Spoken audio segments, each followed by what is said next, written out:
Workshop pilot looking for Jeff Lanning.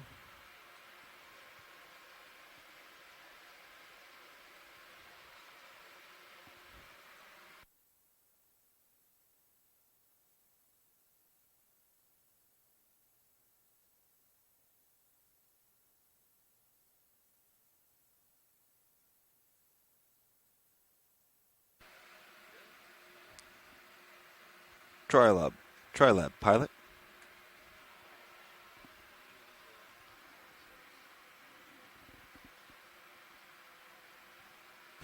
Yes, can you come in here and help Nav or find Jeff Lanning? Thank you. Menezes? So, a couple things. Normally at this depth, when you see a feature like that here in Hawaii, you'd automatically assume that it's going to be carbonate, except for maybe the big island of Hawaii where there's still active volcanism.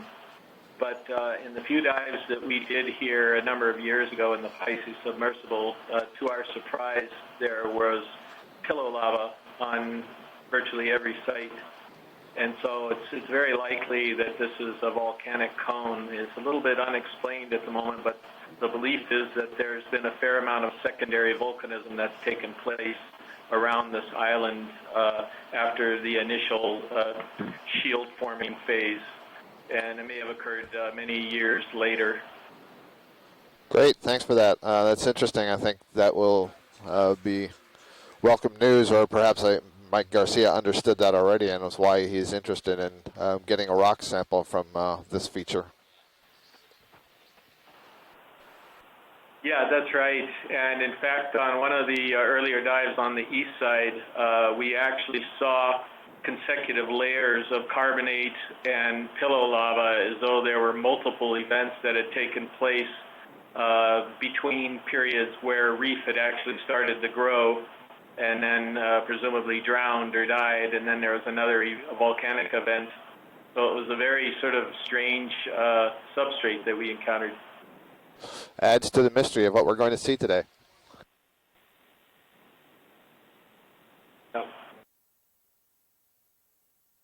The other thing is, I don't know if you mentioned this to the viewers, but Niihau is a really interesting island here in Hawaii because it's a private island, and you're not allowed to actually go on it without permission, and it's private because there's a group of Hawaiians that live on the island, and the owner and the Hawaiians want to actually preserve the Hawaiian culture on the island itself, so they're very protective of the community as well as the island itself.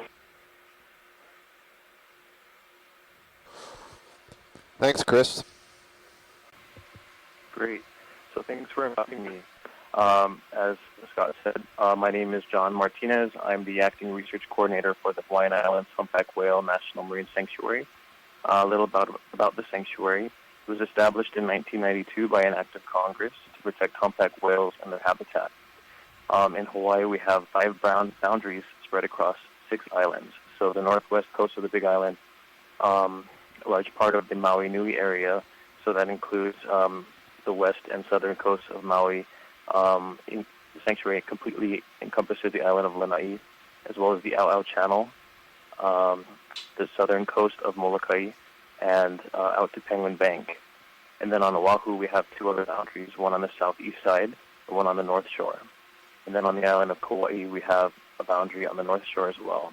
And our boundaries are depth defined to 100 fathoms. And the reason for that is because they were set up in areas that are hot spots for humpback whales. So that's prime humpback whale habitat. Those depths in those areas of the islands, every year humpback whales come to Hawaii, and large densities of them spend time in these areas. So that's how our existing boundaries were formed. We have a variety of programs that we run. One of our biggest well-known programs is our whale disentanglement program. So that's a dual research and resource protection program. Essentially, humpback whales migrate from the North Pacific to Hawaii every winter. They come to Hawaii to give birth, mate, and nurse their young. Oftentimes, they become entangled in debris, active or non-active fishing gear. So when they come to Hawaii, when they get to Hawaii, they're actually not eating. So they're persisting off of the energy in their fat stores from eating in the North Pacific during the summer. So they have to use that energy to get down here and then spend a couple months here and then get back up to the North Pacific. So towing a large amount of debris behind them is a significant energy drain for them. Also, the drag from that can cause lesions in the whale's blubber, so that it can expose them to infections and some other bad situations. So it's actually a very bad Go ahead, Bridge. threat for humpback whales. So what our Laterally team over does into you. is we run a hotline. Yes, and can we people do see whales northwest? with Looks pretty good for with us. gear trapped on them.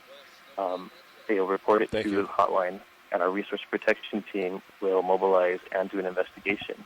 And if they do see gear entangled on the whale, they'll attempt to, or they'll assess the feasibility of removing that gear.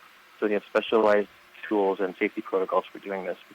If they're able to, they'll cut the gear off of the whale, and the research continues from there. So on one hand, they'll continue to track the health of that whale over time as it repeats and comes back to Hawaii over time using whale identification features. And then they'll take the gear from, removing it from the whale, and they'll research the gear. So figuring out what type of gear is getting most frequently entangled on whales, who made it, where did it come from. Sometimes fishers put their ID numbers on it, so if you can track down that fisherman, try and find out where did they deploy their gear. Are there any patterns between whale migration and hotspots where gear is getting entangled on them? So that's a big feature of our program. We also do a lot of education and outreach. So we'll talk with anyone that wants to learn more about whales, from kindergarten students all the way to college and the general public. We have a visitor center in Kihei, Maui. If anyone happens to go to Maui, it's a great place to check out. We have a lot of exhibits. We have a lot of talks, and it's a great place to see whales when they're in town. One of our other programs we run is called the Sanctuary Ocean Count. So it's a citizen science-based, volunteer-based whale watch monitoring program. So we've actually been doing this for about 20 years. We've got a backlog of 20 years of data. Essentially, at least 3 days a year, volunteers mobilize to several sites across the state, probably 40 sites Good. or so, How's our tether look all and the way actually around? count whales Looks with good. the same methodology. Do a run through with the PTC and so it's on one of my to-do lists is to analyze this backlog of data. But it's a great program, and if anyone's interested, go to our website, hawaiihumpbackwhale.noaa.gov, and you can find out more information about that. So that kind of brings me to why we're here diving on EHAL. Well, every sanctuary is required every 5 to 10 years to undergo a management plan review. So our management plan is basically our guiding document on the kinds of programs and regulations we're going to be using to manage the resources over a 5 or 10 year time span. So in March this year, we released a draft plan with our proposal for our the idea just to acquire slope. Management of the sanctuary. Yeah, we'll go down until we get slope. A couple of years ago, we went out to the public and asked them, what do you think the sanctuary should become? Are we good as a humpback whale sanctuary? Does Hawaii need anything more? What other kinds of things can we bring? And we heard with an overwhelming majority, folks were asking us to shift to an ecosystem-based management approach. So right now, we're the only sanctuary out of a system of 14 that's focused on managing a single species. So we're trying to change this paradigm so we can use our resources and time and energy to help protect and enhance the environment and other resources, the entire ecosystem in the sanctuary. Yeah, I saw you getting so this means a mixture of some new regulations, some boundary adjustments, and that's why we're here in the EHAL. We had a request to include the waters around the island of the EHAL into the sanctuary by EHAL residents. And we actually did an extensive literature review and assessed the known state of information at the EHAL. And I'll have to say, it's a relatively understudied place. Very little data is available, especially at the deeper depths. So Chris Kelly was talking about the dives that Hurl has done there. It's very my bar. That's basically the only research people have done 70 meters in the deeper areas of the EHAL. And in the shallow areas, there's not much more. So we realized there's a research gap there, but the information we did get showed us that the waters around the EHAL are very special. There's a lot of significant resources there, and it's definitely worthy of protections and incorporation into the sanctuary. Let me So get pushed out. that's in our Get plan. that tether away from you. We're still in the draft Windows tab management here. plan process right now. And 60 meters. we've got public comments back from that management plan. We'll be reviewing them and revising our management plan as needed. And the final plan may come out next year Pushing sometime. Also in this plan, we're detailing programs that we might want to expand. So programs down. like research, 50 meters. education, enhanced community Series partnerships, 60 meters. and bringing some resources and energy to some areas that don't have much. For example, restoration in some areas. These are the kind of things the sanctuary can do. One of the types of research we're thrilled to be breaking into now with the help of the Okeanos Explorer team is deep sea research. So if these boundaries were incorporated into the sanctuary, 35 meters. the waters around EHA would be the deepest point because whenever 50 I did meters. mention the sanctuary boundaries are depth limited to 100 Sonar fathoms. has land off to my left. So this is a significant, this is basically a new frontier for us here at our sanctuary site. 25 meters. Is that a good you range? keep The brighten other this things up we're a little focused bit? on doing is researching water quality Help me find the bottom. and identifying other stressors and pollutants in nearshore areas. 20 We meters. work a lot with communities. We have a volunteer water quality monitoring program out of Maui. We're hoping to expand that to other sites. We've also done some targeted water quality research in areas where I think I see there's bottom. a particular interest, like Hawaiian fish ponds and other discrete areas of the there's sanctuary. bottom. And we're hoping to expand that as well. And that's Sirius all in our 35 management plan. meters. So in a nutshell, that's Hawaiian Islands Humpback Whale National Marine Sanctuary, where we're planning to go, and a little bit of background on why we're trying to EHAL. You want your sonar range? Great, John. Thank you. And that's You can really mess with well sonar as timed you because want. here we are on the bottom. National Marine Sanctuary, where we're planning to go, and a little bit of background on why we're trying to EHAL. You want your sonar range? Great, John. Thank you. And that's You can really mess with well sonar timed as you because want. here we are on the bottom. And Chris Kelly was indicating earlier that some of these cone features that you see around, or these interesting topographic features that you see around the islands of Hawaii, it's often assumed that they would be drowned carbonate reefs. But he said the interesting thing is that the hurl dives that they've done around Ihau, whenever they look at these cones, they seem to have pillow lavas associated with them, which indicates volcanic activity. Sirius coming to us And back. what we see right here before us, I'm no geologist, but that sure looks like pillow flows to me, which is indicative of volcanic activity. So really interesting.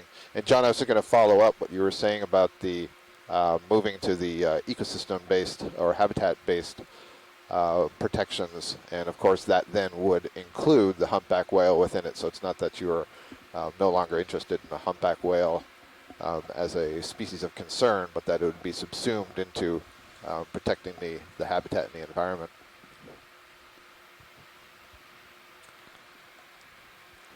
Absolutely. The humpback whale is still a featured species of the sanctuary.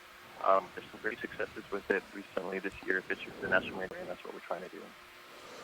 Great, thank you. So as we get settled here and get ready to move on, I'm seeing that there are several large sort of like flytrap anemones, Harmathiid sea anemones. They're the kind of reddish-orange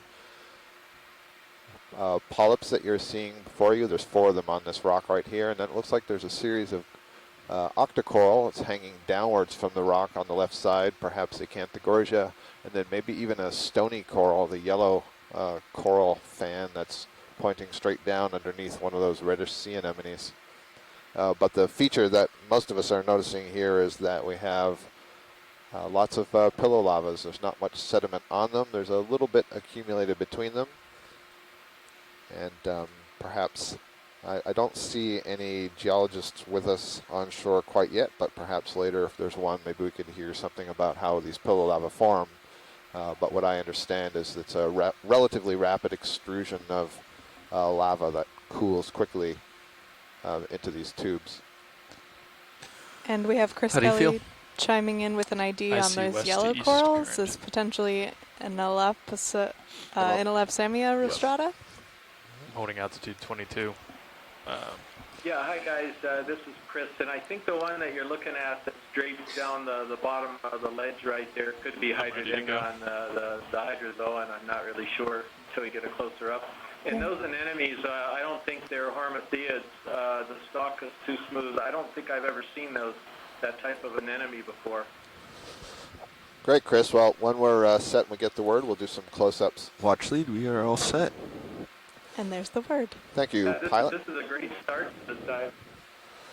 We would like to get some close-ups on this rock right ahead of us. We're interested in the yellow coral that's hanging down and those reddish anemones just above that coral. I think, Chris, I'm also perhaps seeing some cup corals, the slightly smaller orangey ones that are nestled in with those anemones. Stand by video. Yeah, it looks like it from here too. So, wow, this is definitely an interesting start. Absolutely. And just as a point of reference for the scientists on shore, we are approximately 60 meters or so, almost due west of the waypoint 1 target.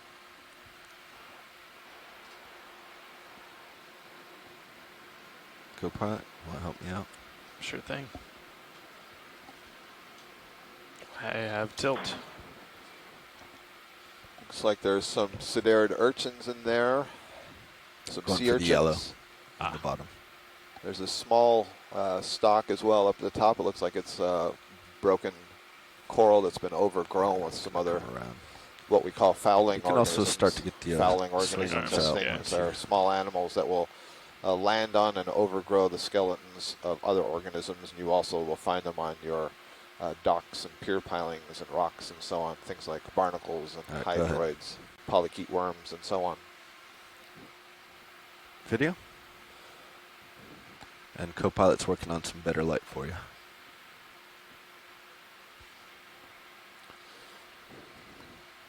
All right, so we're getting a close-up look. Sorry. This is not a hydroid or a hydrocoral, Chris. I would say that this is a scleractinian coral, which is a stony coral. This is belongs to the group that characteristically makes up the shallow tropical coral reefs that you see. And you can see a number of individual cups with the polyps, which is where the tentacles in the mouth is withdrawn. Some of them have their tentacles out a little bit further. The yellow that you see is the soft tissue. The white that you see is where the tissue is dyed, and you're seeing the skeleton underneath. And you see a couple of nice examples of the cups. They're called calyces. Those are those spaces in the skeleton that the polyp sits in and can retreat into. And you can kind of see some lines spiraling around the inside of the cup. And those are calcareous dividers that the polyp sits in. I see a few, perhaps, there's some hydroids that are growing on the dead parts of the skeleton. So this, Yeah, Scott. yep. Go ahead, Chris. Yeah, this is the one that I was calling Enelopsamia rostrata. It's actually the A rostrate form of rostrata, according to Steve Cairns. The Hydrodendron gorgonoides is the one to the left that's sticking down below that rock. What's the color on that, Chris? While we're here, let's get a look at that anemone just above, please. Large brown one. That one that's coming to you right now, that's Hydrodendron, I think, the I one over see. to the left. Okay, Chris, we'll have a look at that after we look at these Go ahead, anemones. These orange things that we thought were cup corals are in fact anemones also. And Chris, can you let us know what you mean by rostrate versus arostrate on that Enelopsamia? Right, so Enelopsamia rostrata gets its name because it has a projection or a little, so I sort of think of it as a little roof structure that comes over the top of the calyce on one side. And when you actually see this in some of the real, what they're definitely are Enelopsamia rostrata, it's often very distinctive. This yellow one that occurs at this depth, though, it seems to be lacking Okay, let me know when you have the video. really pronounced rostrum in that part. And just looking at those calyces, you couldn't really see it on there as well. And I sent Steve. Before we move, can we get a look at the whitish coral that's right above the yellow one? Yep, go ahead. Great, thanks, Chris. I'm stable. Okay. I shifted This looks just a like hair. a chrysogorgia of some kind, and it has a squat do it, lobster Pilot. in Just its tell me. branches. Yep. And I'm referring to this whitish, kind of fine branching coral that's, will come back on the screen in just a moment.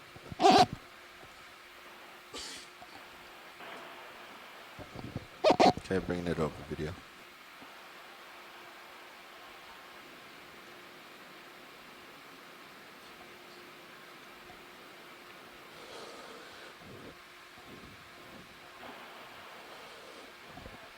Indeed, this appears to be a chrysogorgia coral, and that name chrysogorgia that I'm telling you is a genus name, belongs to the family Chrysogorgiidae, and those names chryso and gorgia mean gold coral, and it refers to the skeleton. You can kind of see a gold tint just below that white tissue.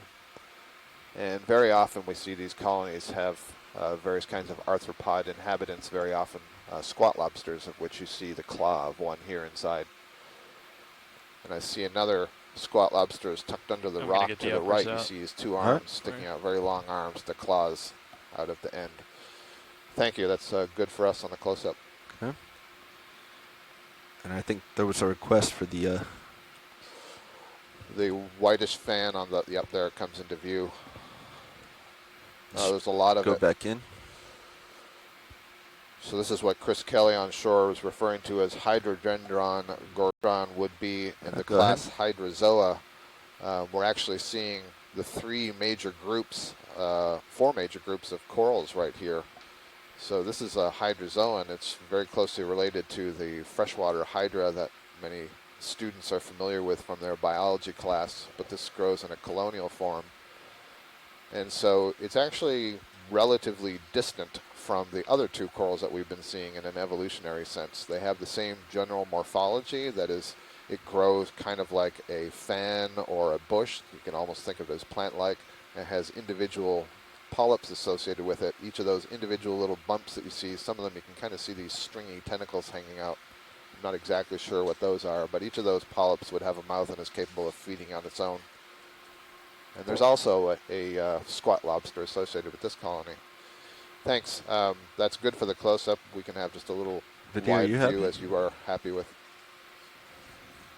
Oh, pardon me. We got one request from shore for a tighter zoom on the squat lobster. Go ahead. Tim Shank on shore, joined us from the Woods Hole Oceanographic Institution, is interested in the associates. Tim, I'm actually seeing at least four of these squat lobsters. There's the largest one in the center.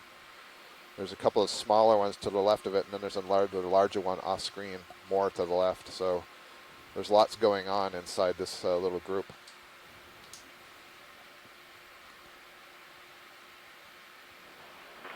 So, Scott, this is Chris again. I'm going to take back my Hydrodendron gorgonodi IDs. The base is not continuous on these. It's very weird. I've never seen this before. Okay, well. And the long tentacles as well. Yeah, those long tentacles, I'm not entirely certain those are coming from those polyps. There's certainly a lot of these polyps. Can you go, They're very full small. I zoom? still do think it's a hydroid, Chris. It just looks like there's a lot of separate colonies together there. Let's try to pull out the little filaments. Yeah, Filaments, I would agree, excellent but I don't think word, it's the one Bobby. I I'm going to thought it remember that was, one. so it's just an unidentified hydroid. Agreed.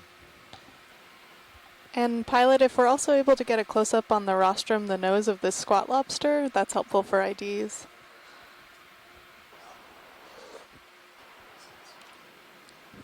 It's about as close as we can get you. Thank you. Yeah, it's a good view. It's nice he's turning for us, so that's a bit helpful. He's a little bit blocked, tucked in there. No, my right toe's up against the rock. Can't go any more left. Let's come out. Yeah, come out just a little bit. There we go. Go in just enough to frame that smaller one. Yeah, there we go.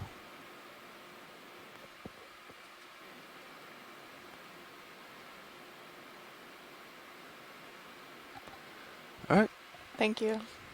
Thank you, pilot. We are ready to proceed. There's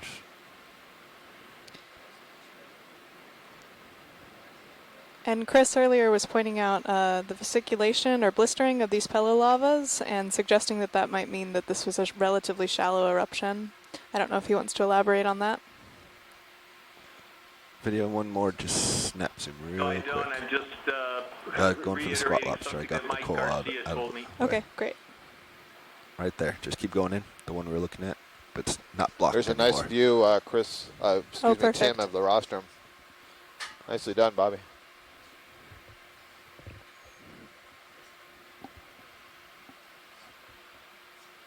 Is that good enough there, video? Or science? That's Yeah, great. that's Yeah, terrific. thank you. Perfect. All right. Coming off. Yeah, certainly at least, the very least, 6, 7 squat lobsters tucked in underneath there. So that was a nice.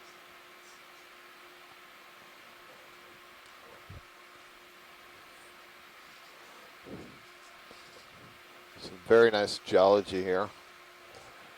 Be interesting to know how Yeah. old these Looks pillow unusual lava to me. flows are. But the fact that we're seeing coral overgrowth Come on down some of a them little means for they've you. been in here for at least a substantial amount of time to allow for these corals to grow to the size that we're seeing. Looks like we're coming in tight on a sea urchin here. Go ahead. Yes, indeed. See, it has some long spines, and you see it also has relatively long tube feet.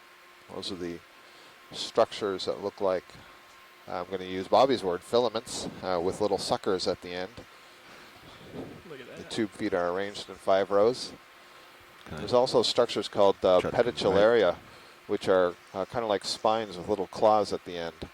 So you saw some of those shorter spines had little swellings on them. The sea urchin tends to graze on All right, video when we're organics that are happy. on the substrate, so it may be munching on bacteria that's overgrowing the bottom, perhaps sponge and so Okay. on. There are some Coming sea off. urchins that will feed on coral. And you actually get really complicated structures on the end of each of those tube feet. So if you look at them under a microscope, you can see kind of like on a gecko foot where you have really high surface area, making them very strong to grab on. Pilot, I'd like to point out that there is interest in aging this volcano, and so there is desire.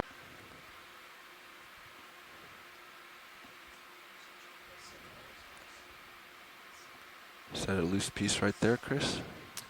Dead ahead in between the corals. Yeah, just below the lasers. Looks like it. Do a snap zoom. Oh, then looks like it's floating now. Yeah, I think it's attached. Can I have you repeat that? Yeah, we can hardly hear you, Jared.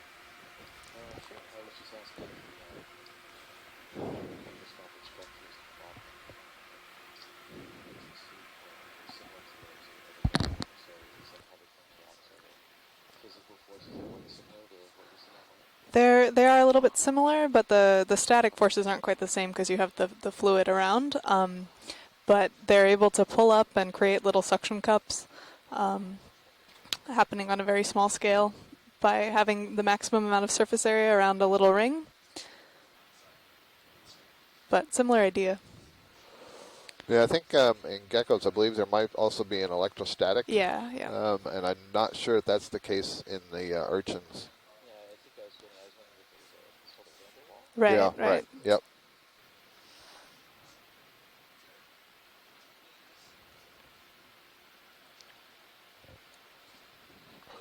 All right, co-pilot. Confirm that you heard what I said about the rock. Yes, yeah, if we see a loose rock, we will go for it. Awesome, thank you.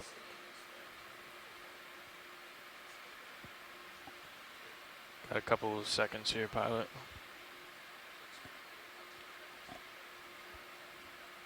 Yeah, I think he's getting away from us.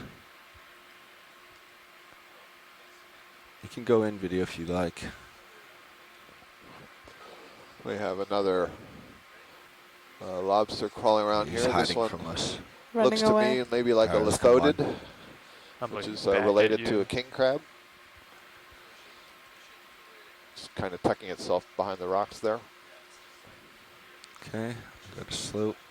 You bring the ship to a So stop, I please. assume those are pretty small fish. The ones that I'm Bridge the thinking of are leparids of the genus yeah. Chiropractus, and so they're about 15 centimeters long, but can get a Hi, little bit can I bigger. bring the ship to a stop, please? All right, Small thank you. lakes, though. So, pilot, I'm going to have to spin to follow you. I'm not sure how it would get heading. the eggs in there. I wonder if it... They have a little ovipositor. I see. So I think still externally fertilized. Yep.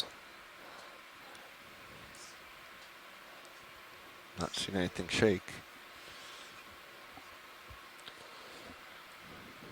We're Maybe going to this see one if up any of top these here. rocks on the bottom here are loose or if they're all just cemented in place. It's hard to tell. These are starting to look a little more like manganese coating. Right. To the naive pilot up here. Well, naive biologist in the back agrees with you. Not sure if those are still desirable. Yeah, and they're all looking pretty well cemented. So for our viewers, we're interested in obtaining a rock for geological analysis. Different kinds of analyses can tell us something about the age of the rocks when they were formed. But we have to be careful of a couple of things. One, we want the rock to be loose enough that it can be easily picked up. But also these rocks through time have manganese that's deposited, precipitated out of the water onto the surface of the rock. And the longer time the rock has been in place, the more of this manganese coating there will be. And if the manganese coating is really thick, we'll get a false impression of the size of the rock. There may only be a very small amount of the rock that we're interested in inside of that. So we do our best to try to select the best rock that maybe has the thinnest layer of manganese and is of a size that we can pick up and is not glued in place. And Chris Kelly's letting us know that we shouldn't have much of a manganese crust at this depth. We're a little bit shallow for that. Thank you, Chris. That's really helpful. And this is a nice illustration of the power of telepresence, this remote technology where we can have a number of scientists that are engaged in the dive from their home institutions or some of the exploration command centers that the NOAA Ocean Exploration Program has set up in a few different areas. Mackenzie and I have a certain amount of knowledge of what we're seeing, but we can't know everything that we're seeing. And so the more experts that can be tuned in, the more insight and information we can get that can help guide the collecting and help guide our understanding of what we're seeing. None of that and looked allow loose us to to me, make co-pilot. changes on the fly, So keep make your eyes decisions peeled. on the fly that are the best for the overall mission.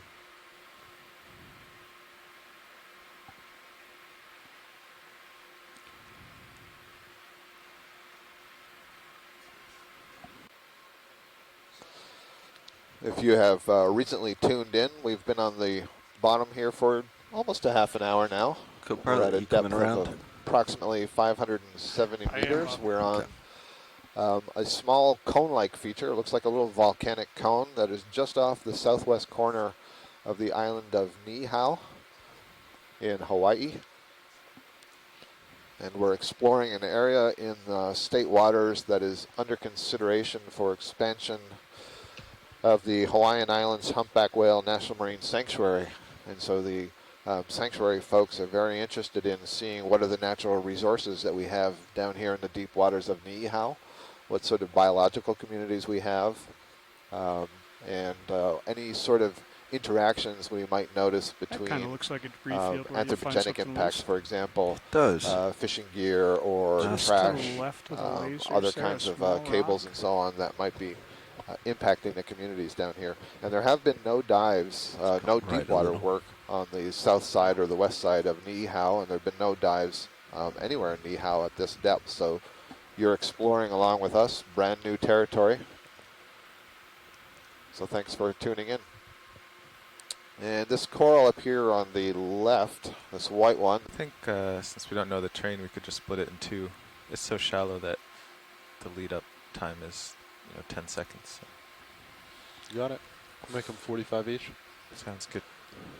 This looks like a Okay, you want to start to come in video? Chrysogorgia octocoral, this tall white thing, and we're just going to have a quick look to see if there's some squat lobsters in there. There often are. I also see another one of the yellow Anelopsamia stony corals at its base, and this looks like there are two colonies of Chrysogorgia, one next to the other. And Okay, certainly picked in up the your taller lower one, I starboard a see bit. that there's a So crab both on Copy the that. inside, There we squat lobster. And there may be on the smaller ones, a little bit hard to tell, but there's something Bridge, this is Nav. discolored in there. I see a brittle star in the rock, and there was another crab on the right side. And can you let us know, Scott, why they're Bridge, called this is octocorals? Nav. Sure. So an octocoral, You're gonna it's have to the come name and of get a video. subclass of the Hi, can I get a ship Anthozoa. move? The Anthozoa, 45 meters that name means at flower 100 animal. degrees. Okay, you wanna try to And the get that? flower 2 part knots. refers to the fact that they have a polyp structure. That is, there's Yeah, a little stand by. sac with a series of tentacles that surrounds the mouth. And this group that is the Octocoralia, there are 8 tentacles, and so you get the octo. And so I said a Copy crab, that, thank pardon me, it was a shrimp, decapod shrimp that's crawling on the rock there. Thank you, pilot. Video move had on. a request for Copy the that. squat lobster. We're Okay. gonna try to get that. Is it at the base? Video just came off. Oh, Do we have anyone online that would venture an ID on that shrimp, whether it's one of the Orestes or? okay. Go ahead. Oh, okay. I gotcha. Yeah, copy. Chris has a guess of Heterocarpus levigatus. And there's one of the arms of that squat lobster, and there I can see the other arm. He's tucked in there pretty good, so it's going to be hard to see any characteristics of the rostrum. Sure.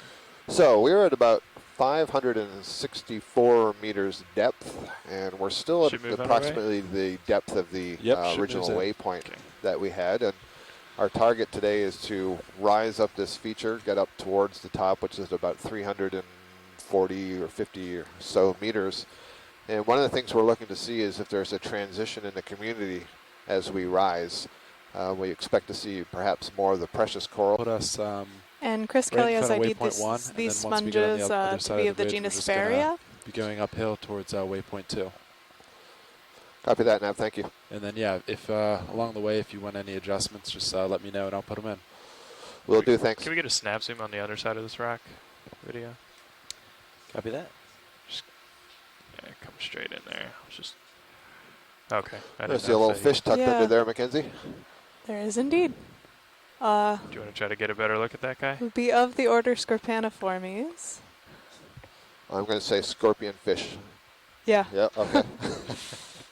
Yeah, so these scorpaniform fishes are found in a number of different environments, kind of hanging out on the bottom.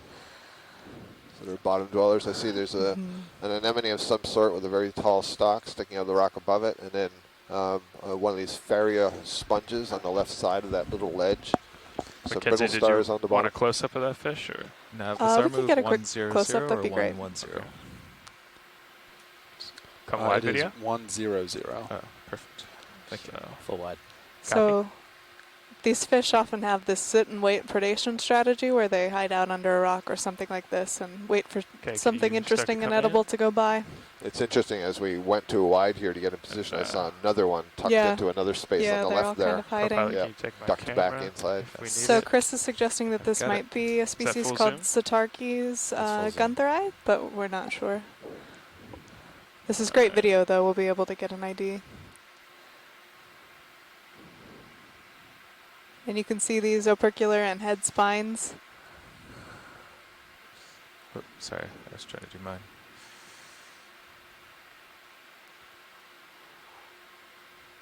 Want me to go down? Yes. There you go. It's a very bright red colored brittle star on the rock before above the it. ROV moves, could you drop the sample target? Chris for that Kelly rock? says that there aren't too It's in the many port rock box. scorpions, these scorpion fish. I sat down. This group, this did not family do that. of fish that come this deep. It's my bad. Was that the only rock sample? Yes. Port rock. Okay, thank you. That's good for science. Okay. All right, let's come wide video. I'm looking 70 degrees down. Copy that. Let's come off and push ahead. Interesting to observe there that the camera back. anemone and Full the wide. Copy that, sponges thank were you. on that higher part of the relief. Looks like it rises off to my So, port side. Okay. This Or doesn't port look forward, as so pillowy kind to of me. going I'm uphill, wondering if even there though are we're supposed to some be going old along carbonates contour. here that we're Okay. seeing now, and it's kind of interesting. Means we landed in the right place.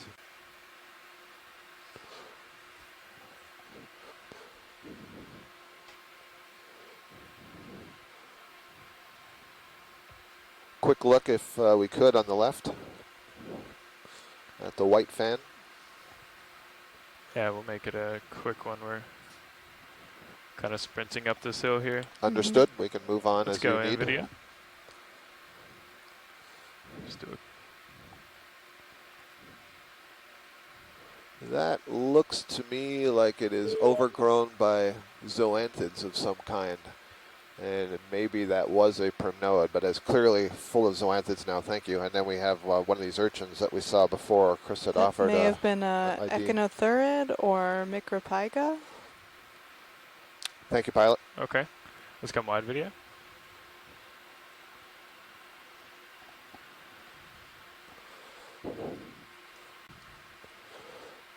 When we say zoanthids, we're referring to another type of anthozoan. I referred to anthozoan before, meaning flower animal, referring to the polyps, and zoanthids are in the group Hexacoralia. Hexacorals are defined by the presence of 6 tentacles or mesenteries. Mesenteries are basically divisions of the inner body. Snap zoom on fish. So they would be present in 6 or multiples of 6, which is different from the octocorals that have 8. Get the whole so we're scene. having a look at a fish here, and in the foreground, go ahead. So Mackenzie. yeah, so this is another macrurid.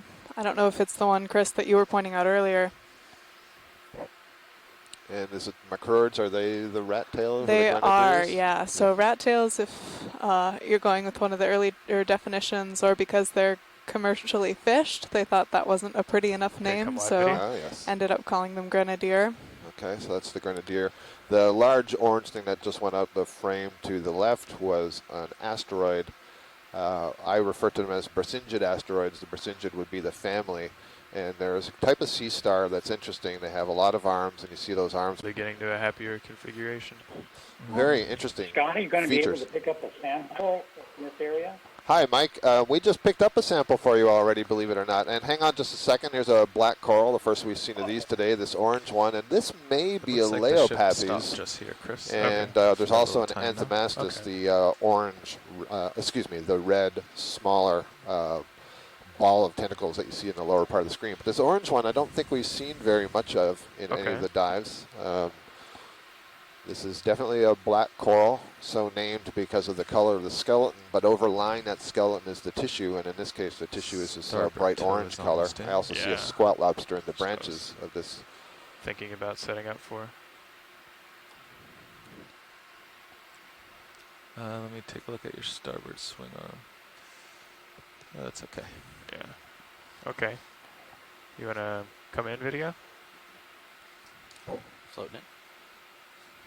No, there's a couple of the squat lobsters in the branches here. Take my camera, co-pilot, sir. Yeah, I would say that this is Leopathes. Leopathes is a genus name, and it describes a black coral that has this kind of bushy appearance. This one doesn't have too many branches, too many main branches. The skeleton itself is very smooth and go quite thick, and these guys can grow to a very long age, very old age. Anything in particular here, watch leads, we want to check out? Nope. We've got what I wanted, identification on the black coral. The crabs are turned away from us, so I don't think we're going to get much more information. I think I said that, did I say those are squat lobsters? Because I don't believe they are. They look more like lithodids, perhaps. Video, you let me know when you're clear.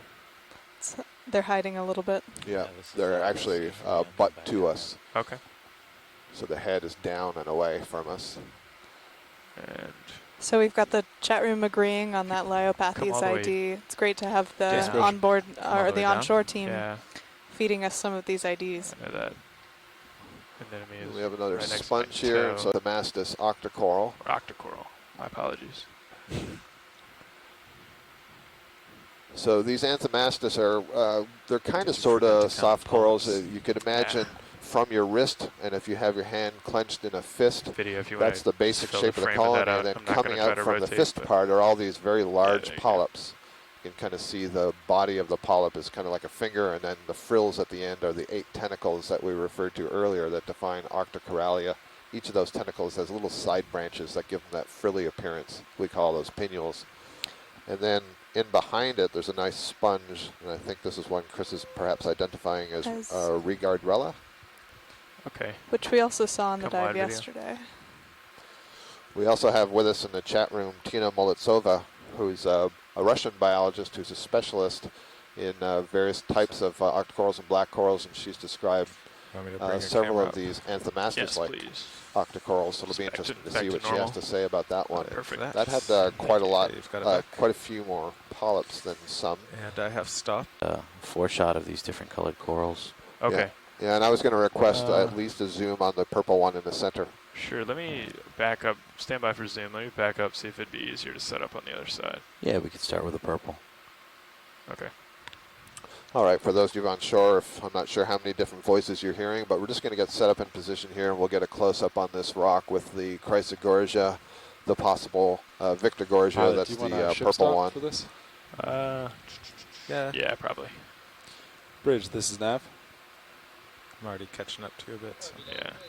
Hi, can I get a ship stop, please? Thank you. You want to watch my starboard swing arm for me? Yes. I think it's fine. I don't know why that camera looks like it's out of focus, but... The starboard rail? Yeah. I'm not sure. Yeah, you're well above. So we're now at a depth of 533 meters. Yeah. That's a cool shot.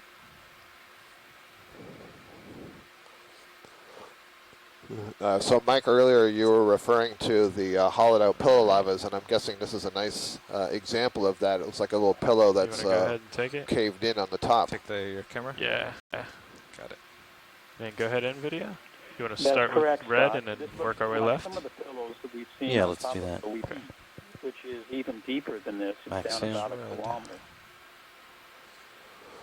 So we're getting a, excuse me, we're getting a close-up now of one of these Brisingid asteroids, and you can get a really nice view of the spines that are coming off of the side of the arms, and they almost appear to be inflated. There's some tissue around them that's inflated, and apparently what I had read, and I'm not sure if Chris Ma is with us today, but there are a number of, they're called pedicularia, but these very small pincer-like structures. And it's almost like if you put on a pair of socks that was covered by these claws on the outside of the socks, that's what's covering those spines.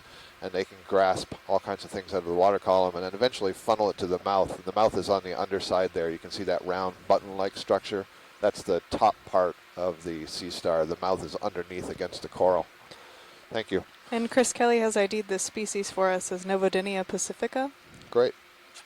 Can we sneak over to that purple coral now? Yeah. So we're going to have a look at the purple one now. So the yellow was the scleractinian. We're guessing the genus Enelopsamia. Colony of zoanthids, zoanthid polyps that has overgrown something else. Going in. Not sure what it was, but let's get a look at this purple coral. So I do not believe that this is a Victorgorgia. This looks more like a plexaurid, and the name plexaurid is a family name. I'm going to tilt down. For a group of Gorgonian sea fans. They're fairly flexible. They have a protein-based skeleton, and you can see the way those branches are moving back and forth gives them some flexibility. And the polyps are able to retract into the relatively thick tissue. And you can see here what's going on is the polyps appear to be, they're either transparent or they're purple, and then some of the branches are a bit yellow and some are a bit purple, and there's some very interesting pigments in these corals that we don't completely understand why they have the pigments. Very nice.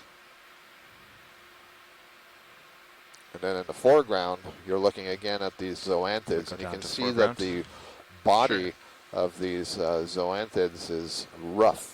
And they can incorporate into their body wall sand grains and other particulates, which give it that very rugose, very rough appearance.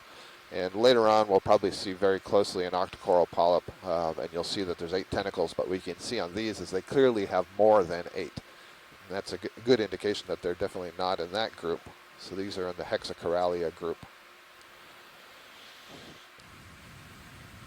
And yesterday, if you were with us, you heard us talk about gold corals. Gold corals are a type of zoanthid. So this is another type of zoanthid. And I see a little squat lobster in the branches down there in the lower left.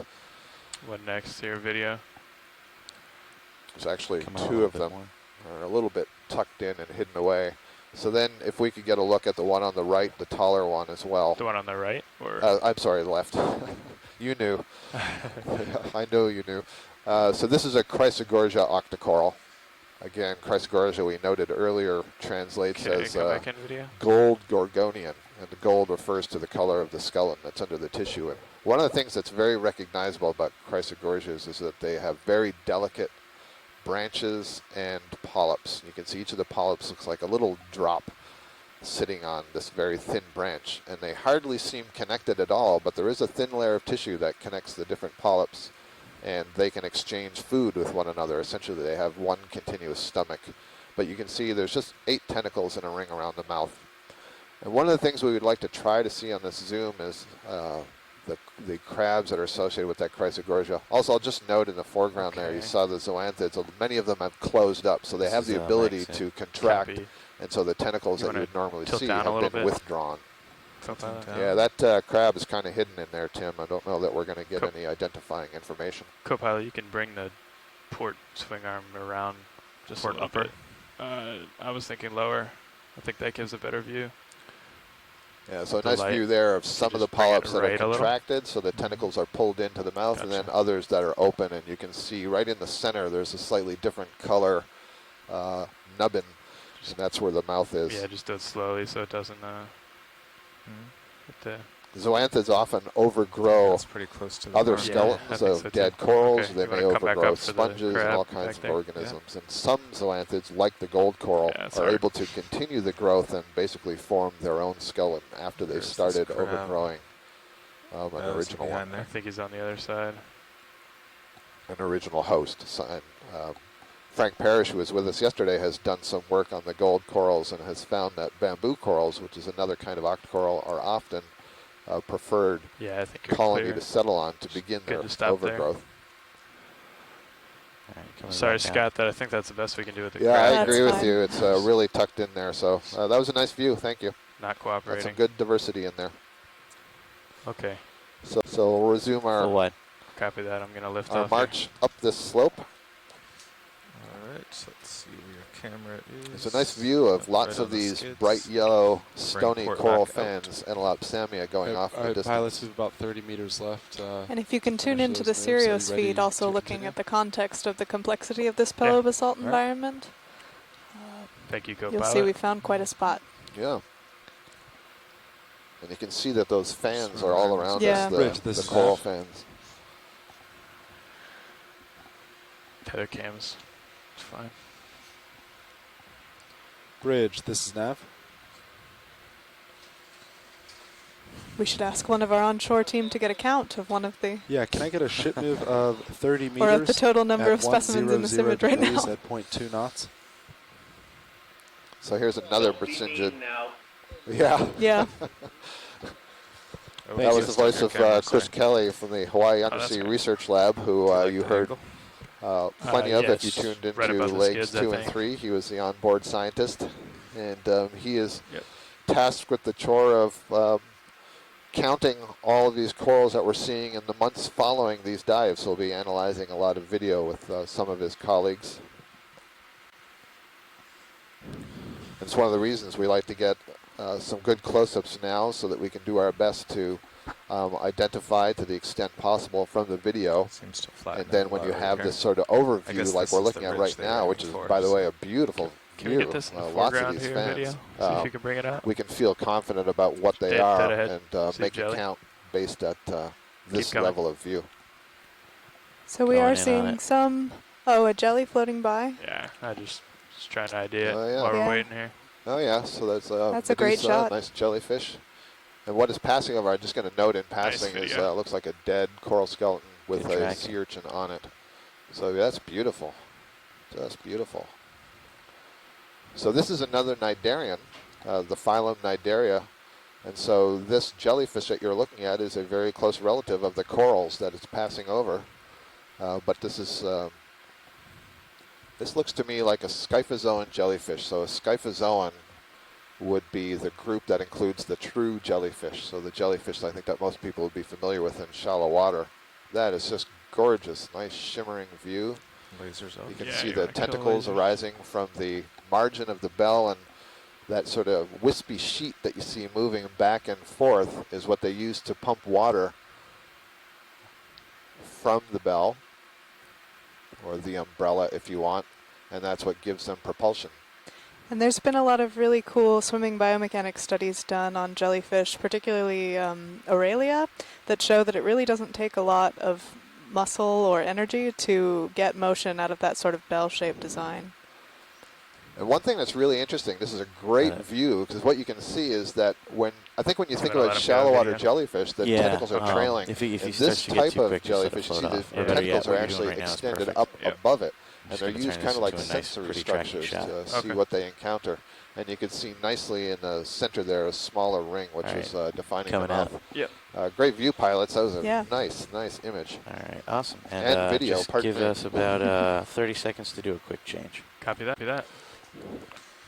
Thanks, Jared controlling the cameras today, giving you that great focusing and lighting on that jellyfish. Really pretty. So I'm guessing since it flattened out, we're on top of that ridge we were looking for. Comment, this is Chris. These Enlopsami or Ostrata are what Rob Dunbar and Tom Gilderson and Brendan Rourke are using as one of their species to look at the paleoclimate changes. Great, thanks for that, Chris. These corals, because they have these hard, stony skeletons made of calcium carbonate, are incorporating chemicals from the water column, including oxygen. And geochemists can look at the ratio of the isotopes of oxygen and carbon and so on and learn something about the temperature of the water during the time at which the skeleton was deposited. And so if you find corals of different ages or you find fossil corals, then you can get a historical indication of what the temperature was like in the water at the time that these corals were growing. Oh, what's this big fan down here? This is something new, at the perhaps. bottom right here? Correct. Correct, Chris. Okay, I'm with you, Chris. All right. Okay, stand by. And these isotope techniques that we've been talking about work for other things too, such as particularly fish. You can look at a little bone in the ear called the otolith and track a fish's historical life temperature as well as looking at otolith fossils. I don't think I'm going to be able to set down video. There's too many corals underneath me, so... Yep. Yeah, just do what you can. Okay. Let me know when you're ready. Yeah, you want to come in here and we'll... Zooming in. Float around the subject. I'll hold here. Copy. Yeah, just hold there for a moment. One other thing to point out about this area is the level of erosion of the rocks. This is very unusual, and I think it might indicate this area was actually subaerial at one time. Okay. So the water, either the volcano was higher or the water level was lower, or some combination thereof. So as I suspect a combination. Thanks, Mike. Stand by for a second while we're zoomed in on this large coral fan. Just let me say a couple of things. There's a beautiful brittle star with its arms entwined in the colony. This is another octocoral. I'm seeing some of the branches just to the lower left of that brittle star. I can see some polyps sticking out, and they look like octocoral polyps. So this is probably a plexaurid of some kind, maybe a parasis. I'll see if Chris Kelly has anything to say. He just is a plexaurid. Many of these plexaurid fans, and again, I apologize for some of these names that we're using. There are no common names for these deep sea organisms. Plexaurid refers to a family, so a large group of corals. Often they have these brittle stars entwined in their arms. Entwined in their branches, excuse me. The arms of the brittle star entwined in the branches of the octocoral. And it looks like there are a couple of them. There's another one at the lower right. A few squat lobsters too. Yep, small squat lobsters. Zoom if you're the brittle star may be feeding on mucus secretions from the corals, or some of the materials that have been caught up by the coral on the branches, or just directly from things that it catches out of the water column. And I think that this shot in particular really highlights the value of the ROV footage, where we can see the interactions of the organisms, and rather than having a trap or a net collect them, really see how the community's all playing together. Stand by. Yeah, that's a good point, Mackenzie. I like to describe these corals as these coral fields as kind of like an analog of a forest, here, we'll just start because they're creating more three-dimensional structure above the bottom. What's the And general, then there are or what's various the organisms bearing that to the live in the peak now? branches, Is it just about as there one- are birds, and 155 squirrels, and so is on what I that live in measured the out. branches of Great. trees of a forest. See if that So matches these the submerged. corals create habitat and enhance the diversity of an area. And I think this is the sort of thing, if John Martinez is still there, that the sanctuary folks would love to see. You know, have this knowledge that you want to come in you on have these these polyps up here? resources and communities down here that some of the foundation organisms right increase there. the diversity Copy by that. attracting other organisms to them. It's a really nice shot. You can see the swellings on the branches are where the polyps are, and then there's that one branch in the center where you can actually see the polyps have emerged, and they have their feeding tentacles out. And so sometimes all the tentacles may be, all the polyps may be extended, the tentacles may be feeding, other times they may be retracted. Watch lead, this is Nav.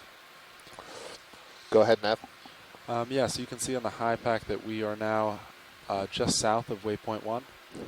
So once we're done in this area, if it's still okay with you, we'll just start to march uphill towards waypoint 2. I think we got some good stuff. Copy that. It's Though. a great plan. What else? We really would like to try to zoom out just a achieve bit. getting close Yeah, to it's- waypoint 2 by the end of the dive. Shimmering. Sounds good. Yeah. Thank you. That's pretty cool. So for our scientists at home, if you have the keep coming down, see if ROV there's dive anything. plan that was sent to you by email, we are almost due south of waypoint 1 right now, and so we have been heading in kind of a east-southeasterly east of this direction and for deeper the depths, first are we? part of this dive, and we will now shift so that we head more directly upslope. We've basically acquired the spine of this ridge. Seeing a pretty And strong so for current from much of the rest of the behind us, dive, our at least general to our heading side, will be particles close to collide. due south. Probably I think it's a something little like less 160 degrees heading. on the bottom, but Oh yeah. And we have Tim Schenk pointing out that the Sophieroid has lost a lot of its arms, probably due to predatory activity, and the other one had a few bites taken out of it as well. So there you go. As you were saying, the interconnectedness of the community. We have the coral, which is providing the substrate for the brittle star, and then the brittle star is food for some other predators, perhaps So fish, for example. farther call for ecosystem-based management, that all of these species are interacting and video. connected. Absolutely. whenever you're clear. Yeah. Yeah, thank you. All right, pilots, are you What a beautiful almost ready scene. to start I mean, moving just uphill? such nice Waypoint color. 2? Yeah, let's figure out which direction that will be. So you think it's about 1555? 155 would be like the direct direction Yeah. to waypoint 2. Okay. Pilot, you're right below me, so I could just bring my heading Mike, that if you're way still and out see there, and if you would like what's to up follow up on the comments you were making about the erosion Come again to of this, and you were saying that I could this bring my might be an heading indication that this a was little bit starboard at to some point 155. See subaerial. if that shows up as uphill on my sonar. Okay. I can do the same. Push out a little.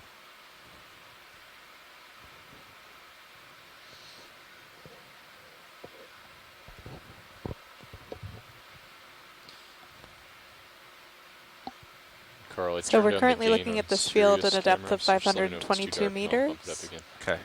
The ambient temperature is still around 6 degrees Celsius. Dan, I had my autos in for that last shot. It seemed to work pretty well.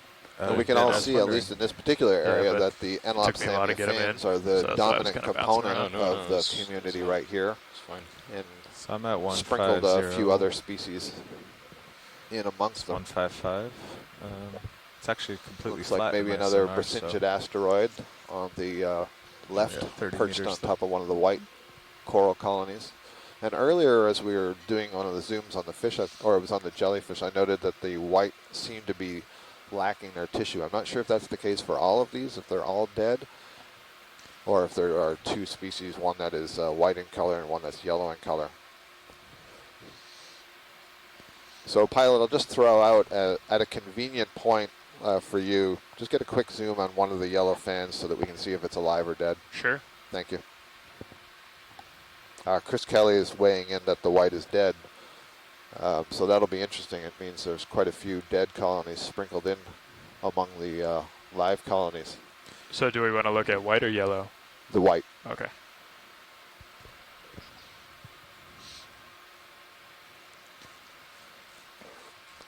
And it's more of convenience. We don't have to go after any particular one.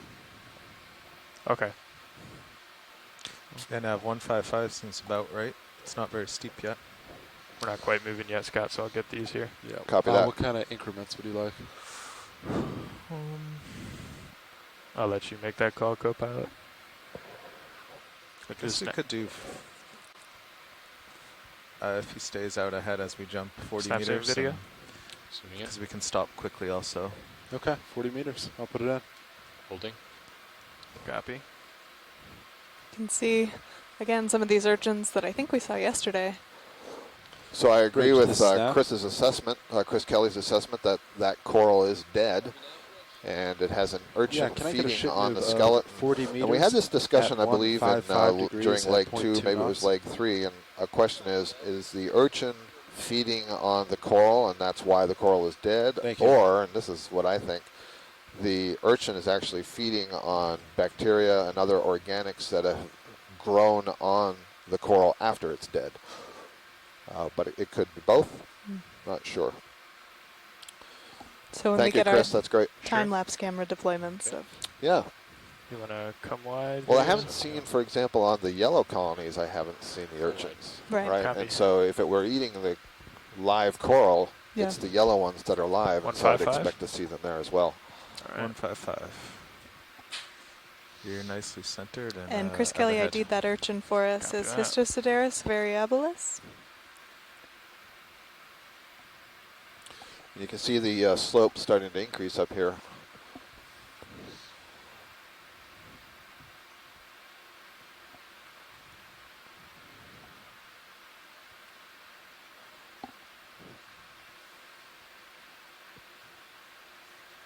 Yeah, you can feel that once you get off the bottom a little. That current. Where's this going to be coming from? From your starboard? Yeah. Yeah. Video, you want to get a snap zoom on this Sure. item sticking out of the sand here? Zooming in. Holding. This looks like a little sea pen. Holding. Yes, indeed, a Peninsula type sea pen. So a sea pen is an octocoral that is adapted to live in the mud or the sand. Basically, it's adapted to live in loose sediments as opposed to these other coral fans that we've been seeing that have been attached to a hard rock. So you can see at the base there, there's this bulbous structure. It's called a peduncle. And that's actually buried somewhat deeply into the sediments there. And what you're seeing is essentially one giant polyp that has extensions off of it like arms, and then growing off of those arms are other polyps. So we have what we call the primary Stand by polyp. video. It's the primary polyp that has the anchor Ready to come wide? that goes into the sediments, Yeah. puts out arms, and then other polyps growing off of that. So A little that's bit a steeper sea than pen. I thought. Nice view. Yeah. That's our first sea pen Trying to of the go day. for a toe hold and lost it.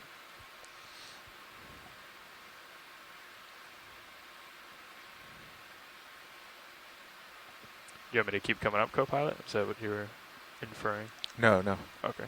Just so you've got time.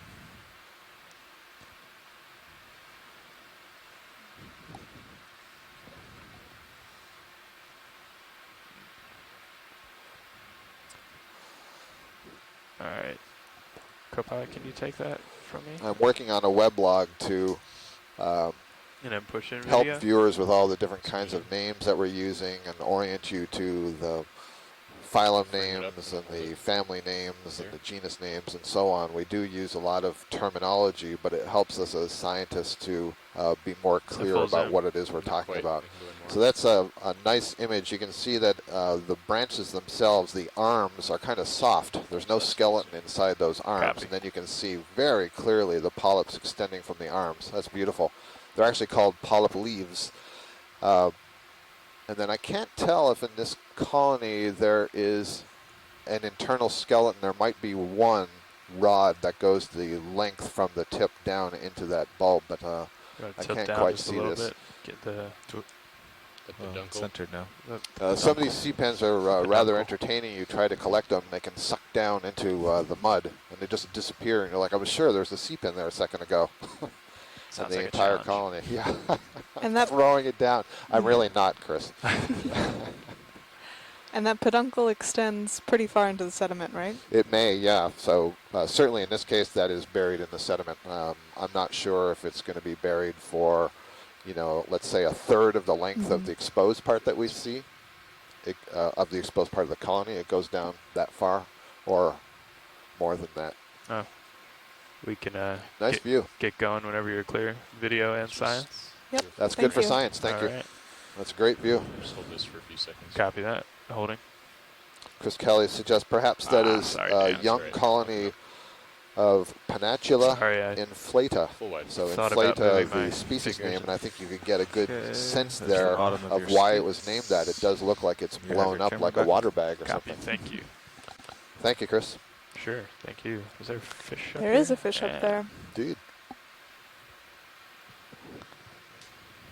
You want to go in on fish? Yes, please. Go ahead, video. Just kind of close. Holding? Yeah, hold there. Don't turn that way.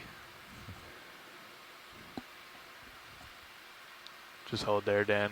Okay. Until we Can we get lasers off for a second? Chris Kelly has thrown out an ID for this as barracks.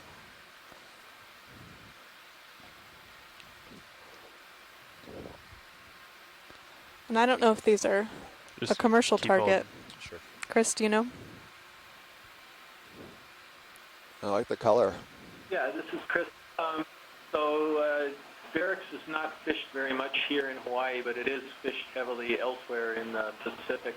And this has got a very slender body, so it's probably Barracks splendens rather than Barracks decadactylus, which has a much deeper body. But this could be a very young individual anyway. Great coloration. These are also known as Alfonsinos.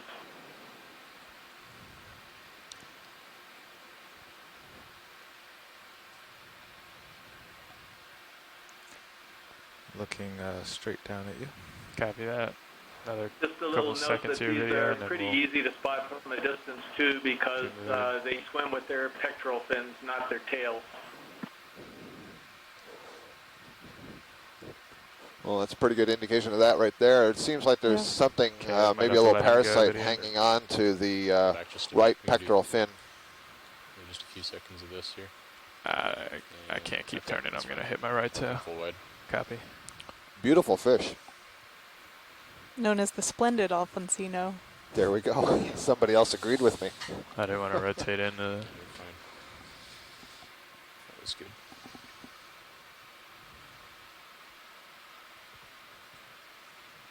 And again, the yellow Enelopsamia fans, stony coral fans, are the most abundant of the corals that we're seeing here. The most abundant of any organism. I mean any animal. They're more abundant than any of the sponges. There haven't been all that many sponges observed yet. Maybe another one of those persingids. Oh, yes, indeed. Or two. Has a fault. I believe it's two. One of them with its arms curled up. I see that. So Chris had given us an ID on those as maybe being Novodynia pacifica. Get off ahead. I think the ship's about to stop, so if you get in a comfortable place, I'll reset them all. Okay. But you don't need it for now, I don't think. It has an overcurrent. Nav, can you make a note of that? Yes. You said it was aft lateral? Yeah, that's the new one, right? It's the new one, yeah.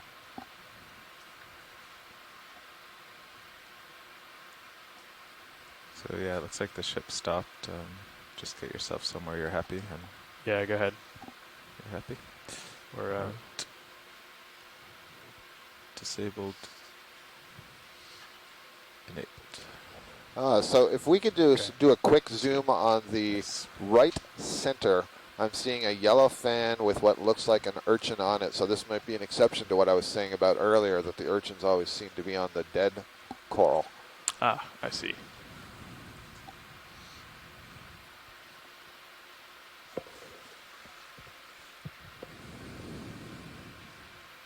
But there's something white in front of the yellow, so maybe my hypothesis holds up a little longer. Stand by for Zoom video. And again, Chris has given us the urchin ID as Histosideris variabilis. Okay, you can start to come in video. Zooming in. Holding. Copy. So the question is that, oh, actually that looks like a primnoid octocoral, the white one in the front. Yep.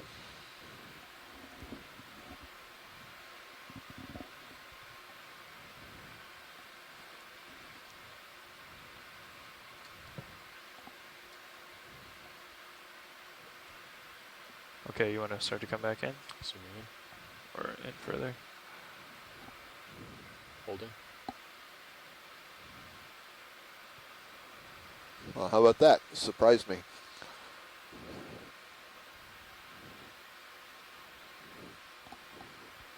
Yeah, so that the white stuff that's on the left with the branches that are somewhat curving and curling, that's a primnoid octocoral. And I can't tell if that is growing on the stony coral skeleton.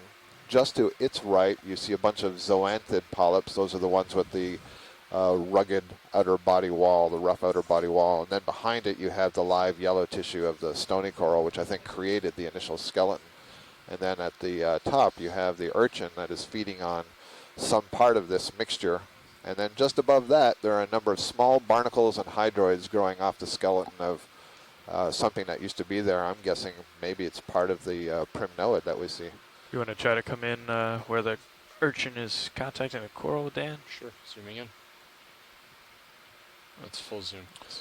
So I'm seeing Chris and Andrea and Asako that the polyps on this primnoid are somewhat downturned, more so downturned than they are horizontal. So perhaps this is an Arella. They're in whorls of at least 3.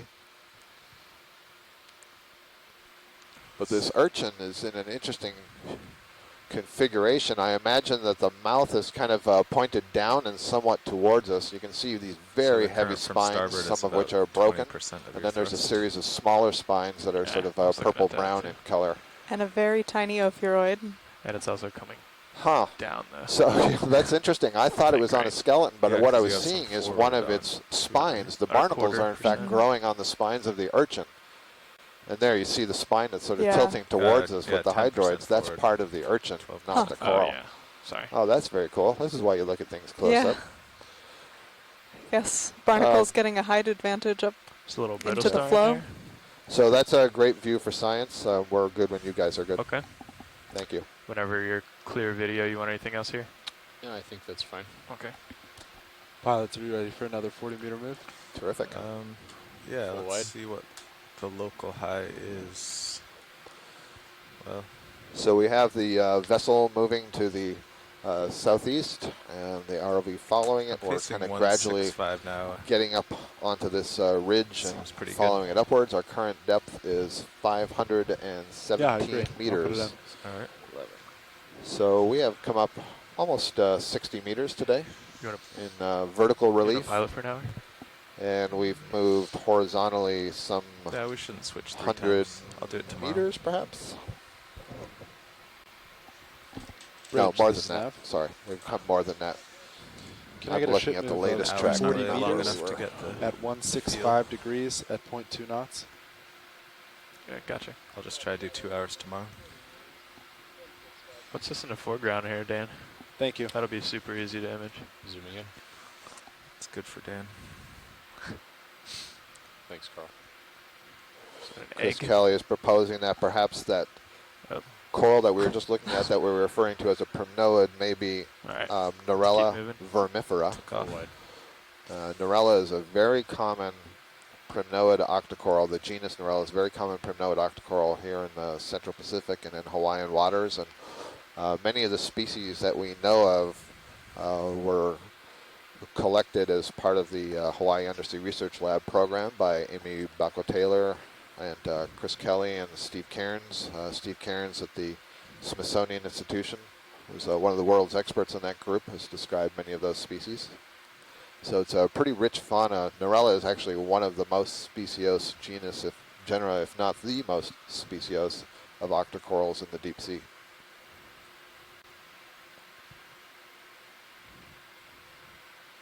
And Chris was mentioning that he's referring to the Hawaii Undersea Research Laboratory guide, cool rock which is there. available online if you'd Hollow. like to check it out and get a closer look at some of the specimens that we're seeing and even try and ID them yourselves.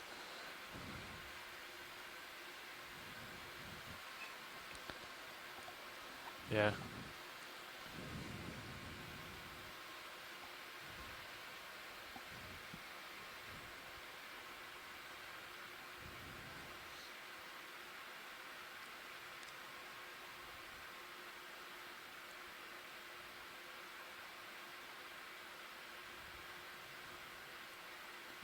We seem to be on a little bit of a different terrain than the kind of amorphous pillow basalts that we were seeing earlier. I don't know if we still have Mike Garcia on the line.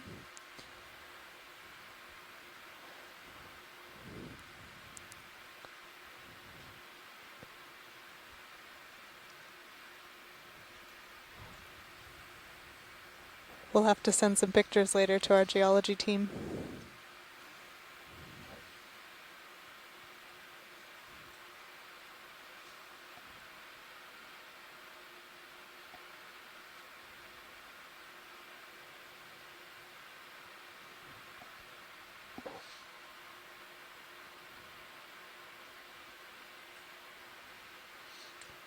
Getting out there, aren't I? Starting to. How far was the ship move? 40 meters. Okay, cool. I'm probably just getting moving. Yeah, we're about 15 meters into it right now. Roger that.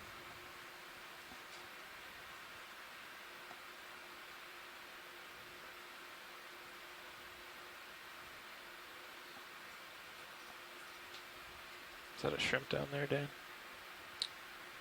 Where are you looking? Straight ahead. Push Yeah, in. you can zoom in. Yeah. Holding. We do see good eyes on the ROV team seeing this little shrimp.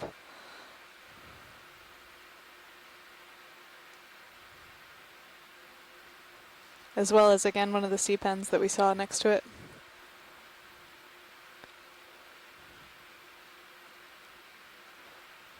I don't. I was gonna say I don't think I'm gonna set up for a better shot, but if you wanted to push in, you can. Okay. Just for a second. Sure. So Chris Kelly at the University of Hawaii is throwing out an idea on this shrimp as being of the genus Plesionica. And a lot of these shrimp IDs are based on that rostrum that you see very prominently coming out. Yeah. It's partial. Okay, you can push back in if you want. Can you tilt up just a bit? Copilot can do that. Zooming in. Holding.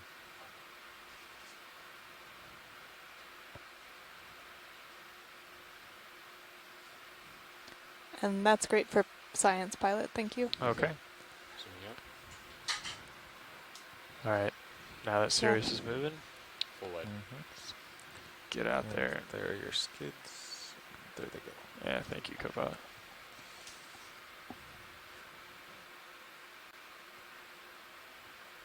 Have we?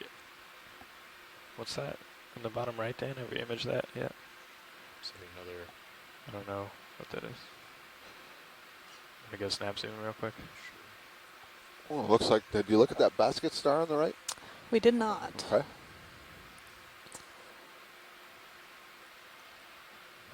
I didn't recognize that from earlier in the dive. I didn't know if that was new.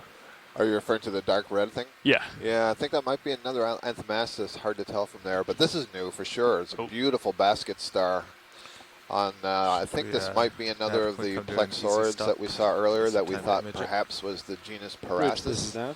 But this is such an exquisite-looking basket star. We have to at least have a look.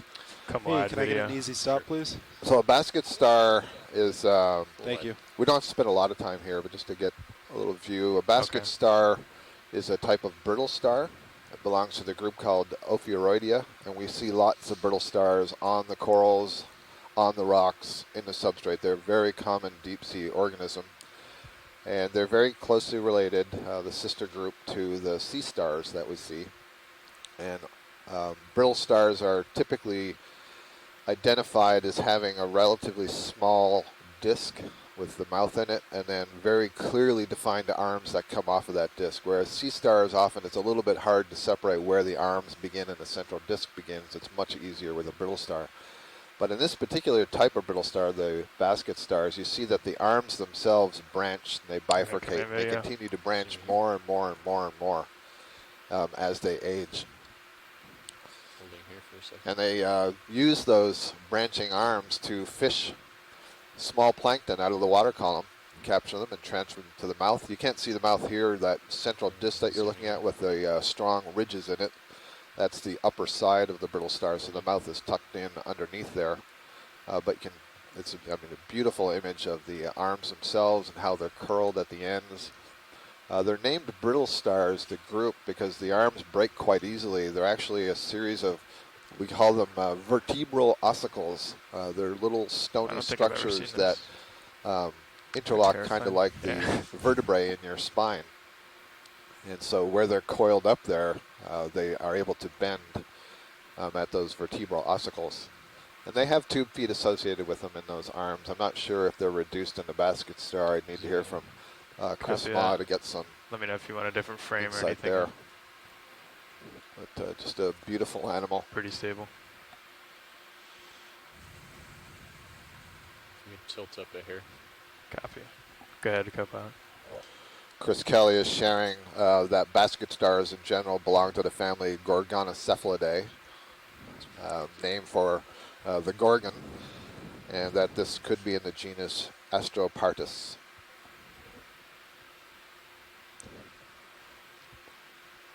And if this were a typical weekday, this is about where I begin my countdown to have Chris Ma call in. But I'm not sure that Chris is able to join us today. But he's at the Smithsonian Institution and is an expert on many things echinoderm, including and especially brittle stars and asteroids. How are we doing video? That's good for me. It's good for science. Okay. Thank you. I would not just beautiful. That on really, really great, nice. yeah. No. I don't think I've ever seen that. I don't. It's gonna haunt me. Your camera back. All We those got a new record branching for arms. pilot Chris here. Please. All right, I brought my heading around a bit. Copy port. that, yeah. Loop and stopped for a couple minutes. I'll come back out in front of you. Sorry, Nav. Making No, your that's life all right. difficult over there. No, you guys are okay. It's a nice view in the Co-pilot, Sirius does it look camera like of the local steepness highs of the about ridge that we're climbing. You 160? can't really see that from the D2 camera view. But we are moving up a slope here. Currently at a depth of 511 meters. Again. Maybe 165 then? Yeah, it seems to be more to my starboard. There's something else that's been consistently to starboard. Well, Chris, it's nice to hear you on a Sunday. Would you? Okay. I don't know if you can do it from memory, but if you'd like to tell us about that Gorgonocephalid, please feel free to share. We'll come up and see what's on the starboard side. Yeah. First of all, I just wanted to apologize. There's a time lag. I'm at home, and some of the feeds are.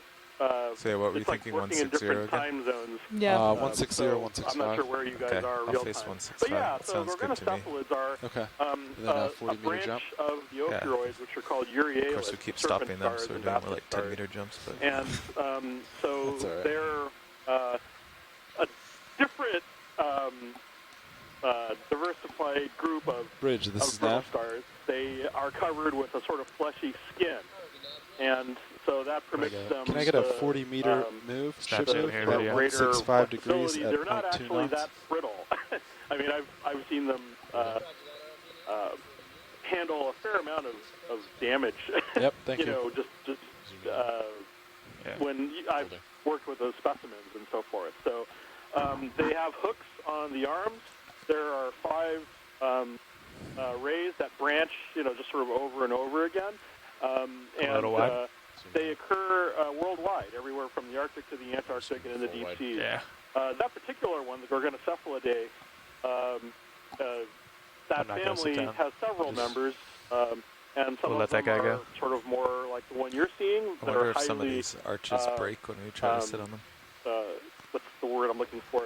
The tentacles are really highly branched, and some of them are.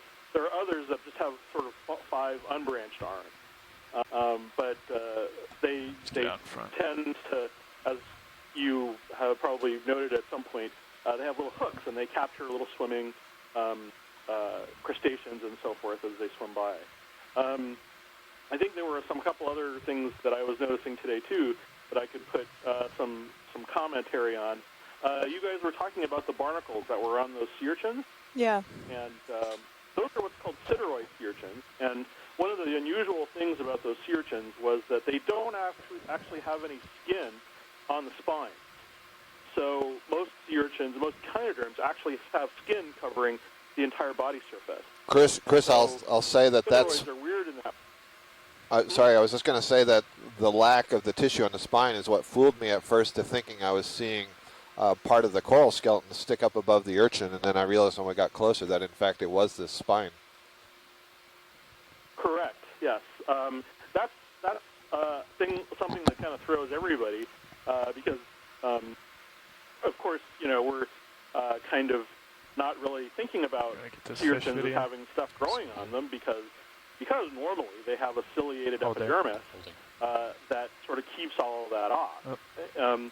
But sideroids are weird in that sense, and so you'll often find them completely, well, it's not completely, depending on the species, but you'll find the spines covered with epizoics, so barnacles, serpulid worms. In the Antarctic, it's actually thought that sideroid sea urchins carried these animals from one ecosystem to the other. And sideroids are also a predator on stocked crinoids. That was something that was only discovered a few years ago because everybody at that point thought that urchins in general were herbivorous or some kind of scavenger. But they're actually active predators on top of that. So the fact that they're feeding on crinoids and corals adds to their importance and their roles in the deep sea. And the predation on corals is something that Hurl has actually been seeing for a long time, but no one ever actually sort of put 2 and 2 together until recently. And of course, we've been seeing urchin predation in the Atlantic, but in different groups, in Okeanos, as opposed to the sideroid urchin. So there's a lot going on. We haven't seen any sea stars yet today, which is unfortunate, but we have actually seen some Brisingines, Chris. We saw. You guys get back to it. We saw a couple of Brisingines earlier, and I think we're about to look at an asteroid right now. If you want to wait the 7 to 14 seconds delay, I think you're going to see one. Yeah, okay. Well, I'll also tell you right now that Brisingid, believe it or not, that's actually one I know. That's called Novaginia pacifica. It's interesting because in the Atlantic, in the sort of shallow or deep sea, Novaginia antholensis is the one they see in deep sea coral beds. But when I say shallow, I mean about 400 to 700 meters. I'm gonna take my so camera it's video. interesting to me that Novaginia is also something and we that just shows started up in the coral move, beds and here I'm already as well. looking. So, but that one's so let's just get it real quick. Go ahead, video. Still characterized by gills. It actually still has little sort of little pockets on the surface that can respire. A lot of the deep sea, like 4,000 meter Brisingids, they completely lack gills, things to breathe through. So that suggests that it takes it across the body wall somehow. Okay. But if you guys want to get a full zoom real quick, let's get out of here. But it's very distinctive. So it's one of the few that I can actually identify when I see it. So, as for Chris it was a beautiful shot too. So again, he hasn't said anything yet. I know. The videographers. Sure. So I don't know if you can see this now, but you only have a couple of minutes to describe it. We're just. Oh, I see. Yeah. Okay. So. A little. Okay, we're seeing this orange fellow. Yeah. Go. We're going to get 5 fairly seconds. tight on it. Yeah, this is full zoom. Okay. A goniasterid. This is a. Okay, I'm fine with that. Okay. Yeah, let's get out of here. That was. We had to do that while Chris was on a line.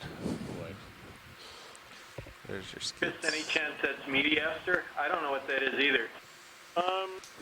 Yeah, it could be Mediaster or Neriaster. I'll have to.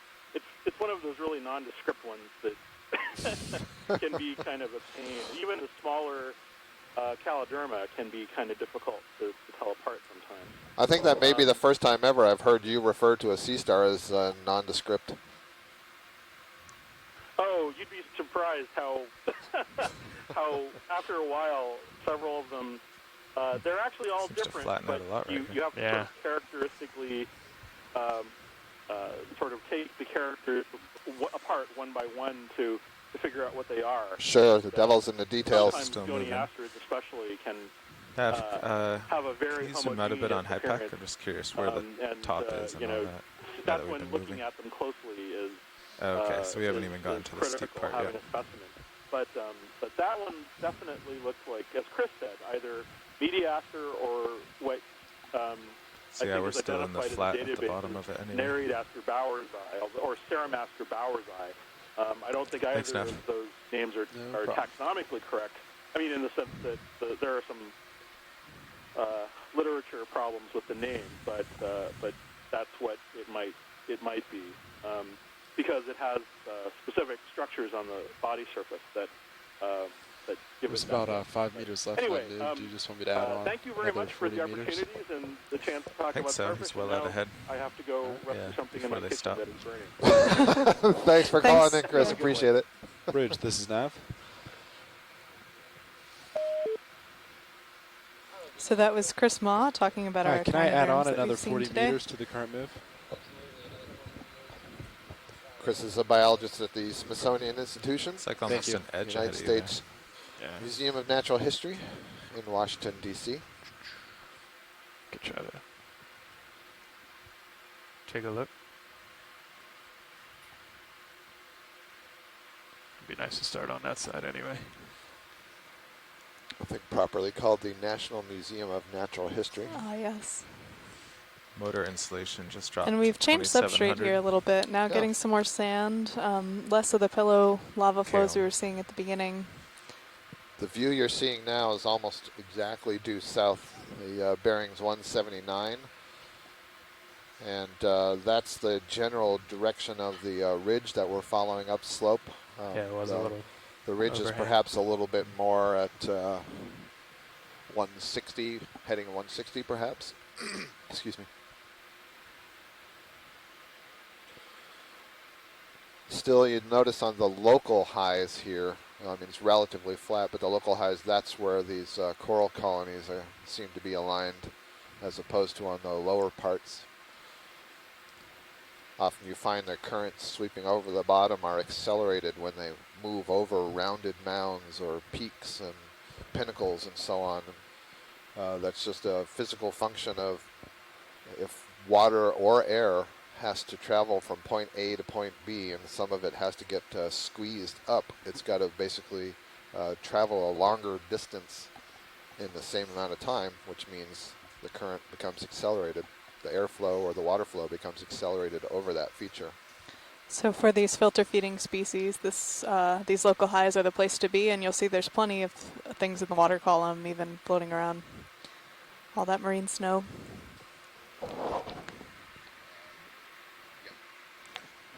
Pretty nice little mound ahead of you, it looks like, in your sonar. Another Anthomastus with abundant polyps growing off of it. Just a reminder, this is the red colony that I was referring to in the center. It's a type of octocoral. Looks like it gets a little steeper right here. So we seem to be going through a series of almost like steps, where it's a little bit flat and highly eroded. Then we get to somewhat steeper, and there's perhaps more pillows that are exposed on these steeper parts.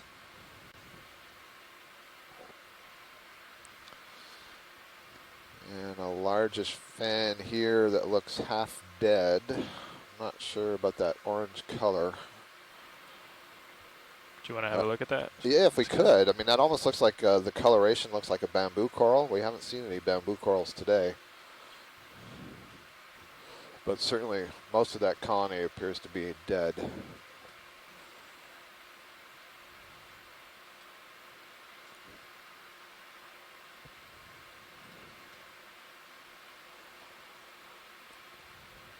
There is one of those brittle stars or snake stars with its arms wrapped around the branches of the coral.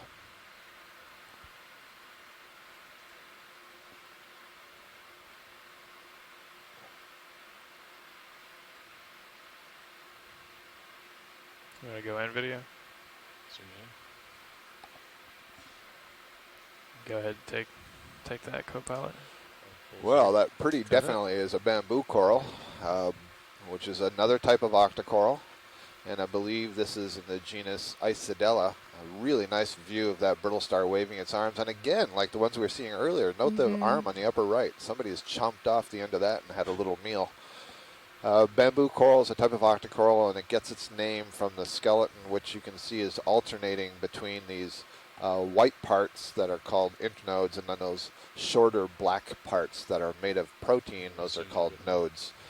And the branches you see arising here are coming from the black part. So we call this a nodal brancher, and it's one of the characteristics among many others that we use to identify it. You can also see the tissue is so thin that you can see the skeleton through the tissue, and then the polyps are arising from that very thin tissue. And again, I have to sort of emphasize that although the tissue is really thin and the polyps appear to be sitting on top of it, it's actually continuous, such that there are small channels that connect all of those different polyps together. Josh, this is Chris. What are you looking at specifically to differentiate this from Acanella? You mentioned Isidella, if I'm not mistaken. I'm just trying to figure it out myself. Sure. So Acanella and Isidella are two genera of bamboo corals, both of which have this nodal branching structure. But the definition of Acanella is that branching, at least on lower parts of the colony and some of the upper branches, come out in 3 dimensions. And so you would actually see 3 or more branches arising from the same node, not all in the same plane. So some of them would come out towards us. What you see here is a very planar looking colony, and so it's kind of 2-dimensional is how I would describe it, and that's a characteristic of Isidella. Now, genetically, there are some issues about whether that's a really good distinction between those two genera, but that's currently the way the naming convention is. Okay, video and watch leads when you're clear. We'll. Yeah, we're good. That's really nice. As we're zooming out here, you can see on the left side of that colony, the upper side especially, how white it was, and the tissue had been removed there. But you can see that the thickness of the branches aren't that different, and so again, that's another indication of how thin the tissue is that is over that surface. Thank you, Cooper. So I'm still moving 160. Chris, that was an excellent view, and I thank you for it. I do want us to continue, and so I don't want us to have to stop the ship motion to do the close-up. So when we can do that kind of thing, that is terrific. Okay, sounds good. Yeah, we didn't stop the ship there, so thank you. Understood. So here's another one of these colonies. You can see this one is completely orange, so it's got complete tissue. So this would be another one of the it looks like sonar now. presumptive Isidella. Around 185. Definitely at steepening up. Let's if we got him out ahead and then I return that way, we should have a safe direction to go. Okay. But I think you're right about 185.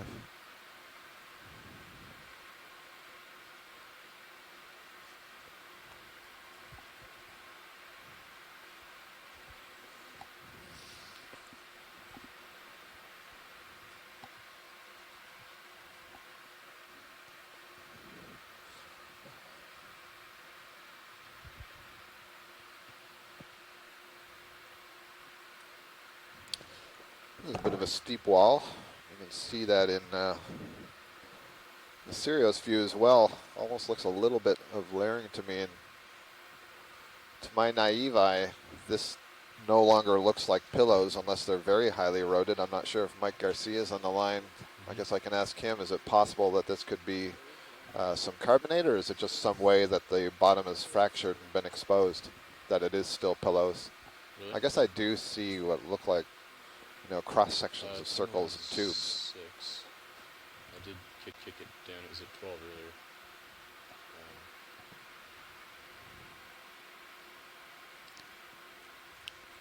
If you're in position, Chris, you can zoom into that colony on the right. Sure. Thank you. So it looks like the ship's stopped very recently. The Sirius view looks a little bit steeper than I thought it was. I'll start turning my head to face start the the wall. command video.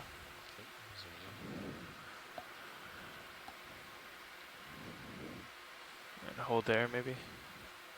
So this is again a bamboo coral. I was just wondering if I could see at this position, if it was possible to see it at three-dimensional branching, but I do not.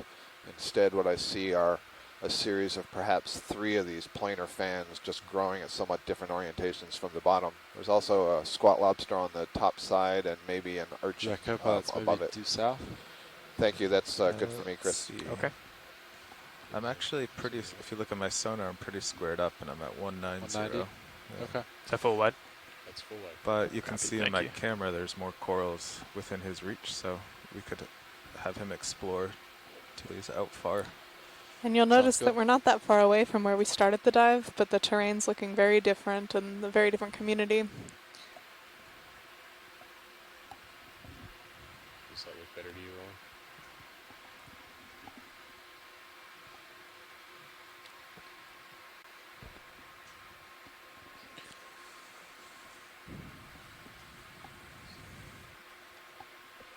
Ron? Little overhang up here with some red Yeah, I think features. Is there terrain on your right, or is it just... I wonder if those are going to be the anemones again that we saw when we first came down. They're very bright, aren't they? There's a very dark fish in there. Looks like they're big Anthomastus colonies. Huh. Wow, it's level here. Oh yeah, so we saw some of these yesterday, I think. I think we're blinding him. Yeah, these are those epigonids He's that confused. that we had pointed out. Okay. If you want to hold their video, I'm going to come up for red. Sure. Watching my overhang here.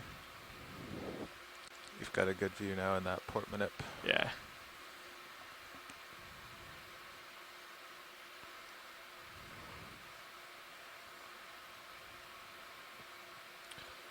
Yeah, these are a great view of these Anthomastus-like colonies that we saw earlier. Oh, and there's a rock sea pen just to its right. That's interesting also. So these, I believe these are Anthomastus. They're growing towards us, and I described it before as imagine your forearm coming out of the bottom of the ocean and your fist. So that sort of ball-like red part would be the fist, and then coming out of that are all the polyps, and you can see their 8 frilly tentacles around them. But the way they're oriented, we can't actually see the stalk, and the stalk is one of the things that we'd use to identify it. So we're just going to leave that at Anthomastus. But there's 3 colonies there, and it's very common when you see one, you see several. And it has to do with, we think, when they reproduce, the larvae that they produce the tether, it's settle like the very current's quickly. Upwards now. But on the upper right of the screen, on the right side, we saw a sea pen before, and I described sea pens as having this peduncle at the base that's kind of inflated and buried into the soft substrate. Well, here's one that's growing on a rock, and this is a newly described phenomenon, only about 3 years now. The first papers came out, and they refer to them as rock pens because they are on a rock. And if any of you were listening on leg 2, I called in and I described these as kind of like those punching bag clowns, and I sort of read more about it, and a better analogy is a bathroom plunger. So the peduncle at the bottom, they use the skeleton on the inside. There's this one rod, you can kind of see that lighter white color that goes all the way down through the axis of the colony, and they can use musculature to sort of pull that up in the center, so they create a plunger-like effect that helps hold them in place. But otherwise, that's one giant polyp, that bulbous part at the bottom, the plunger-like part, and then the axis that comes out. And then there are daughter polyps that are coming off of it, and that's what you see oriented around the front. And I'm going to guess that this is, because of the number of polyps and their arrangement in rows, that this may be the genus Anthoptylum. Chris is wondering if it could be Calibolemnon, which is another genus, but Calibolemnon has the polyps very distinctly separated from another, and I don't think there are quite that many. But that's okay. We'll just sort of leave this as a question mark. You can see in the individual polyps themselves, again, that's the structures that arise from that axis, and you can see the ring of tentacles. Just below that, you see some pink color. That's basically the pharynx. So the equivalent of the upper part of your esophagus, your throat. Oh, and it looks like at the base of those, just near the axis itself, and now you can see that white line. That's the one rigid rod that's internal, the internal skeleton. You see those little white ball-like structures? Those are eggs. And the eggs are developed on the inside of the polyp. That's essentially, you can see through it to where the stomach is. So they do all the digestion in there. But there are these sheets of tissue. So if you can see the lines that are running down each of the polyp, it's called a mesentery. The eggs develop on those mesenteries, and then when they're mature, they may be released through the mouth and are fertilized externally. In some species, it may be that the sperm enter the polyp, fertilize the egg, and then a larva is released. There's different methods of reproduction, and that's something we really don't understand very well for these deep-sea corals. There's a lot of ongoing study. Great view, Chris. Thank you. That's good for science. Okay, come on video, if you're clear. Andrea Quattrini agrees that this is likely the genus Anthoptylum. Zooming out. Copy. So we're seeing a nice diversity of corals today and fish. Yeah. Full wide. Are these yellows also these Enelopsamia? Yep, I believe they are. The Enelopsamia has continued with us since we first set down at about 567 meters. We've come up in elevation. If you go like 5 meters about more forward, 70 or 80 meters now for vertical relief. If you look at all that stuff up there. There's a pretty good density here, and you can see that the bottom is very rugose. It's very rugged. There's lots of small local peaks and highs, and again, the water accelerates over those a little dark. Areas, and so you get more suspension-feeding organisms growing there. As Mackenzie, you said that earlier, you know, there's more food particles that are passed by the corals in a unit at a time. There's something rather interesting in purple here in the center, and I don't know if this is what we looked at earlier. So you want to make sure you can see enough around you. No, Scott, this is not. That's this good is right actually the purple morph of what we were originally calling another type of Enelopsamia, but it turns out it isn't. It's in a different. It's a different species altogether, and maybe a different genus. If I'm not mistaken. I don't know that I've ever seen a deep-sea purple scleractinian. Look at that. That is indeed. So this is a stony coral. So that means it's a type of hexacoral in the order Scleractinia, and that yellow thing that's to the left of it is also a Scleractinian, but this is a purple morph. And so the question was that Chris Kelly, you just heard there, was alluding to was, could this just be the same species, a different color morph, or is this a different species? It sounds like the indication is it's a different species. And then we see a fish just underneath that. Go ahead, Mackenzie, if you want to talk about that fish. I think the swing arms need some. I just... Sorry. Didn't mean to put you on the spot. I think the swing arms, when you're looking dead ahead, are yeah, if anyone I'm sure has a guess. They're better off in.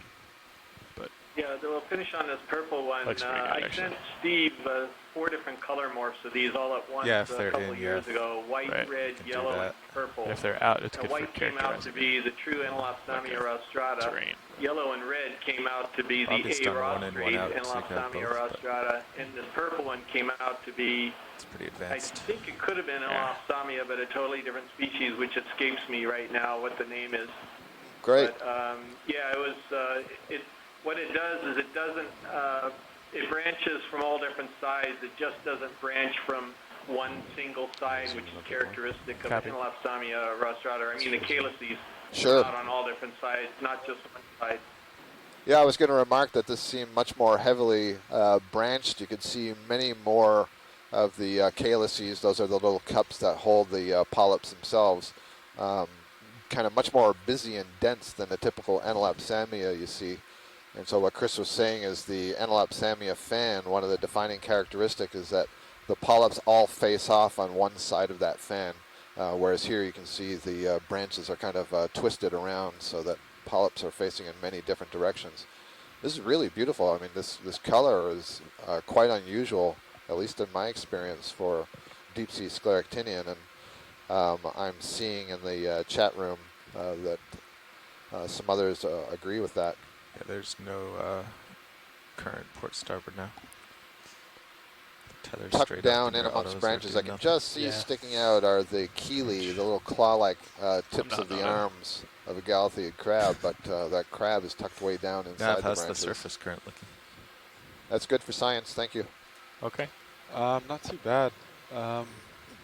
And Looks like another, it's a been lot around of good hiding 0.7 places on or these down. corals. I'm just going to Just zoom a in. little Right, bit, and so I okay. think I see a little surface sponge port in there. and There's around probably what we 0.3. can't see are, you know, polychaete worms and probably some smaller crustaceans, amphipods perhaps. Yeah, all So sorts. once again, a nice community. And there's a nice Yeah, view of that Enelopsami on the left. You can wide see shot is nice hard and 'cause the curving, and stuff all on the the left is polyps blown are out. on the downward face Dark.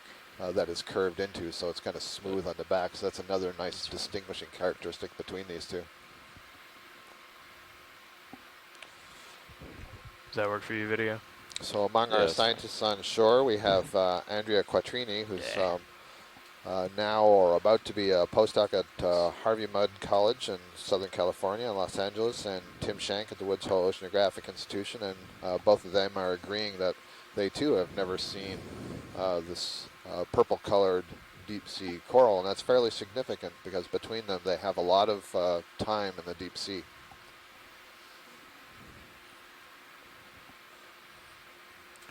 So are you actually on top of a ridge now?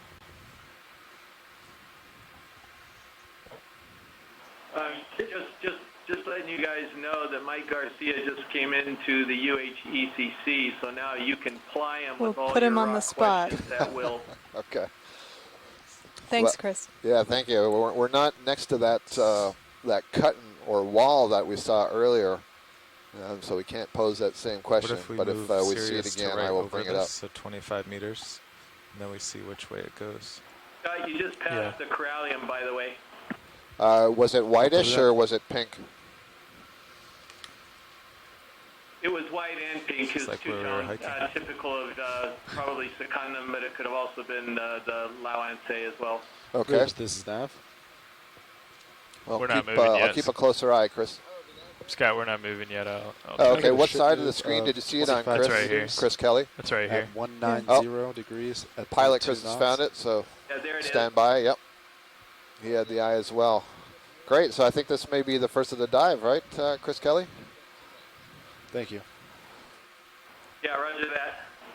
So we had said earlier that one of the things we were interested in was moving up this topographic feature to see if there was a transition zone between some of the corals that we encountered first and then perhaps some of the precious corals. And this is corallium that we're looking at right here. Corallium is a genus name. It's another type of octocoral, and this is one of the precious corals, or at least the genus corallium are used in the are part of the precious corals, and some of them are harvested for use in making jewelry and other artifacts.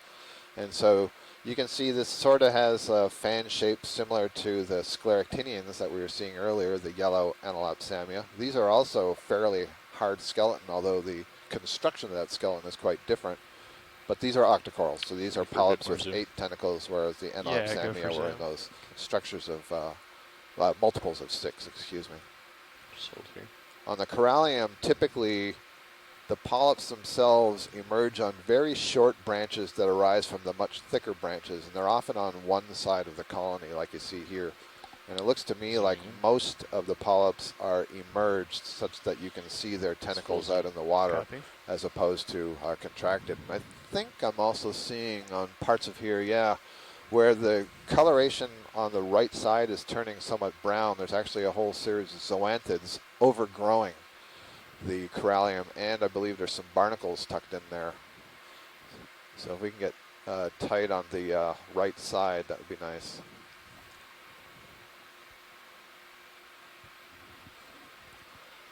So again, zoanthids is a type of hexacoral. It grows, you could describe it as parasitic.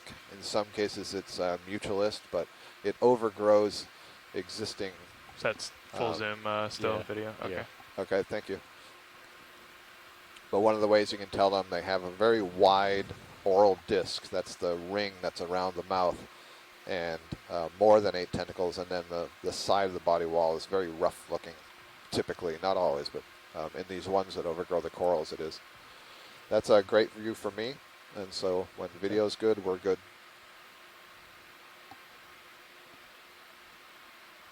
Yeah. Okay. That's fine. Chris suggests the species name Loense, Corallium Loense, or something similar to it. Great. Oh, is this a fish? Is this a pink fish? Is that one of those alphonsinos? Oh, I was looking at the shrimp.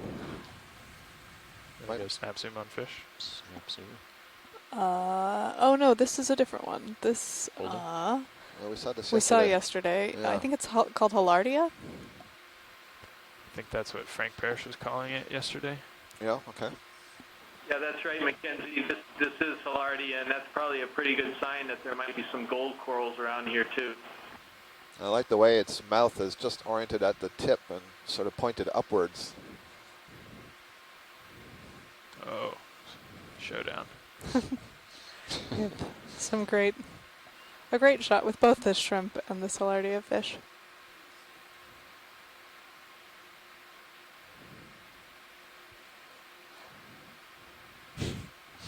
So Chris, you can correct me if I'm wrong, but this fish must be based on the mouth picking things off rocks and eating small crustaceans. Yeah, me too. Okay, you want to come Or on? maybe corals. Or maybe He corals. looks like a picker. Yeah, he looks like a picker to me, I agree. Full white.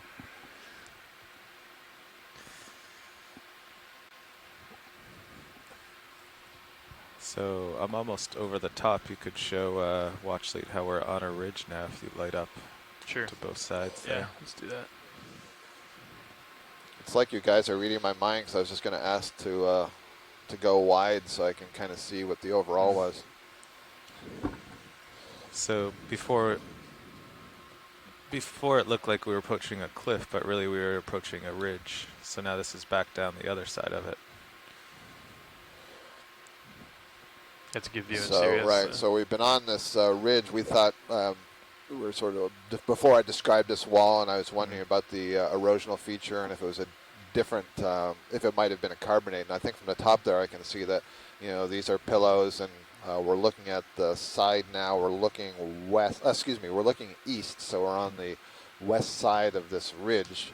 And you can see in the Sirius view that it's pretty steep on this side, and it does look to me like that's all pillow lava of some kind. But I understand that Mike Garcia, a geologist from the University of Hawaii, is in the ECC, so he can comment a lot better than I can. So, Mike, please feel free to describe what we're seeing.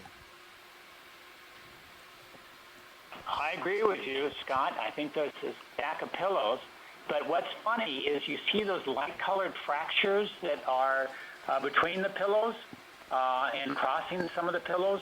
Those look like calcite veins. Really? And this is the kind of thing we typically see in a subaerial environment. I don't recall ever seeing such a thing in a submarine environment. Interesting. So that means at some I'll point, go ahead and this check whole it. It feature actually that looks we're pretty looking good to at me, but was I'll above check sea it for level. you. Right. So the Hawaiian volcanoes Maybe we not right now typically while we're on think the of cliff, as but subsiding once we during get their to a flat entire part. history, but that's not entirely true. They go up as much as 500 meters cool. as they drift away from the hot spot, which is caused by a flexure. Oh, there's some beautiful pillows on the right side there. Some nice striations you see. Yeah, and Wow. hang on just a second. Can we That's look at, beautiful. what is that gray thing? Is that part of the rock? Is that a sponge? A dead sponge? Sorry, on the upper left with the yellow coral coming off of it. Let's go check it So out. just such a weird color. And then, Mike, we'll have a close look at those striations for you right after we look at this, since we're going in that direction. I guess it's Come in, just video? rock with... Sponge on it? I have no idea what that is. wow, is those all Holding barnacles or zoanthids? Oh, that's a... I think... I'm going to wait. I'm going to stop throwing out guesses. Another urchin, maybe? Well, they look open, so Yeah. I would guess that those are a whole lot of barnacles that are dead, and they're just the barnacle shells. Huh. And you can see they're all aligned in these rows. Wow. Scott, those rows reflect the surface texture on the rock. If you zoom back Right. out, you'll see the rock is striated here and elsewhere. Right, I agree, Mike, and that's actually a perfect indication of what I was saying earlier, that local topographic highs matter, so even the micro topography matters to the larvae that are settling. So they're going to settle on the higher part of these Video, you can zoom on indentations. Sirius if you want to get a beauty shot. Cool. If we can get any tighter, Chris, that would be helpful. Sure. Let's Thank get you. more Zoom zoom left as well. You can see Okay, in the stand by Sirius video, view an sure. outstanding view of how close we are to this. and the extent of what appear to be these barnacles. You know, some of them look like they have a slightly different texture, and I can't tell if they're zoanthids. Okay, you want to come in more video? Okay, zooming in. And another fish up in the corner. God, there's an It's full zoom. yeah, and there's an Acanthogorgia off to the left too. Okay. That's full. It's full zoom. Thank you. Copy. Let's come back down here to these closer ones. Yeah, I think that these are barnacle shells. But I know you all can detect a little bit of hesitation in my voice. You see just under the legs of the shrimp how there's this film behind them, and that tells me that in fact this is some kind of cnidarian that's overgrowing this surface, and so those must be polyps, in which case this must be a zoanthid, but I can't actually see the rings of tentacles or anything. Really quite fascinating. But thanks for that zoom. Can you see it on some? I guess I can. I kind of imagining on some of them. I thought I saw. Yeah. So I think what's happening is that, yeah, there we go. There's I can see some on the side. Great. Negative. Yeah, and over here for sure. Look at that. So on the edge of the rock. So what's happening is that the oral disc, that is the part of the tissue that surrounds the mouth, which is right in the center of the ring, is actually depressed relative to where the tentacles are. So it kind of looks like it's a hollow bowl. Full zoom, correct? It's not. It's just a little bit shorter. So that's a zoanthid colony. And so we have now seen several different zoanthids today, and we've referred to gold corals, and we're wondering if we'll see gold corals as we go up the slope. All of these are different kinds of zoanthids, and so this tells you that they can have achieved tremendous variation in their growth morphology. This one grows like a mat over the rock as opposed to growing over skeletons. Yeah, I have no idea. I'm guessing this is a different species from what we've seen on the coral, but I don't know. Thanks, Chris. That's terrific for science. Geology wanted to have a close look at the striations on some of the pillows that were more to the right as we were going up. Copy that. Come live video. Zooming up. Video, can you come a touch wider on Sirius? Sure. Would you like me to come full? And I'd encourage you watching on shore to check out our Sirius feed right now. Okay. It's got a great look at this slope over the side and the context for some of the community we're seeing here. The striations on those rocks reflect the cracks that the pillow lava is oozing out of the hardened earth. So as it comes out molten, those striations are imprinted on the rock as it freezes, as it comes out through a crack. So those little striations reflect the irregularity of the crack that it extruded from. And you can see it's all over that surface. It's a spectacular example. Walking around the striations. Yeah. So Mike, would the distance between the striations be meaningful at all in some way of telling you something about the rate or the extent of the eruption, or is it all just dependent on the space that it's being squeezed out of? That's a good question, Scott. I don't know that anyone has tried to figure out what that means in terms of studying the cracks, the spacing of those things. I don't know. So a beautiful view of these pillow lavas. We have this shrimp. There was some discussion about what kind of shrimp that was, and I don't know if any conclusion had been come to. I think we've been leaning towards Plesionica for this one. Okay. And there we see the Anthomastus again, another kind of octocoral. This one actually, the polyps are out, but the tentacles have been folded over, so you don't see any of that frilly ring around the mouth. Slowly pull out video. See if we want to. And there's a light dusting of sediments in some of the nooks and crannies among these pillows. And, you know, we talk about the sediments Thank you. here on the bottom, and maybe Mike can say a little bit more about that, but, you know, the extent of my knowledge of the sediments is that they're either going to be derived from the water column, so skeletons of dying organisms that are settling on the bottom, or erosion from the rocks in place or the rocks that are further up the slope. I'm over the center. So of the there's ship different stop. kinds of sediments, and some knowledge of that might also tell you something about the process head along the top. and the age of the features that are being examined. Snap zoom on this here. And Chris Kelly has corrected that shrimp ID to Heterocarpus levigatus rather than Plesionicus. You looked at that white one. Yeah, there's big cauliflower. We're Look at that white one. I think it's Hold there. You think it was what, Chris? I think we're trying to get down to it, so stand by. I think it's Siphonogorgia. Oh, really? Siphonogorgia, that'll be a first. Look at that. So there is a true soft coral. Okay, great. I think that's the first one that I've seen maybe on the entire expedition. Chris will correct me if they saw any on Lake 2 or 3. This is yet another kind of octocoral. So once again, the polyps, which are the smallest nubbins that you see sticking off of there. In this case, as near as I can tell, they all have their tentacles withdrawn, but you can see, I'll call it the head end, which is the tip where the mouth would be, and they're coming off of these larger swellings or arms, if you want, and then they all extend back into that main column. Well, this is called true soft coral because there's no internal skeleton. And so I suspect if, you know, something were to tap that, it could actually withdraw into this tight little ball closer to the rock. And certainly at least some species can do that. Sea anemones do the same sort of thing. So if you have sea anemones in an aquarium or you've seen them on the seashore, you know, if you kind of poke them with their finger, they withdraw the tentacles and then they squeeze up close to the rock, so they just look like bubble gum on a rock when before they look like this flower.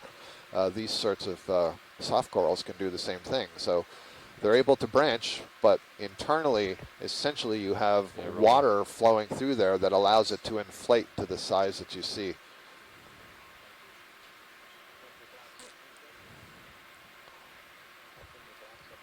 That's really nice. So Chris has identified it as Siphonogorgia alexandri.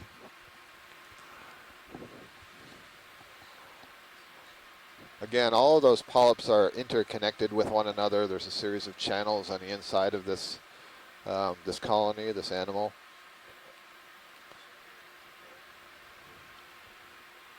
And I can see on a few of the polyps, the tentacles just a little bit emerged,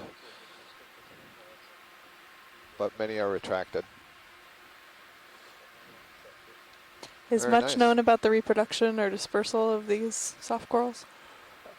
You know, soft corals like this are more common in shallow water, so there's just a tremendous, magnificent diversity in the Red Sea area, for example, in Indonesia, and so they're certainly more available for study. I don't know all that much about their reproduction. I haven't followed that literature very much. Just coincidentally, we noted that Andrea Quattrini is joining us in the event room and providing observations. And Andrea is a great expert on some of the deep sea fish and has also done a lot of work with deep sea coral. And she is currently in the lab of Kathy McFadden at Hardy Mudd College. And Kathy is an expert in soft corals. So maybe we can get Andrea to ask Kathy at some point about what's known about the reproduction of the soft corals. Anything in particular we want to check out before we zoom out, Scott? Science is good. That was a beautiful view. Thank you. Sure you want to come wide video? Good eye there, Chris Kelly, and spotting that. And I think just before you had said something in the chat log, Chris, our pilot, had independently noted that was something a little bit different, was getting ready to have a look.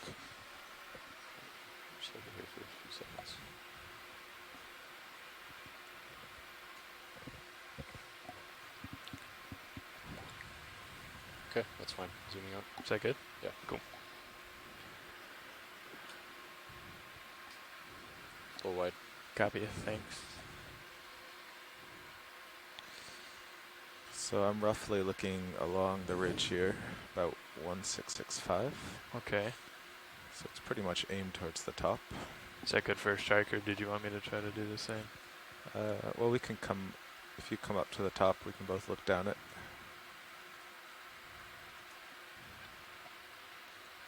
There's a pretty large feature here.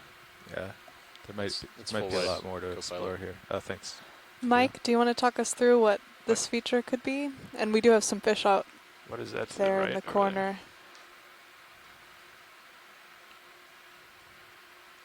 Well, Actually, at I least would love to, but I'm not entirely sure what you're looking at. There's a broken pile of fragments of pillow basalts, and right in the front and the center is a crack that's been healed with calcite. So the outcrop broke apart, and some secondary calcite is filled in this area, healing it. What is that off in the distance, Dan? we definitely saw one of those epigonid fish, and we'll check on these other two off to the right. The circular thing. If Chris or Andrea have an idea on that, I know it's still pretty far off. There's 4 of them. Mackenzie, I think they're all epigonids. You think all 4? Yeah. Mackenzie, did you want to zoom? I think that's all right. We've gotten a nice view of those earlier. If you want a shot of any of this, just yell at me and I'll... Yeah, thanks. I think we can keep looking at this feature here. We've found something quite impressive. Okay.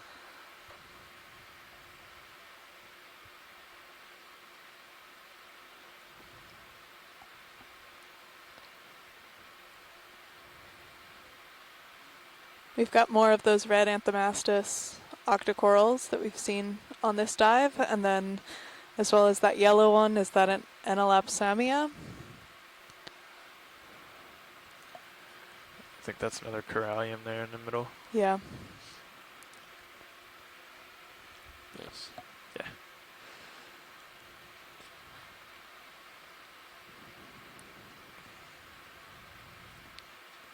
And I'm not sure if this collection on this rock here in the middle is another zoanthid colony. We could maybe zoom on that. Where's that? The kind of green mat. Yeah.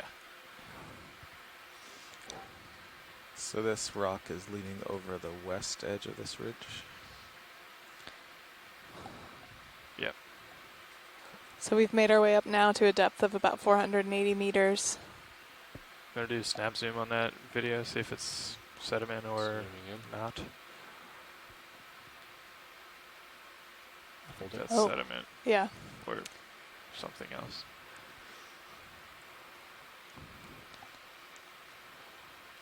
I'm going to zoom in. Yeah, not one of those zoanthid colonies. Okay, thanks.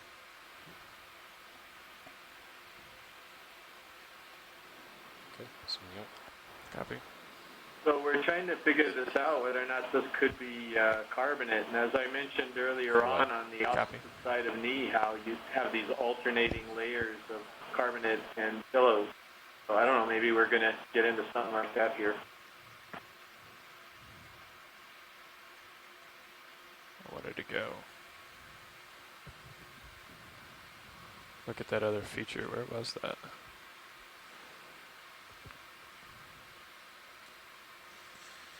Circular thing is down here. We're not going to get there, are we?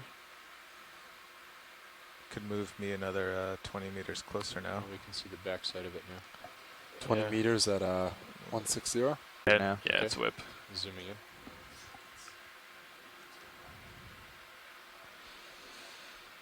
Holding. Copy.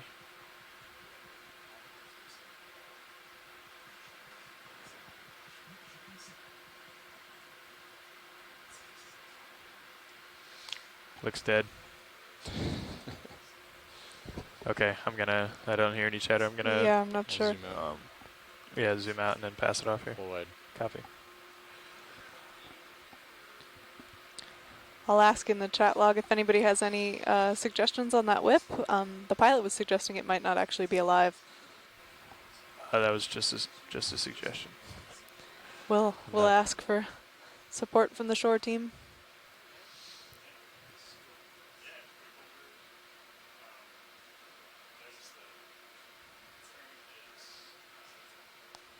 Chris Kelly now pointing out this overgrown black coral skeleton.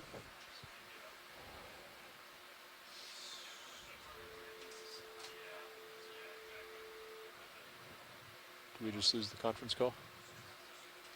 Mackenzie, if we're waiting here for a minute or two, could we take a look at that vase sort of to right of center? Yeah. Getting a seat change, and then we'll ask for a zoom on that. Yeah, we're just about to do a pilot swap, and then you can inform Dave Wright what you want to look at. Thank you. Making sure everyone gets fed.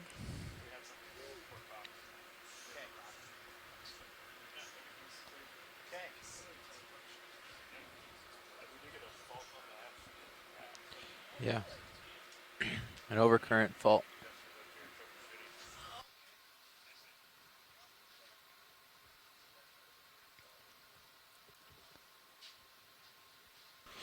Actually, I was just going to ask you to do a little test for me.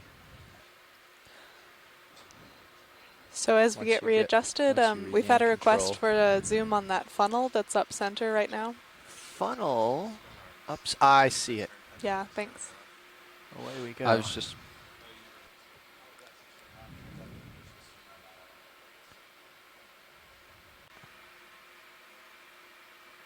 Yeah, okay. Video pilot, we're okay to slowly zoom in on this Okay, zooming in. object.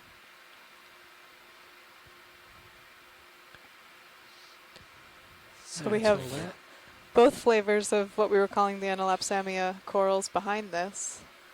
And Chris, I'll let you talk about the sponge. Yeah, this is just sort of a weirdly shaped regadrella. It's a glass sponge, sort of a classic glass base that people may have heard about, who aren't spongiophiles like me. But it's got a sort of a soft skeleton. That grid you see on the top of it is called the sieve plate. That's the main osculum, or the main area where the water comes out of. Water actually enters into the sides of the funnel through those smaller holes and then comes out through the top.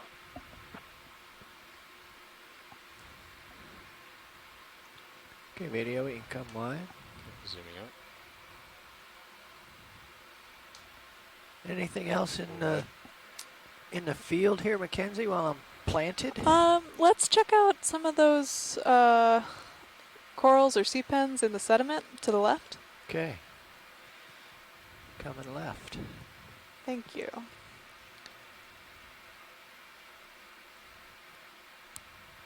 Let me move over just a touch closer here.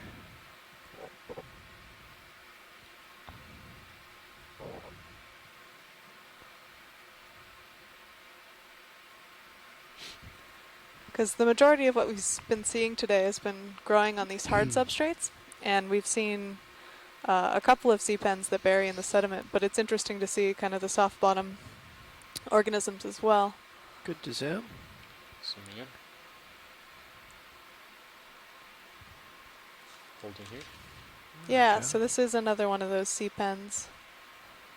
Actually looks very similar to the rock pen that we saw earlier. And Chris Kelly has ID'd it as the genus Anthoptilum. So we did see these earlier, so don't need to spend too much time imaging. Okay. Let's just pop in for a quick macro since we're stable. Zooming in. Full zoom.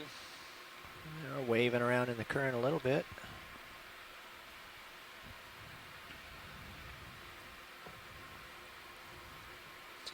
And I think earlier in the dive we actually saw these on the rock, so they're multi-substrate. Full wide. Anything else here while we're... Can we pan back over to the right? Over to the right, yeah. Thanks.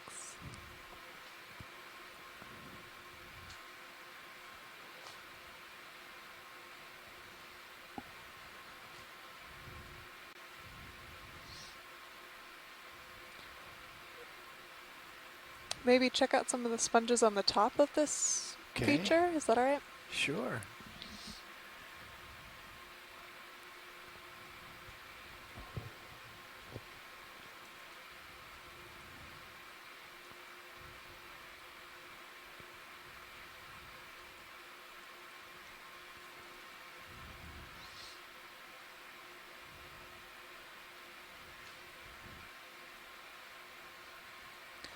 This is a really beautiful sponge, actually. Yeah, it's kind of interesting how it's arrayed itself. I've never seen one spread out that much. Yeah, so I guess the array comes from trying to get as much of the filter feeding action as they can. A little more so please. Chris Kelly is suggesting that this is a demisponge, maybe of the genus Posselastra.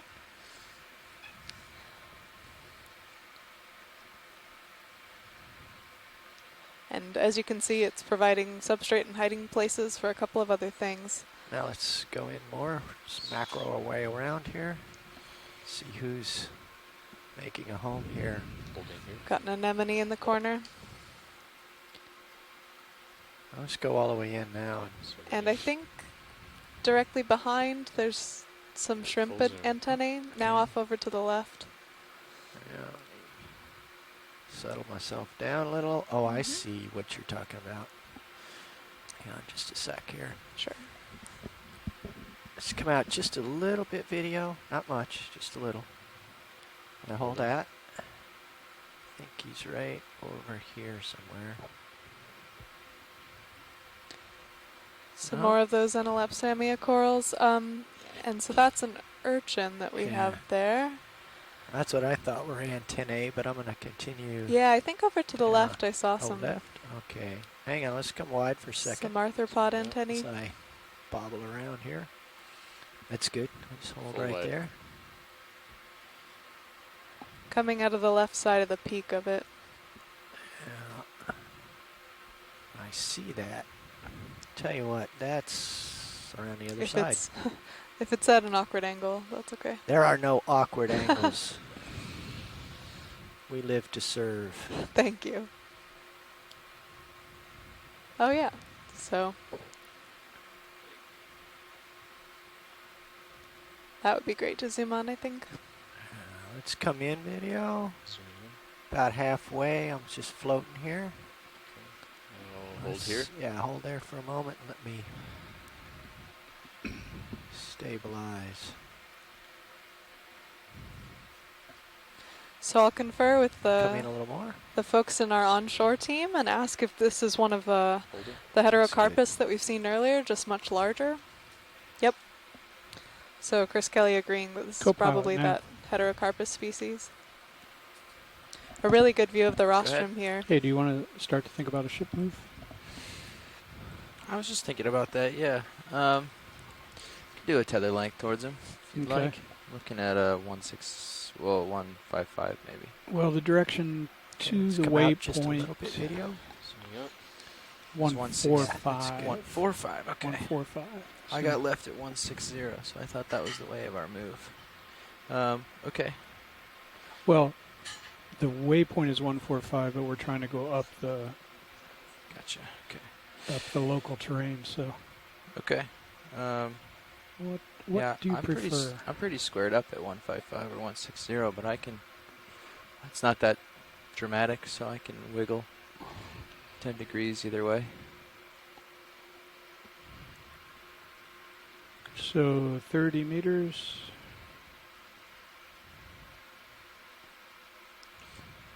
.155. Let's come wide video. I don't know what kind of tracks we're trying to make, if we're trying to go quickly or pretty slowly. Guess it depends on where we're trying to end up and how much time we have. We are trying to move about 500 meters, and we've got 4 hours to do it, so we've got plenty of time to look around. But yeah, the smaller moves like that sounds great. Okay. I just see the tether getting stretched out there, so. Yep.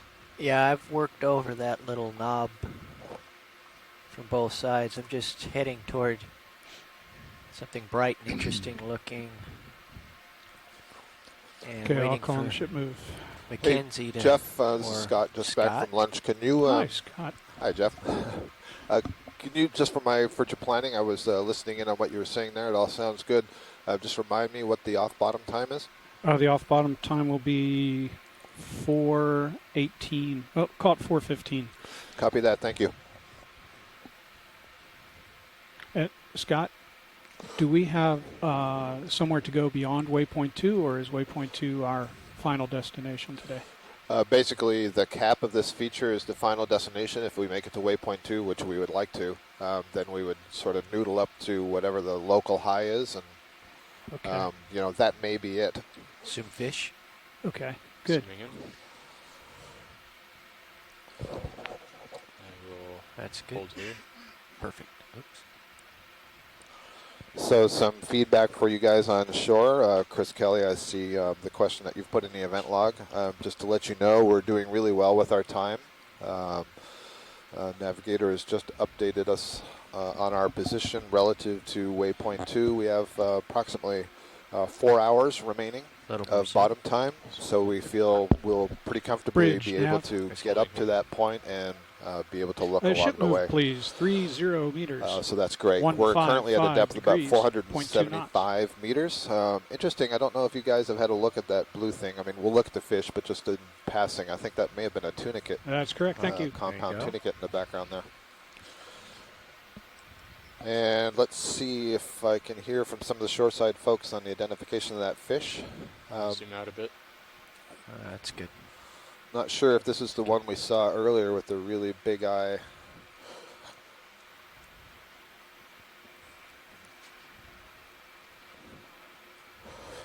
Okeanos, thank you, Chris. Okay, can we just have another quick look if we're in a stable position to that blue mass?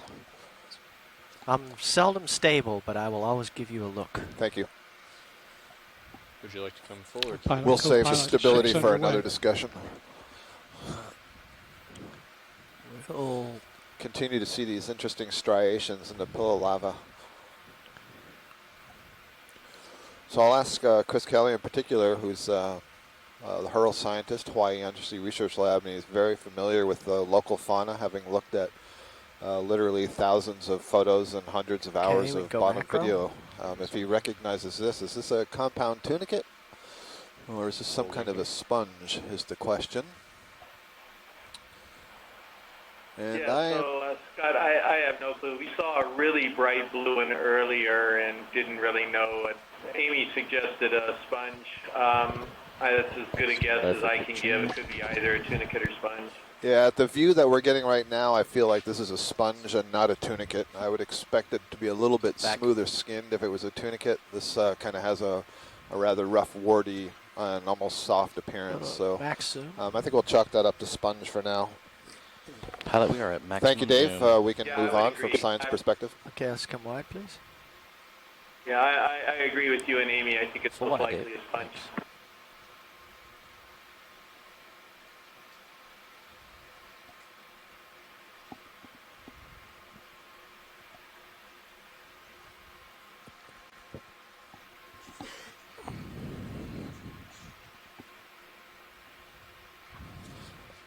So just before I had left to lunch, we were looking at that mat-like zoanthid that was overgrowing the rock, and I thought what was so interesting was it had overgrown a very large extent of that rock, but we hadn't seen it anywhere else.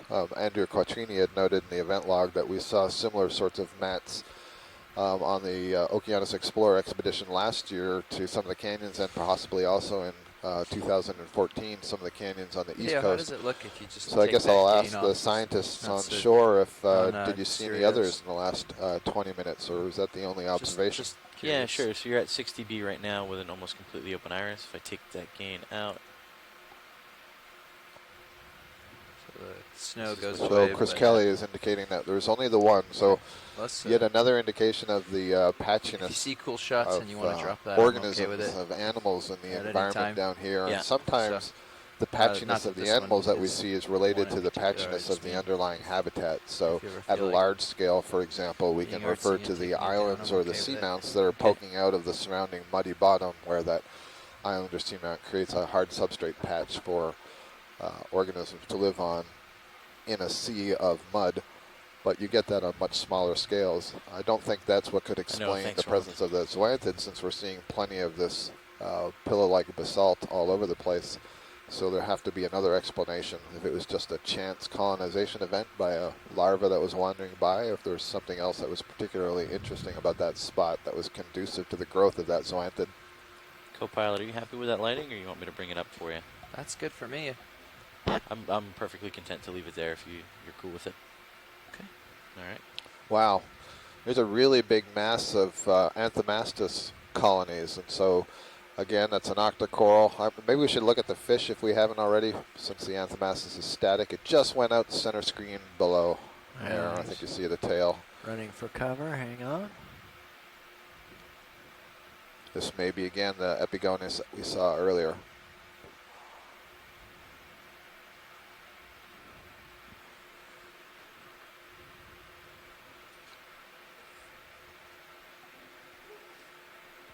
passing a glass sponge on the way to zoom into this fish. Zoom.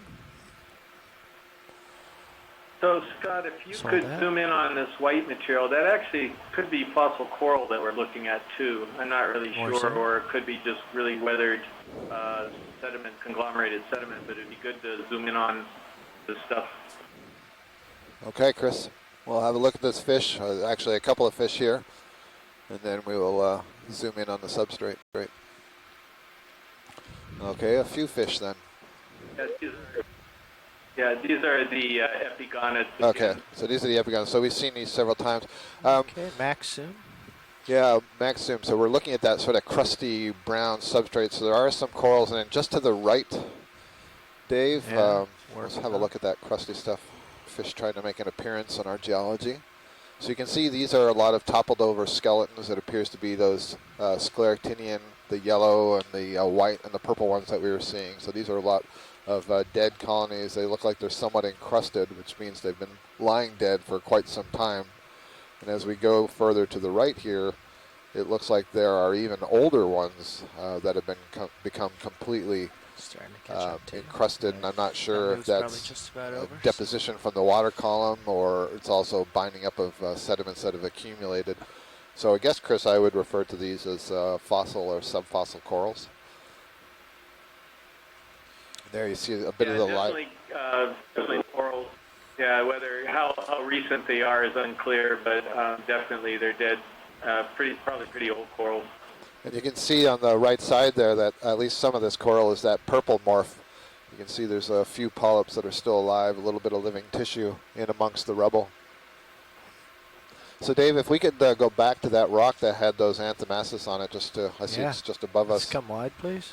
So the anthomastus, these are the fist-like octocorals, and I'm thinking there are probably at least 6 different colonies that are all jammed in together here on this rock. It's just above us, and we're hovering into position to see those. Oh, look at that. There's 4 of those vase-like glass sponges tucked into the rock. There's the anthomastus colony. So 1, 2, 3, 4, 5, 6, 7, I believe. At least 7 of these anthomastus, and then the sort of pink-like branches that you're seeing arise above it, I believe, were the arms of another one of the gorgonocephalids, the basket stars. So this will be our at least our second basket star of the dive. Chris Mott called in earlier and gave us some really good detail on the basket stars. They start out as juveniles, or actually there are several species within the group that have 5 arms, characteristic of a typical brittle star. But then those arms begin to bifurcate and branch, and so you end up with this basket-like appearance that you see on these guys. He said there were hooks associated with the arms that could trap small plankton out of the water column that they would feed on. Great view. And again, there are several different of these red anthomastus coral colonies, and they're just so bunched together that it looks like one large one. A little more zoom. Yeah, that's good. Gorgeous. I'm not seeing any other associates in with the anthomastus. You see some of the purple scleractinian coral, the stony coral. There's at least 3 colonies on the back side of this rock. That's good for science when it's good for video. Come wide.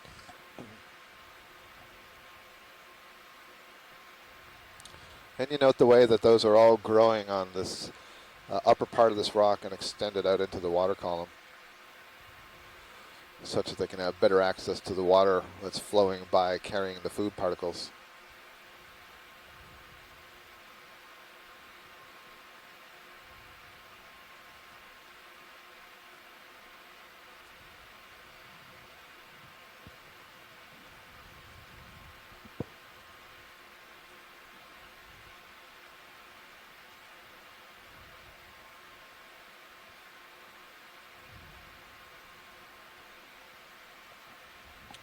Hey, co-pilot, are we on heading here? Where should I be going next? Ship stopped for a while. I'm off track.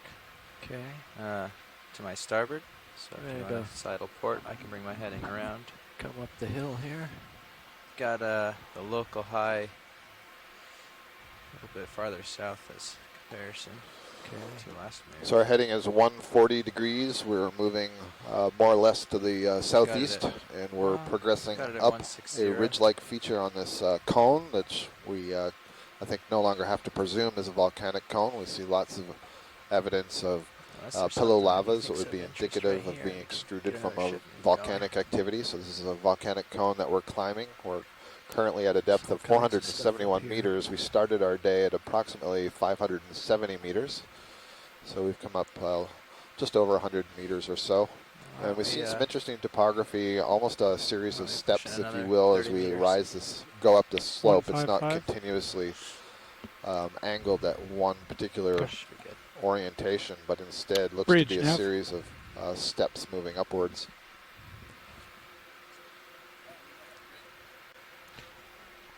Yeah, I'd like to repeat that ship move, 30 meters, 155 degrees, 0.2 knots. Looks like a crab. Yeah. Either a big crab or That's toppled correct. Thank coral. you. Looks like just coming around yeah. the edge here just to pick up. There's usually stuff likes edges.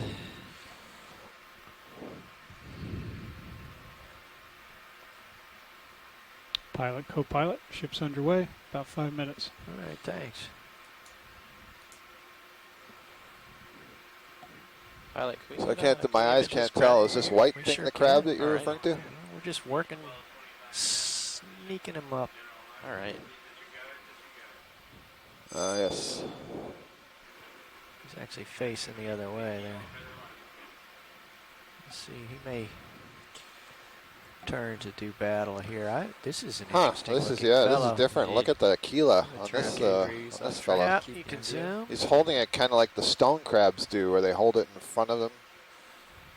Look at the spines on that leg. That is terrific. So I'm waiting for our crustacean experts to weigh in on this. The legs on that are remarkable. I bet it's feeling quite mutual. Decapod crab. You can see it moves in this fashion that a lot of crabs do. Basically, they move from side to side instead of forward and back.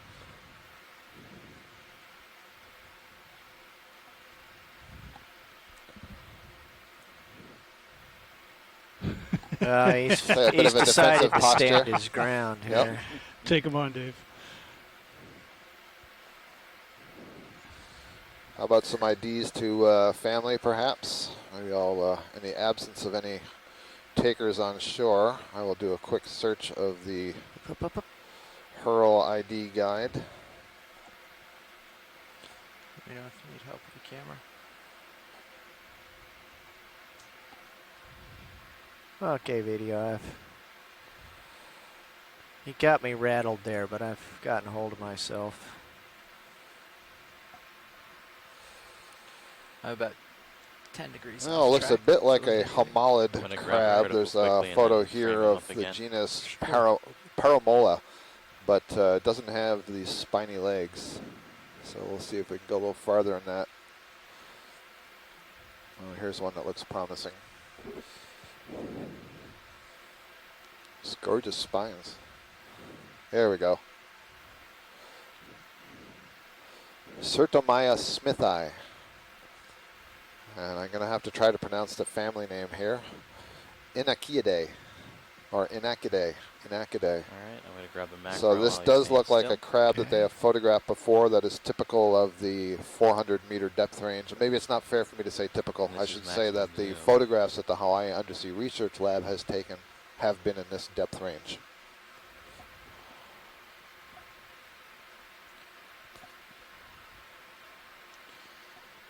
It's interesting that those appendages, are those some sort of attractors? They look like algae, but they're obviously part of the crab. Yeah, part of the crab. I'm guessing, well, I see some barnacles growing off the back of the crab, and you can see the small antennae that are flicking around. They also have CD on them, so they would be chemosensory in nature. But it almost looks like there's also some hydroids growing off of the antennae themselves. But they do, you know, there's so many little spines and hair-like structures that they can get the mud and debris trapped in there. I'm just going to float out then. And Give you a full wide. All right, great. Crazy looking thing. And full zoom. Thanks a lot, pilot. Good chase work.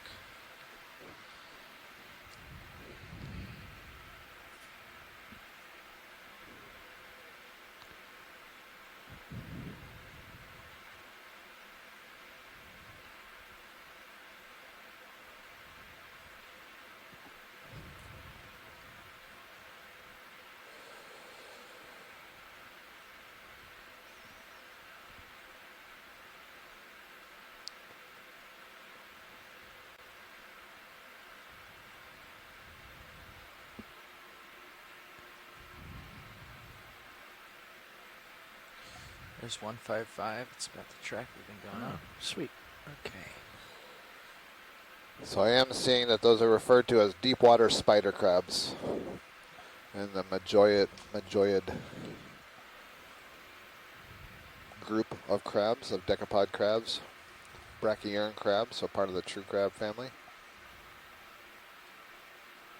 We see a lot of the what we refer to as galatheid crabs or squat lobsters, and those are not in the true crab part of the decapod phylogeny, which means they have some distinct evolutionary differences, including the number of legs, for example. Probably about done.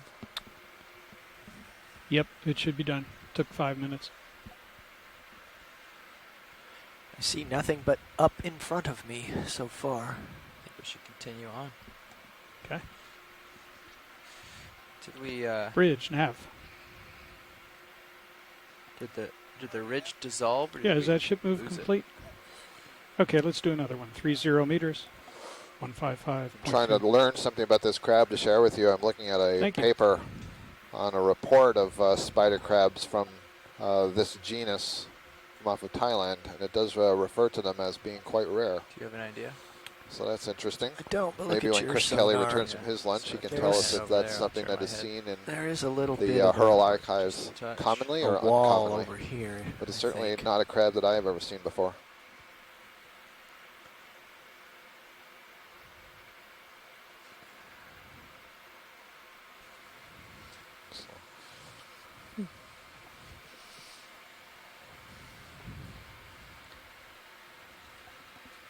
Oh, that looks like a little black coral, perhaps a Storopathes black coral. Dave, if we have time. We certainly have time. Great, just Video, let's was zoom the in on center, this, it's probably just to the left out of screen. Got it, zooming in. That's a rock pen, that's not what I was referring to. There's 2 rock pens there. The colony that I was referring to would be just below. You'd have to zoom out again. It'll be just off to your lower left. I'll just ooch on down here. Okay. I'm saying left, and I mean right again. I apologize. That's the left I mean. You left me behind. There we go. That guy. Got us right to it anyway. Yeah. Okay. So the question is this a Storopathes or is this a Chrysopathes? Chris Kelly was interested in possible new species of Chrysopathes from this area, which would be a collectible. But this looks very much like a Storopathes to me. What indications are you looking for? What you would look at is the main axis, so where it's growing from the rock, and then how the branching comes out from there. So here you can see that there's a lot of sub-branching, right? The main branches come out, and then there's branches from those and branches from those. And that it's also kind of shaped like almost like a little bit of a radar dish with the polyps facing on the convex side of that radar dish. That's all Storopathes-like. The Chrysopathes will have fewer branches, and it'll be more like a feather with side branches that also branch. Okay, we can go macro. Thank you, Dave. That was good. Oh, okay. Oh, yeah, it's time for me to go. All right, we'll go full wide. Yeah, no problem. Catching up here. Here we go. We got our ID.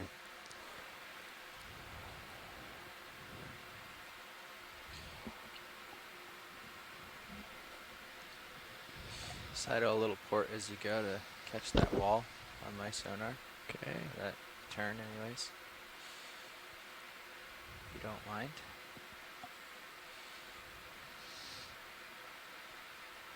Should be right up. Well, no, I got a ways to go yet.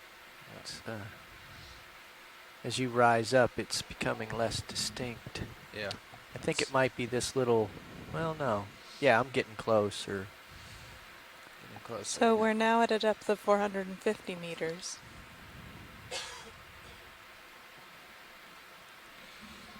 Okay, just about out there at the end.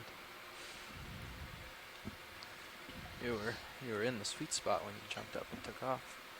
Well, I was looking at my echo, which is just now merged with the bottom return there.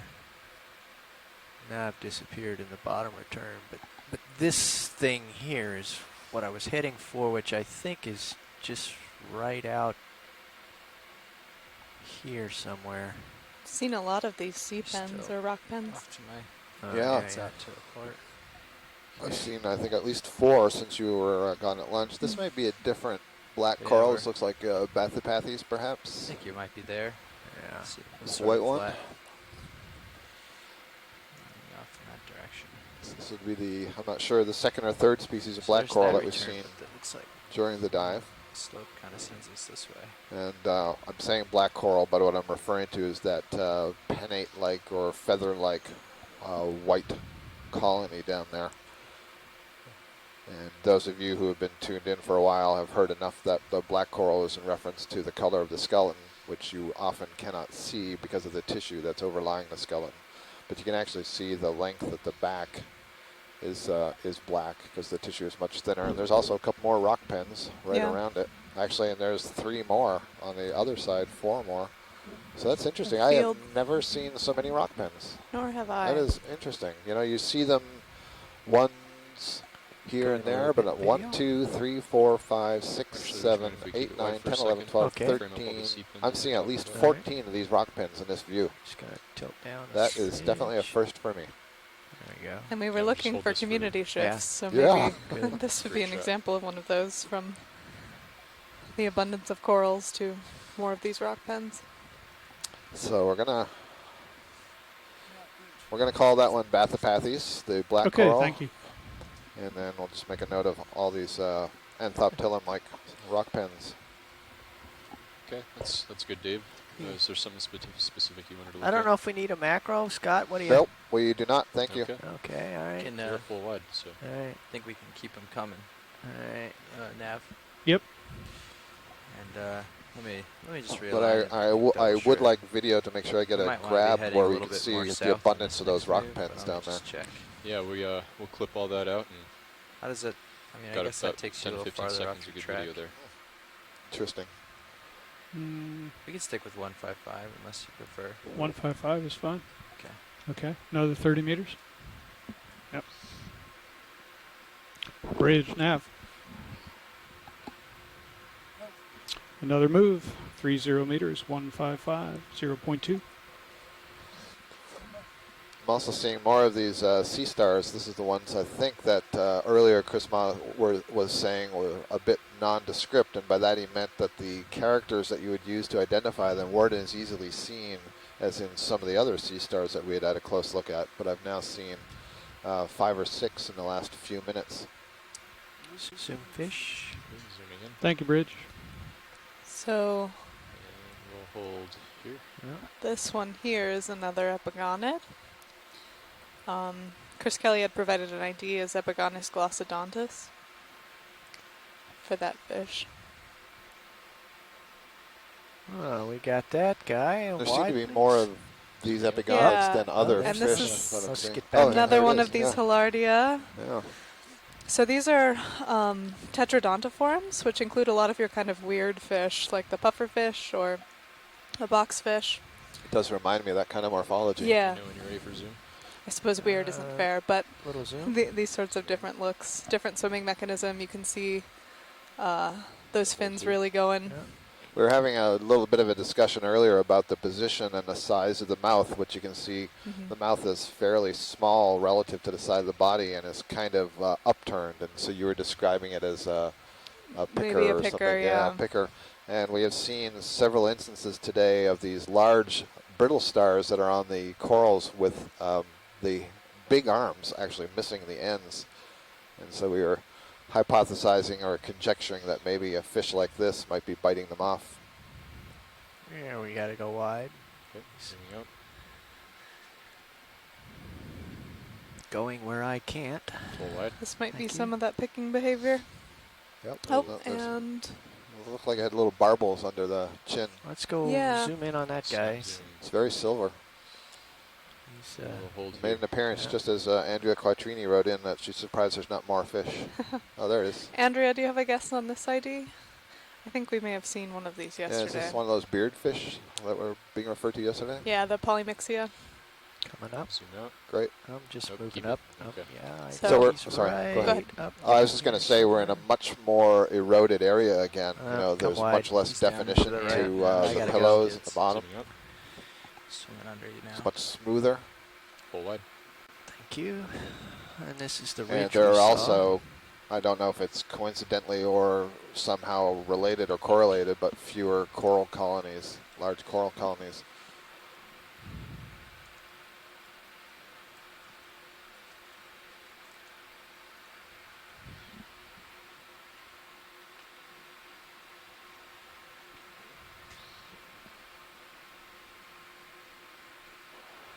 Is that another corallium to the left, just below the ledge? Not sure. Do you mean on the? Can we look on the left edge? Not the larger colony, but the smaller one that's poking off the whitish one on the left side. And this time I really do mean left. I'm always going to double check myself now. Boy, are you kidding me? Is that like a sea of rock pens down there? It Wow. is. It's a lot. And we were commenting that it was a lot when it was 6, so this is really incredible. And look at all the sea stars in a row down there. All right, there's just an abundance of things to look at right Well, here. there's quite the current. I'm constantly leaning. So this is a corallium that we're zooming into, but this is also a new primnoid for the dive. It looks like a Calyptophora, or maybe Paracalyptophora, but that's a primnoid. It's in the family of Primnoidae. But look at all these rock pens. You can see them bent over, as I think Dave was just noting. Our pilot, Dave Wright, was just noting they're all bent over, fighting the current. You can see a fish going in the opposite direction. So that's a nice corallium. That's a good observation. I don't know that we need to zoom in on that. I think that's the same corallium we were looking at earlier. It was suggested might be Loense, although Amy Bako-Taylor is with us, and she's an expert on that group, could say something about it.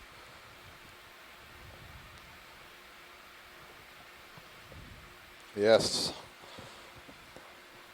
Asako Matsumoto is a coral biologist joining us from Japan, and she's remarking so many pens, and you know we're all making the same observations. It's such a surprise to see this many rock pens.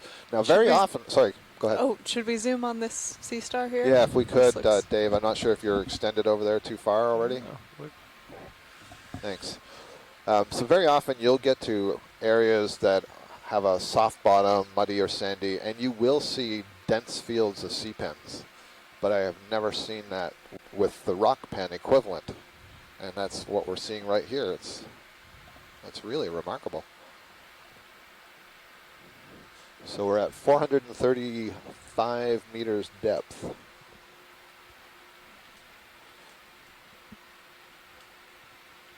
And another one of these polymixia fish that Frank Parrish ID'd for us yesterday is polymixia bernti. Okay, we can get a little zoom. And Chris Kelly, we have a sea star for you. Holding here. Good.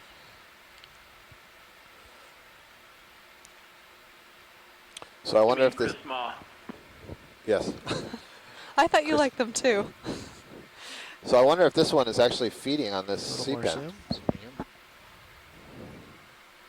Framing it. Holding here. Has that look about it, doesn't it? Well, it does look like the sea pen is knocked over, and certainly, you know, one arm of the Thank you. sea star is against it. So the question is how much of that colony is tucked underneath there. The mouth, of course, would be at the center of the underside. And while we're looking at this, is a nice indication of a description I was trying to make earlier, comparing the brittle stars, which are in the Ophiuroidea, to the sea stars, which are in the Asteroidea. And I said that the arms were less distinctly separated from the central disk in a sea star. And you can see that here. It's hard to know where does the arm begin and the central disk end.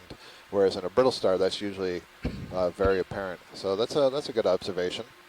And I still believe that these are rock pens of the genus Anthoptylum. And here's one of these, what was it? Hilardia. Hilardia, thank you. Again. Davis, you come up, can you spin to the right a bit, and are we in a position just to look at that corallium? I think it might be right to our right. Oh, we are. Great, because Let's come there was a please. suggestion that perhaps this is Corallium secundum, which would be a different species from the corallium that we saw earlier. Full wide. Okay. I'm wondering if that's Chris Ma who just called in, and if it is, yeah, can you stand by for just a second, Chris? Yeah, that's fine. Thank you. And great zoom. view. Great view of all these rock pens. Again, these are sea pens that are adapted to be kind of like a plunger action, which you can see nice in cross-section here, or longitudinal section. So kind of use a plunger to hang on to the substrate. And what we're zoomed in on here is one of the precious corals of the genus Corallium. You can see that nice pink color and white at the newer growing tips. And the consensus seems to be that this is the species Corallium secundum. Right. Was there something you wanted to zoom in on? Video, you can be artistic if science is okay with that. Chris, so if you would like to say something about the sea stars we were just looking at, this is your moment. Hey, watch lead, was there anything you want in particular you wanted to look at here? My sea star sent singled, and I started seeing all of No these. video, we're good. Okay. A lot of them that superficially appear the same because they're all members of the same family, but there are at least 3 or 4 that occur in this area that are corallivorous, that feed on corals and their relatives. That big puffy one that we just saw off the side, I don't know if we're going to get a chance to zoom in on that one, but we did zoom in. Like, okay. Yeah. But that big puffy one looks like Hipposteria muscipula. Okay. Whereas the other more stellate-shaped ones, the star-shaped ones, could have possibly been Astroceramus, which is another goniasterid, but in a different genus. There it is. Yeah. So it's not that the one big one was it's not that the one big one was a well-fed version of the smaller ones. You actually believe those are 2 different genera. Oh yeah, those are different. Great. Very different. That big one on the bottom is definitely a separate genus than the ones that we were seeing earlier that you passed by. They can often appear very similar because they have that sort of general, the rim around the edge and all that. But you see that orange one off to the left, and so there's like 2 different species here. That's incredible. I think. But if we, this is beautiful. Yeah, if you can zoom, if it's possible to zoom in on these sea stars. Yeah, unfortunately, Chris, we're a bit. Yeah, here we go. Okay, yeah, if we can zoom in on these sea stars quickly. Anyone in please? particular? Oh, that's beautiful. Any one of those orange stars. Okay. Thank you. Here we come. They all look the same in this case, so whatever one's easiest. Boy, that's all right with you. Just amazing density of rock pens. Now, or even 165 now. Yeah. Okay. Yeah. So lasers on. This is. Copilot. I'm pretty sure this is Hipposteria. This actually might be the other species, Hipposteria imperialis. This is, go. Copy that. Thank you. A species that's also found in Japan, and this Bridge genus Nav, I was about to call you with the well next known one. of feeding on sea pens in shallow water. Oh, okay. So they're in the right place. 30 meters, 160.2 And knots. so this one is definite. I'd put money that this is feeding on that sea pen. It's just a big munchy candy bar that it's probably encroaching. Its stomach is probably being exuded onto the tissue of this animal. So this one is different from the deeper ones that we were seeing Thank you, Bridge. earlier on because they're underway. the lines are not as prominent, even though the disc seems very swollen. And then there Why will are be we the other seeing ones. changes in the density of the water here? Is that Sort of more Look at the orange, CTDs. I think we're in a smaller, mixing layer. nondescript Temperature ones that are changes. same family, but like I said, probably are a different genus and species. Not Hipposteria, but possibly Mediaster or that's full. Or possibly even Astroceramus. Those 2 that are up Well, there's almost bit half a away degree from of the other difference one. between the 2 instruments, but a I lot of these don't know goniasterids if that's feed on normal sea or not. pens. What'd you say? There's yeah, half a so- degree of difference so between the two there's definitely instruments. a big sort of ecosystem going on here, I think. These rock pens form the basis of a very Oh interesting yeah. While I've been watching it, the sort of ROV predation CTD has prey, changed 0.2 of a dynamic degree. going on here. That's fascinating to watch. Yeah, it's great to see these together and to get your insights that these are, if not themselves, related to known sea pen predators. So it makes That's total remarkable. sense to see them in the same area. And not just that, but we're seeing many individuals. So great. Thanks a lot, Chris. Oh yeah, no. This whole area is just amazing. Okay, let me come full wide. Wonderful to watch. Yeah. Anything you see would be at least worth a zoom, in my opinion. But Here's another. Yeah. so, even though they look the same, some of them are very different. So anyway, I'll let you get back to it. Thank you. Great. Thanks, Chris. Let's get a quick zoom on this one. Chris Kelly, can I ask, has Hurl or anyone collected any of these, or Amy, has anyone got the collected same, any of these rock beauty pens mark. from this area? They're obviously really abundant, and it'll be interesting to know what they are. Okay, that's good. Let's come wide again. Yeah, so Scott, it gets back to this whole issue, whether it's Anthopkylum or Calibolemnon. These look identical to what we have in our gallery as Calibolemnon, and that ID actually comes from Gary Williams, but I think it was only from the photo and not from the collection. So Got it. I don't know, maybe this is because they're so dominant here, maybe this is a collection possible collection right. from one of these guys. Yeah, that's exactly what I was wondering. Hey, can we get a look at this one that looks like it's not brown in the center? Yeah. We passed one a little, yeah. It's not brown in the center. Sorry, it's another rock pen, but it doesn't have that same reddish-brown color. Okay. We passed one earlier. I was wondering where you're going with that. The move is almost complete. It's probably the same thing. But perfect. Oh, I thought you were talking about sea stars. Yeah, so no, I apologize. Right to the right of the lasers. Right to the right. Oh, that one. Yeah, the the pale C-pen, one. exactly. Yeah. Okay. See how articulate I'm being today? And I'd also be interested if Mike Garcia is listening in about, we're seeing these what look like plate-like features, and is this just highly eroded pillows, or is this carbonate? Or, I mean, they don't look white, but I don't know. Go a little more. Yeah, so I think these are the same. There we go. So Scott, earlier when we sat down and imaged the sea star, did you notice the waviness? It looks like we're in a mixing layer, whether it's salinity or temperature, but there's density variations here, and I wonder if there's an upwelling, that this current is an upwelling or a mixing or something is going on that's visible in the water. Yeah, that's a good question. I didn't notice that earlier, Dave, but it looks like at least part of this is a little bit of a saddle, and I don't know how big a saddle it is. And let's see, I guess the currents are rushing across from the northeast to the southwest, right? They're going laterally across this, or maybe, no, you're pointed. Let's see. Yeah, it's generally from the east. Yeah, is okay. what I've been working against here. All right, I think we've got enough agreement, and if we're in a stable position, we'd like to collect one of these rock pens. Okay, let me check in with Copilot here and see if we need to jump ahead or we can work from here. Right. I think the ship is full wide, just about stopped or It about to stop. It should be stopped. I'll check. It looked like the field continued on Bridge some, nav. so. I think we might be okay. We'll just see how things play out here.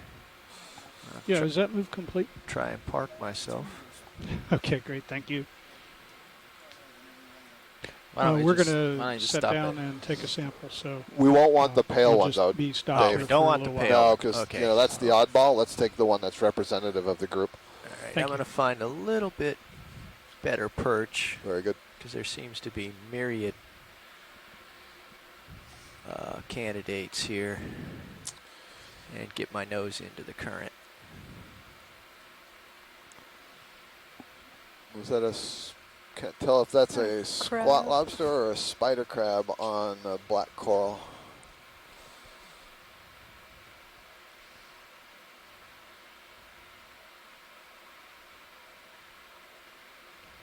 Yes, Chris Kelly, I'm thinking that was a Storopathes over there. Or Dave, was it, is how that come I a can't remember? line? Hilardia? Yep. Sure Okay, looks good. like. Running up through that. It might be a one of those Echiurian. I'm probably mangling it completely, but I don't see. What was it? Say it again? Echiurian, one of the worms Oh, that puts out the, really? You see one? Well, I don't know. We see something that looks that like a white piece of line. string. Is that what you're talking about? Let's zoom, please, video. Yeah, but the lasers just went over it, right? Yeah. Something to the left there as well. Just want to make sure it's not fishing line or something. I think that might be a skeleton of a former sea pen. Yep. Okay. Cool. That is the right color, and they're very straight. So. Being nibbled on by one of these epigonids. So, co-pilot, we faulted that aft lateral there. I'm not going to worry about it right now, but because I'm planted right at the moment. But, wide, please, video. I'm also seeing eggs and some of the polyps of many of these rock pens. Thank you. So for collection purposes, the one just to the left of the lasers, is that... That would be perfectly acceptable, Dave. It's good color. And I think, this should come loose fairly easily. I don't think you'll even have to cut it. You might be able to, nudge it a bit and see if it dislodges. Get the base? Right, exactly. We've been able to do that in the past. I will... I'm not sure how good the suction is. You can zoom on Sirius if you'd like. Try. Sorry, I didn't catch that. Yeah, that's all right. So we're in position to go for a collection. Yeah. Chris Kelly, I think, is eyeing that one behind it. If we could, while you're getting ready for collection or doing the collection, just behind there, I want to know, is that two colonies very close to each other, or are they both growing from the same peduncle? Okay. Looking good. Video, let's get a little bit of zoom. Not sure what you said there, Chris. Zooming in. Right here? A little bit more. It's right at the left edge. The mic was on and How about that? No, back out. It's the next one out. It's weird, the substrate. I said everything's weird about this area. Got it. All right, so in behind there, Chris Kelly, that's there's two colonies growing very close come to one wide another. on main HD. Okay.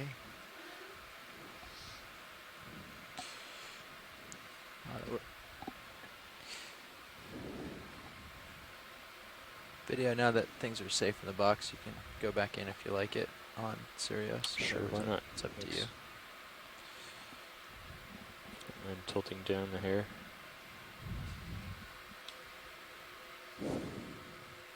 I'm just sliding ever so slowly to the left just to see if there's anything better.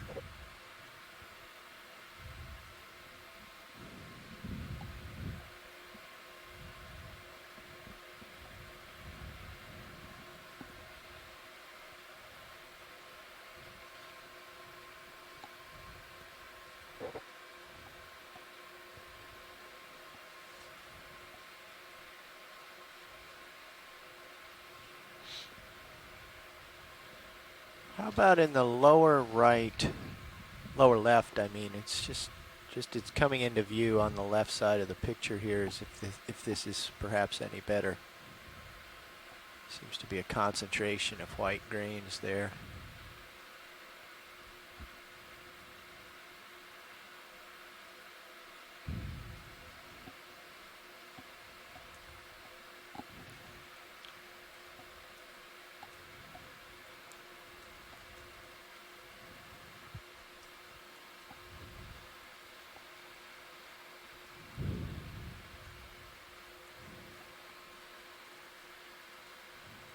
Here, let's zoom, please. Zooming in.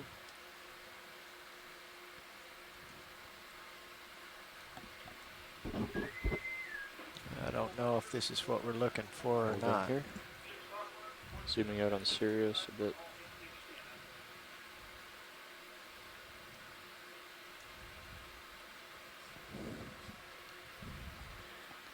Oh, we still have you, Scott?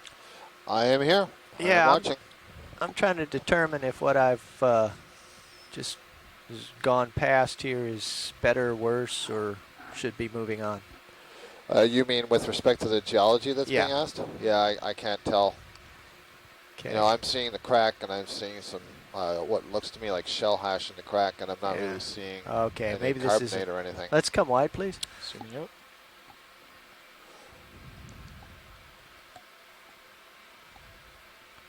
Holding here. Full wide. Alrighty. Zooming out on serials. Onward and upward. Mike, please feel free to let us know if you Full wide see another area that is a particular interest one to learn something about the geology of those cracks. Oops. What I'm seeing is, Thanks, Scott. yeah, they look like continuations of these erosional features, and so, I'm seeing the wider Ready for open one more go on this. parts of, I'm not sure if they're old pillows, and then these cracks are extending from there, and it looks to me like rivulets extending from erosion. But that's sort of my naive view of what's happening with the geology. I don't think we're seeing any basalt. I think this is all a sedimentary capping on the basalt. So I think this might be carbonate rather than basalt. Yeah, I was saying something like that earlier. Again, kind of naively, it didn't look to me like the earlier pillows we were seeing, so I wondered the same thing, if it's highly eroded and then overlain with something. Nice starboard. Okay, here Again, I go. I have to say something about the sheer density of the rock pens here, just quite remarkable. And in the collections there, you noted how easily dislodged they were, and that they are literally just suction cupped onto these rock substrate. There's a white morph.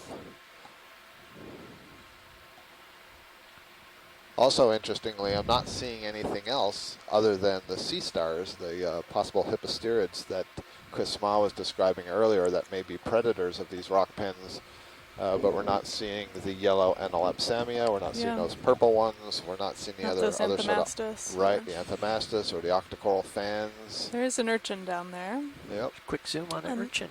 The sedarid urchin. Another one that we've seen. Holding here. Yep, the one that had the very large spines that didn't have the tissue on them. Although this is maybe different, or it's just lost a lot of spines. I can see the tubercles, I think, where the spines would be articulating, but there's no actual spines wide, there. Please.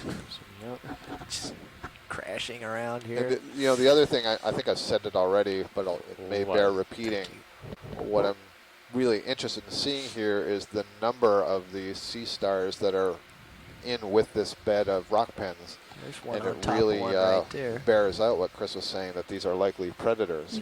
This is a great spot for them to be grazing and feeding. And the pilot has just pointed out one by the lasers that's that does appear to be feeding on. Yep. He's got one knocked over. With a very full stomach. Yep.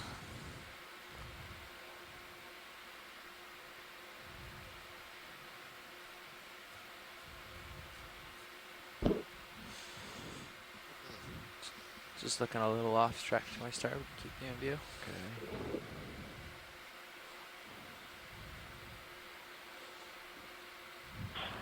Okay. This is why we call Chris Ma's animals evil. I was going to say, I have to say, we're don't pick sides. standing around watching a sea pen in jeopardy here. Yeah, and Mackenzie, these things probably eat fish too, but I don't know. I'm not rooting for anyone in particular down there. So one thing I will say that's interesting is that throughout the expedition and on some previous expeditions, we have seen different kinds of sea stars that are predators on coral colonies. And in particular, we see that on bamboo corals. And they will feed, and so they will expose part of the colony, and you'll see the bare skeleton. But you'll see in other parts of the colony, there's plenty growing. Right, so the coral is still alive. With these rock pens, I don't know that that's the same last time case, I dialed up to the general. The base. Right, because that, was the whole structure is one giant polyp with other polyps coming out of it. So if it's feeding on he's currently off the to base starboard that or little near ways. the base, then it's So destroying the whole colony. come If it's around once you instead call it feeding in. on just some of those polyps sticking out, then that's not a problem for the colony overall. Coming around the But I bridge also now. haven't seen, we haven't zoomed in on all of these, of course, Hey, is but I it haven't seen convenient for any a ship move right indications now? of colonies that had undergone predation I love in the that. past. And that's All right, one thing 30 I'd kinda like meters. to see. 155, Or 0.2. would be informative if we Right. could compare something like that. And just naively, I would guess that the Roger. sea pens are growing a little bit faster than the corals. All right, you want to But- keep sidling port, and I'll turn my head. All right. I don't know. Onto 155. Asako Matsumoto is acknowledging or noting that not just that we have this high density in this one view, but we're moving the ROV upslope, and yet this field continues, and so it's covering a very wide area. I'm looking forward to a report from Chris Kelly in the future about the estimated density of this population. Yeah, well, I think I've got to retire before I get to this dive, Scott, unfortunately. Yeah, well, this is where you need to automate the counting process. Enlist some help. Yeah. Chris, did you actually want us to record this video? That's mean. There's another Hillardia. Hillardia. I keep wanting to say Hollandia. Hillardia. Hillardia goslini. Yep. Which just swims as easily backwards as it does forwards into that little crevice. Wow.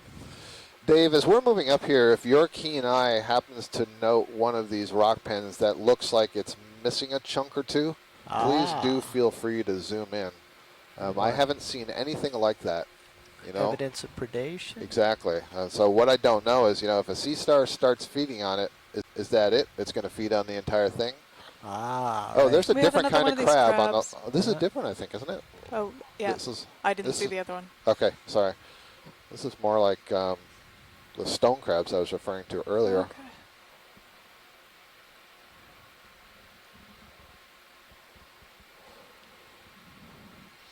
Chris, I'm going to the Hurl ID guide. You may be able to identify this more quickly than me.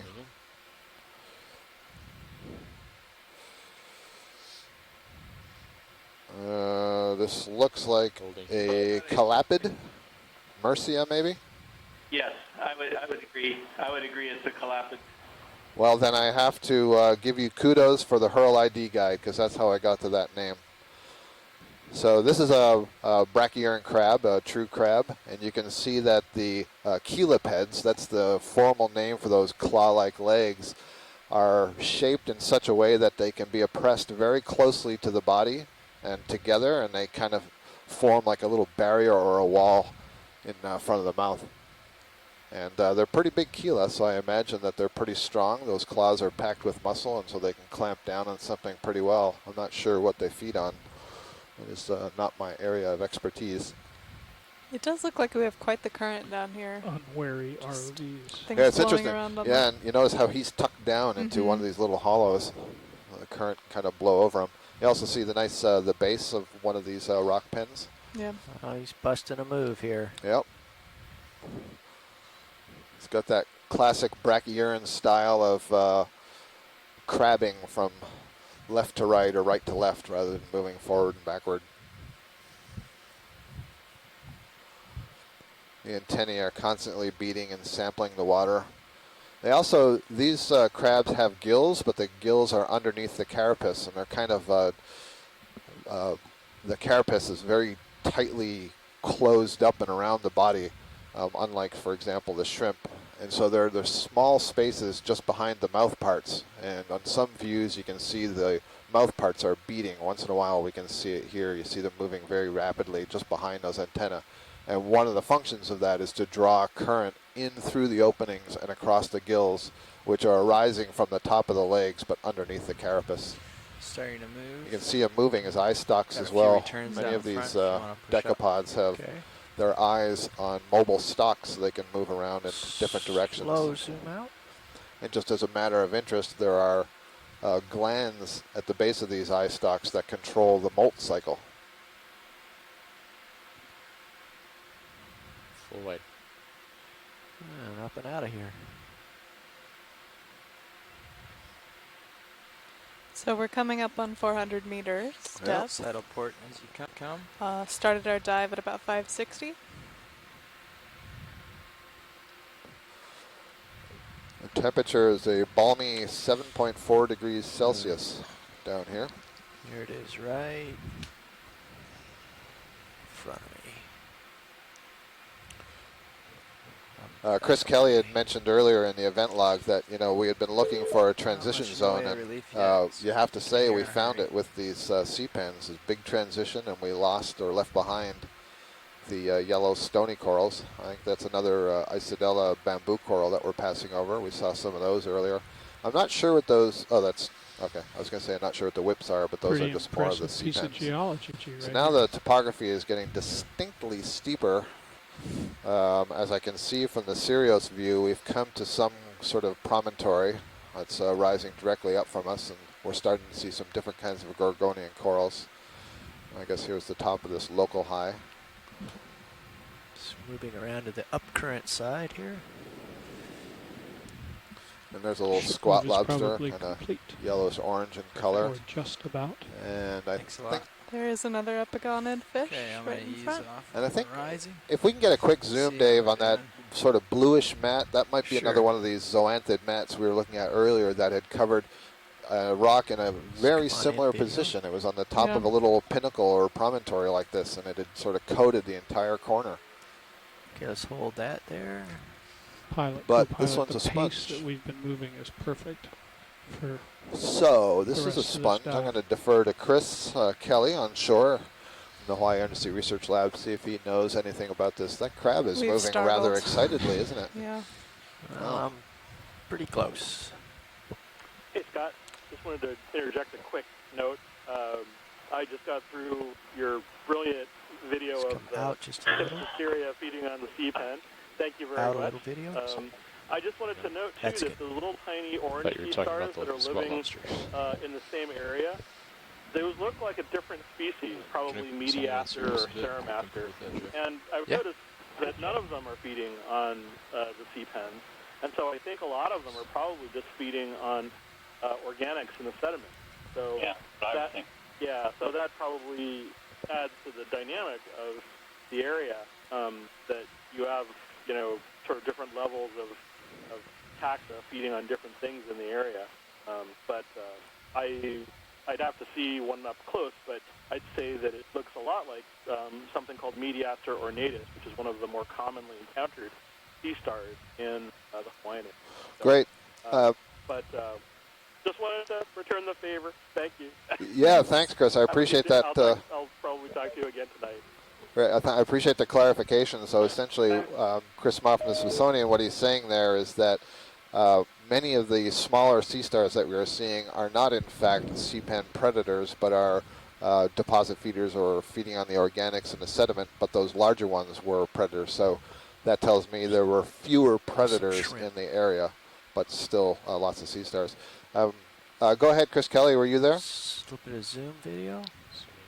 Yeah, I am. So my best guess on this sponge, and it was an ID from a photo only, is that it's uretid. It's a hard sponge. It's a glass sponge, and it's in the genus Gymnoridae, which is what Henry had ID'd it as. But we've never gotten a specimen of that. Of course, it'd be really hard. It's encrusting hexactinellid, which is pretty weird. Come in some more. But that's as far as I can go with it.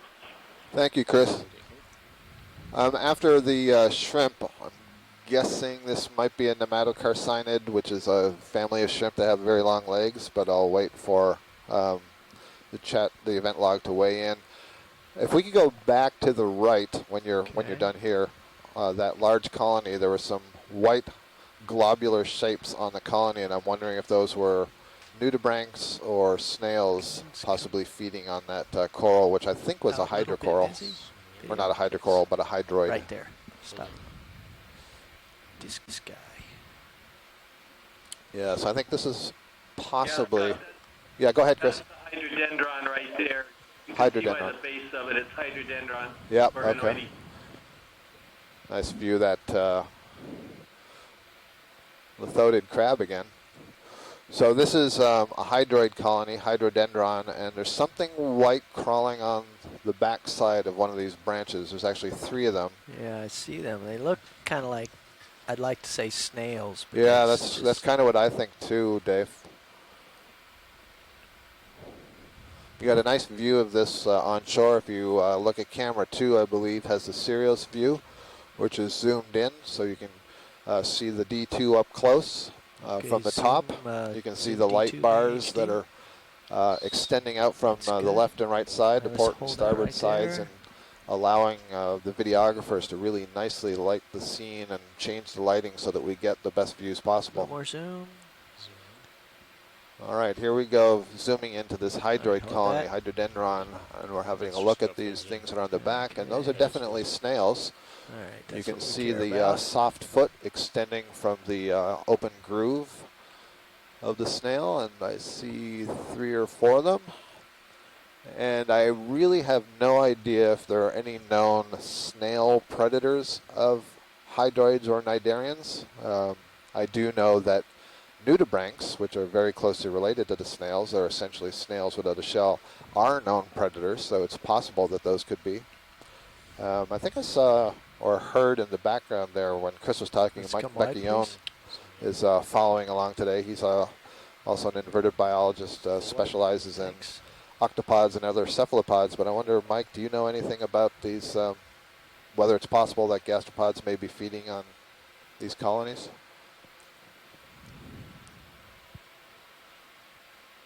Great view of the crab. Flamingo tongues, Mike suggests. Yeah, so again, this is Mike Vecchione. He's at the Smithsonian Institution, who is typing in the event log, suggests flamingo tongues. And so it's a common shallow water gastropod that has kind of a thin, elongate opening that the animal extends from. And these are the first mollusks that we've seen. Yep. On this dive or yesterday's, I think. For some reason, I'm forgetting the flamingo tongues. I think are they cowries? Is the common group that they belong to? I'll try to quickly check that out.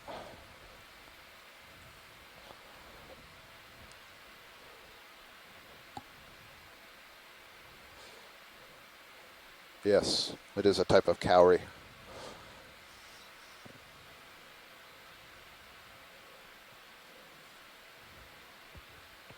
Oh, I see that Chris Kelly had previously said that. Thank you, Chris. I'm sorry. It's really hard to keep up with all the streams of information that are coming into the control room here. So that was a nice little pinnacle that we saw there. We saw a hydroid colony, hydrodendron, and it had on it a few snails, cowrie-like snails. And we saw a couple of crabs and a shrimp, identified possibly by Chris as a Plesionica.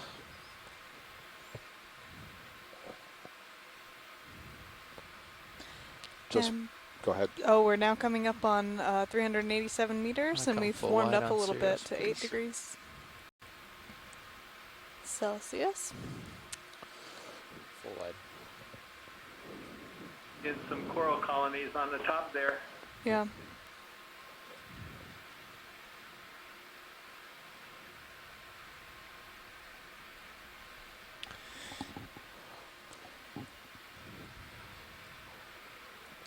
Dave, if operationally it's convenient, I think we have time that we can get some zooms of these guys. Sure. It looks to me, if I'm interpreting the HiPAC screen correctly, we're only about 4 contour lines from the top, so 40 or 50 meters perhaps. So I think our timing is pretty good. Oh, no. Scott, our far. pace, My bad. Our pace is really good. We've kept a steady pace, and if we keep this up, we're going to make it to the waypoint. Excellent. Thanks, Jeff.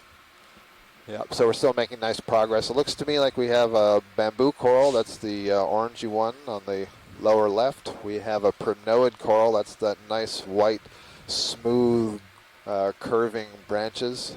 Possibly Paracalyptophora would be the genus. And then I think possibly, well, I don't know. If this yellow one on that's coming in screen on the lower left, this might be another one of the plexaurids that we saw earlier that we guessed might be the genus Parasis. Good view of the bamboo coral. Go ahead, Mackenzie. A few little epigon were in the bottom right corner, and you'll see, I think, another one of these Hilardia kind of floating out of frame up at the top. Nice little game of King of the Mountain going on here. You know, you've got this local topographic high, and so kind of the higher you get, the faster the currents are going to be flowing over.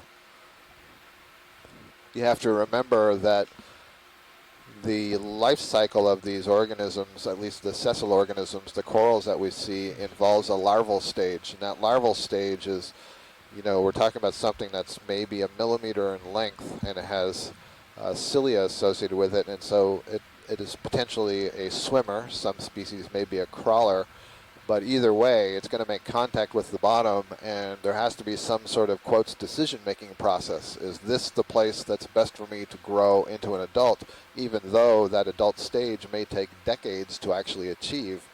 And so the final sort of adult feeding stage is really separated in time from when the larva is sort of making the commitment. And in addition to the commitment to, well, is there an appropriate current here? Is there an appropriate substrate that can attach to? There's also the consideration of, well, how long has that larva been looking for a place to settle? And there's something that we call larval competency, which means that this larva is growing and developing, and eventually it's going to get to a point where it's got no energy left, it can't feed, it's got to find a place to settle and choose something, even if it is possibly suboptimal at the time. But clearly these corals are of a nice size that they've found a good place to feed. This is just a beautiful scene. I really like seeing that primnoid with its very elegant kind of curvature to the branches behind this bamboo coral. And we've had, in the last few minutes, kind of a good indication of the two different habitats that we were seeing on this dive, with the sea pens kind of down below and the corals up top. So this depth zonation even in one shot. This looks like the bamboo that we saw earlier. It's branching from the nodes. And you can see that that skeleton is quite thick. This is an old colony. It's been around for a long time. And now I can see in behind there, it's also bamboo coral. So that was not a plexaurid as we thought perhaps when we were passing by it before. It might have been a plexaurid. If we could also have a focus on the white coral in the background, that would be helpful. Okay, so here I see the polyps are oriented upwards instead of downwards. So I think the Paraclyptophora is a pretty good guess.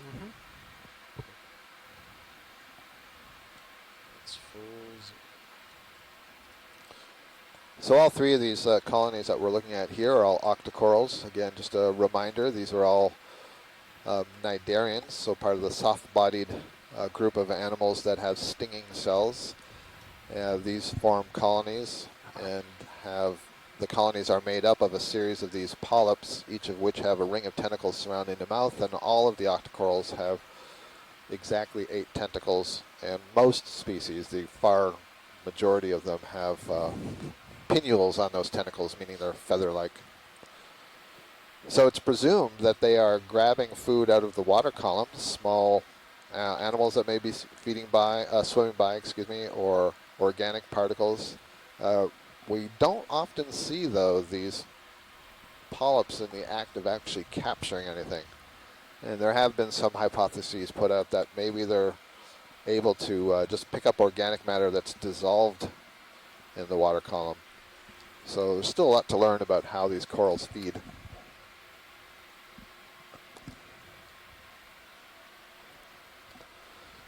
We're getting some beautiful images as we pan over these colonies, and I want everybody who's watching to understand that, we're 385 meters below the surface of the water. We have 2 submerged vehicles that are connected by a cable to a vessel that is moving nice and gently today, I will say. It's a gorgeous day on the surface of the water, but all of these are working in combination. So we have the ship's crew keeping the ship stable. Then we have 2 ROV pilots, one piloting the upper vessel and the other piloting the one that's showing you the dominant view. And then we have at least 2 videographers in here who are working on the lighting, the focus, and we have Dave who's piloting the ROV back and forth, keeping it nice and smooth so you can get the good view. And then we also have a navigator who's making sure that we're all paying attention to where we are, the direction we're going, and not getting dragged into the side of this volcanic feature. So it's a fairly complex operation, and these guys make it look really simple. That's good for science when Okay, let's video's come done. wide. Video. That was a great view. Thank you. Just a few more seconds. Alrighty.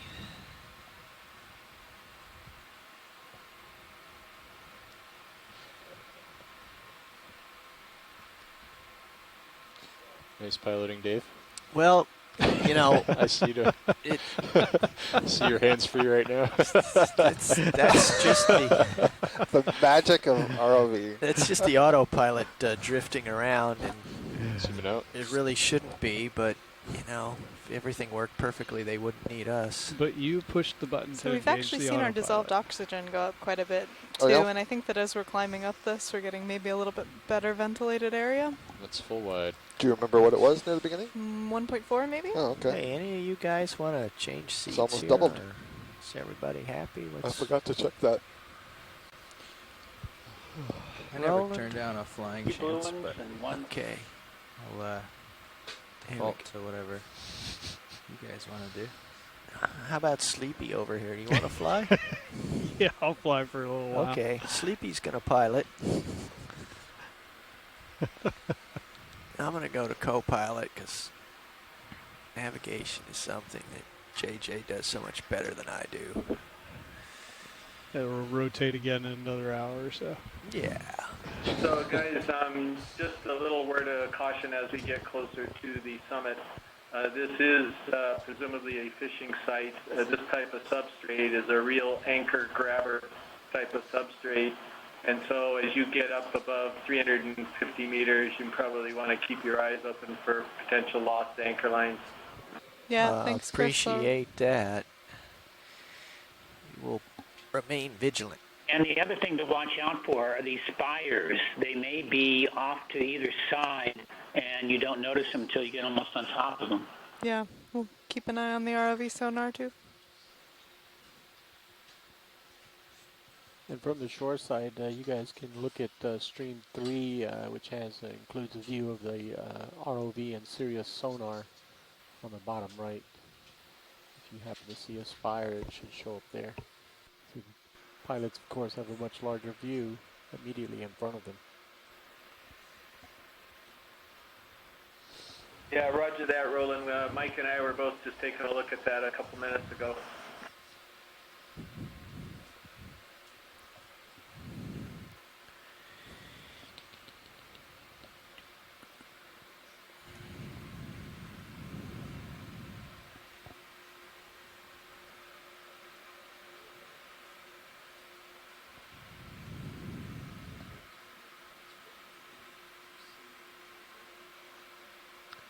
I was wondering about that.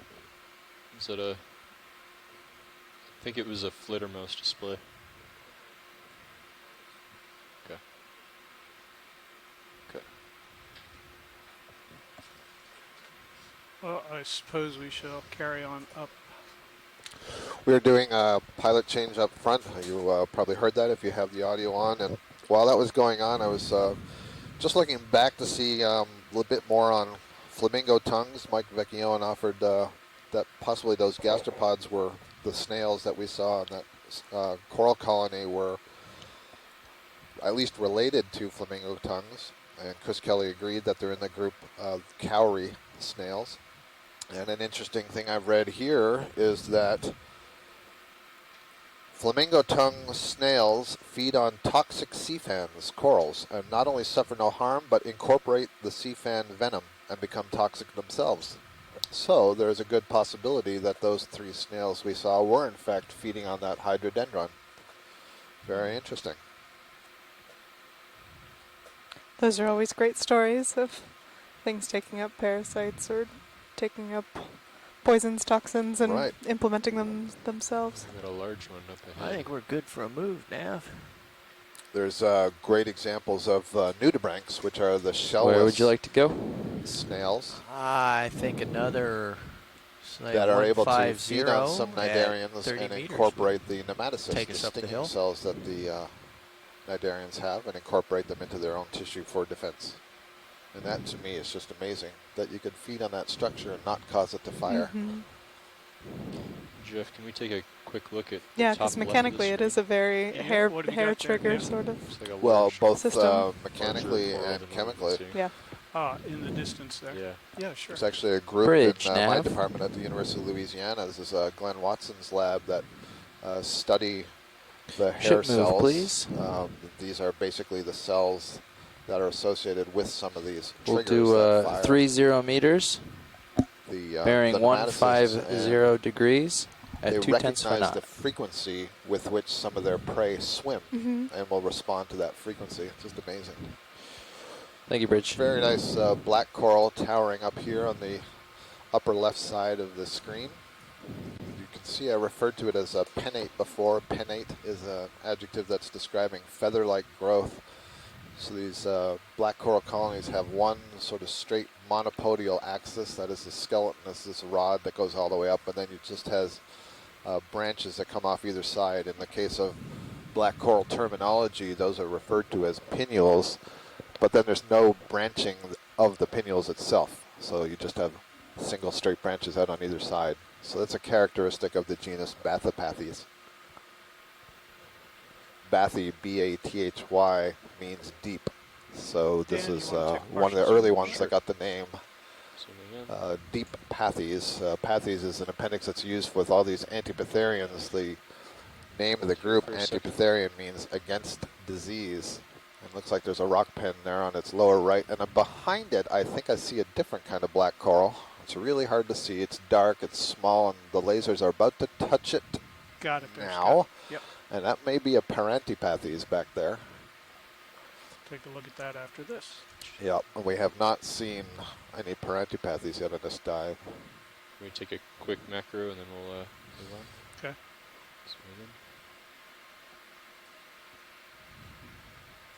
Oops, sorry.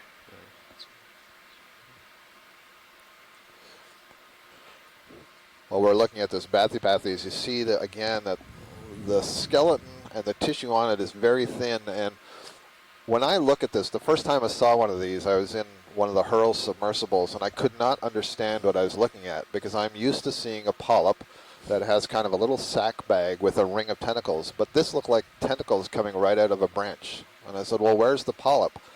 And it turns out that in this family of black corals, the polyp has been stretched along the branch. And if you look closely at what we're seeing in front of us, you can see that a couple of these, there are almost like pairs of tentacles coming out above and below. And in the center of some of them, you see a little circle, a little dot, and that's actually the body where the mouth is. It's tiny. And so there are 6 tentacles associated with these. They're hexacorals, but they're stretched out. So in fact, it's 3 pairs. So every 3 pairs of tentacles that you count, that equals 1 polyp. When you look at the octocorals, the polyps are usually extended up above the branch, whereas these are extended along the branch. So that was a very nice view to see that. All right, let's go see this full-wide other coral around to the left here. It does look like a really different polyp structure than the Starting other to ones that move we've on been you seeing. a little bit here. Alrighty.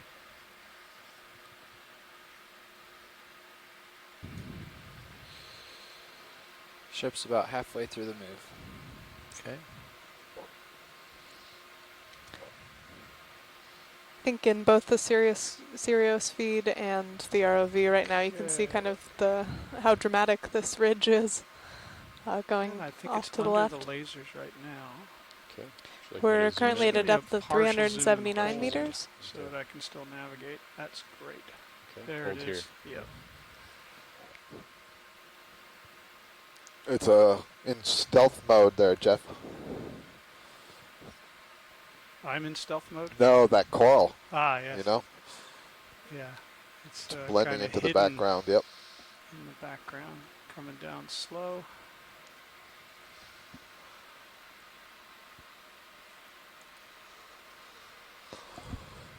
So if this is what I think it is, it's Parantipathes black coral, so a different genus of black coral. You'd see that sort of monopodial axis, and then it's got very short little branches coming off of it. And when we see these, very often we see squat lobsters associated with them. There are particular species that are unique to the particular species of black coral. And so there's this mutual, I presume mutualism, we don't actually know, but there's a relationship between the coral and the crab.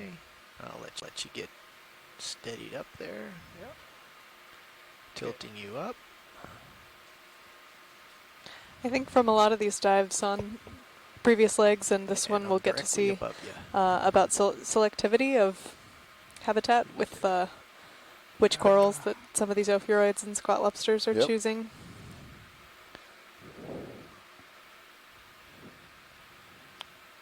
Where is it? It's right there in front of you. Zoom. That's it. That's Yeah, it. ready to zoom? Yeah. Okay. Zooming in.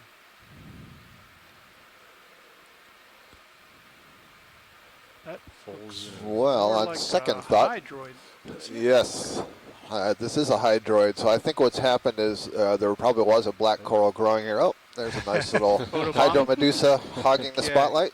Back to it. Can you go That was a wide nice again, Dan? view. Because I think maybe I just lost track of it. Yeah, and actually you gotta go. Partial. You just flat gotta get out of here. Come full So wide. in fact, what we're looking at here was a skeleton of some coral that's been overgrown by hydrozoan. You must get up the hill. So it is not a black coral. Coming up Thank the you for that. Sure. And there's an anthomastus, the bright red. Come a little left, 150, and Soft-ish up. coral down Okay, there. just Up and gonna ahead. Come up over top of this Bathypathis so I don't. Why do you say soft-ish? I say softish because we saw today that Siphonogorgia. To me, that's a true soft coral. It's got no internal skeleton. It could lose all its water and compress itself down. Ship move complete. Anthomastus has no internal skeleton like a lot of these fans that we're seeing, but it does have microskeletal elements. All octocorals do, even the soft ones, very small. But in the case of Anthomastus, they're kind of all cemented in together, so it's more like a dense mushroom rather than something that has a true skeleton or something that's truly just a bag of water. So it's intermediate. So is there any way to age soft corals? I believe, well, yes. So I believe Eric Cordes, and I apologize out there if I'm getting the authors mixed up, has done a study on Anthomastus ritteri in Monterey Canyon. What I do not recall is the method he used to age it, but that tells me that you can There's a age. method. Right, there is a method. And I don't recall if it was a geochemical method or if it was more comparison among colonies that had been in places for a known amount of time. I should perhaps check that in preparation for future dives so that I'm ready. I do have the paper with me. Snap zoom that crab. Or sometimes Eric is actually in the chat room. He could share the information with us. Go in some more. How did you spot that guy? I know, I didn't see it either.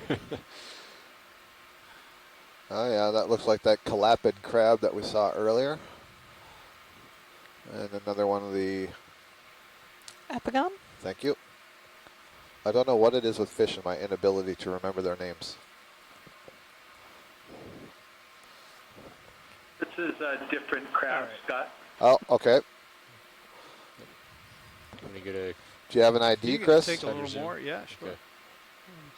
I'm just hovering Holding. here. I just looked up after reading some stuff about corals. I'm waiting to see if you get a closer look here. Very good. It's tucked down in there. We may get a look. It might not be lit as well as some of the others.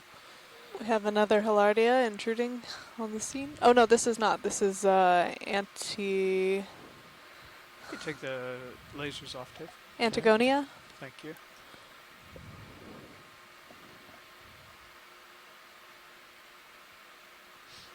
It's not going to play nice today. Shy. Very shy.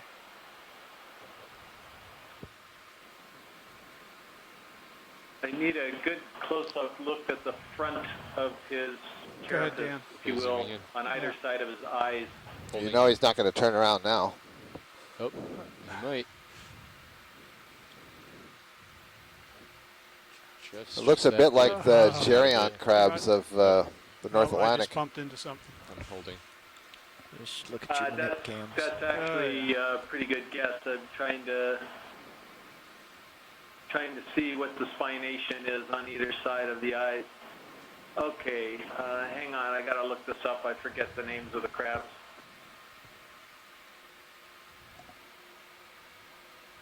Oops. Nope. Nope. On the move again.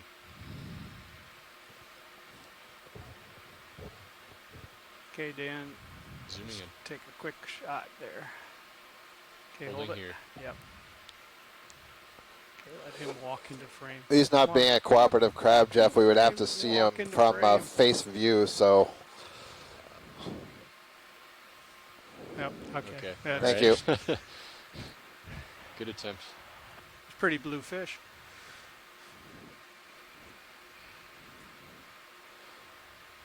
Wow, There's an array of color right in there. Stumbled into a pretty spot there. We must be shallower. All of a sudden, I think I'm scuba diving. Yeah. Or not. I think the name of this crab has changed, and I think it's out of date in the Hurl Gallery, but I think it's Progerion moose, and it's in the family Progerionidae, if that still holds.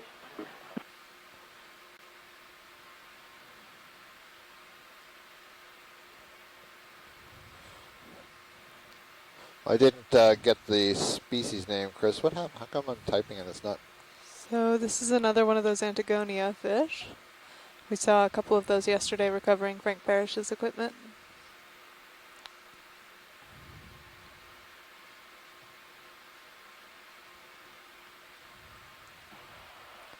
That coral looks a bit like Valrella, doesn't it? The grayish one on the right? Yeah, if we can do a quick zoom, I realize you're moving Jeff, but if that's possible. Sure. Thank you. So the lower one. The gray. I probably got it backwards again. Yeah, on the right, right in the gray center one right there? now. Yeah, all right. Thank you. Dan, just a partial zoom, please, Tilly. That's great.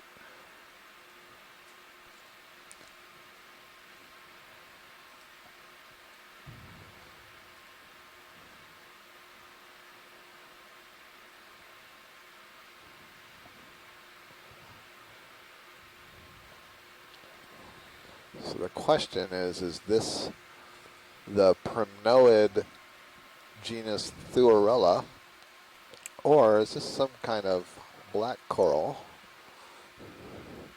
Let's see if I can set down right I would here. agree completely. It's one of those two. Yeah, we got it narrowed down, don't we? Yeah, what's our off bottom time today? I heard 4:15, Dave. 4:15? Okay. That's what Jeff had calculated earlier.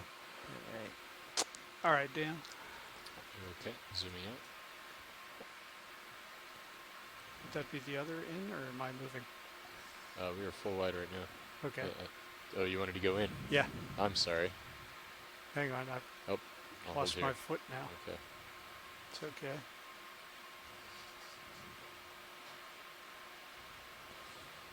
All right, I'm pretty stable. It's a pair of those Go ahead. Alfonsinos. Oh wait, those aren't No, these are, yeah, the Antigonia. And their common name is, I think, is boarfishes. I was looking for some stories about them, but. Okay. This is a black coral, Chris. Yeah, I see it clearly. Okay. So It's is worth looking at. yeah, is this the chrysopathes that you were thinking about? Because I don't think this is I don't know what this coral is. right. This is not a Chrysopathes. It's I'm not sure if it's Chrysopathes. I'm not as used to seeing them. The other possibility would be an Antipathes, and I guess we're not too deep for that. We're pretty deep for Antipathes, Yeah. actually. What about the only the? thing that would even? Yeah, go ahead. Yeah, I mean, it could be Myriopathes ulix, but I don't think so. It doesn't look like the right branching. Yeah. What about some of the Aphanopathids? I mean, the branches look kind of short. Yeah, I just wonder whether this is a potential collectible. I can't ID it. So, what's our ship status? A ship move status? Nav, are we underway? We are stopped. So we are very much stopped. All right, Have we're been very stopped much for a while. stopped. A black coral was a target at the beginning of our dive. I don't mean that we collected. I meant that we had wanted to get one, but we don't think it was this one. Come So full wide, please, Dan. I'll Okay, put this full question wide. out to shore. This looks like something that we can't quite ID. It's not a black coral that Chris immediately recognizes. Is everybody okay if this is something to collect, or does anybody else have strong feelings another way? It does also have some associates in it, at least a squat lobster.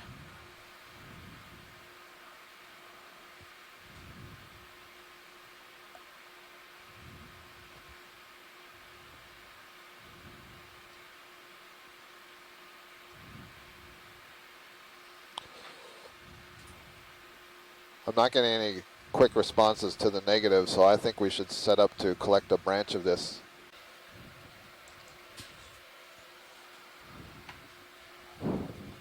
Thanks for your help, guys. Yep.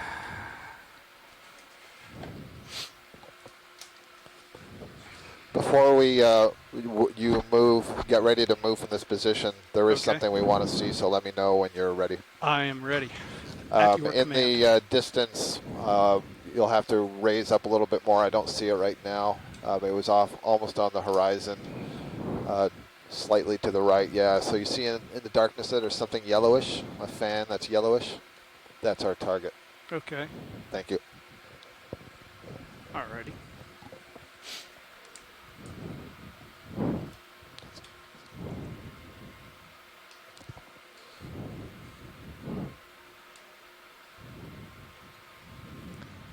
We've got another one of those Antigonia fish hanging out.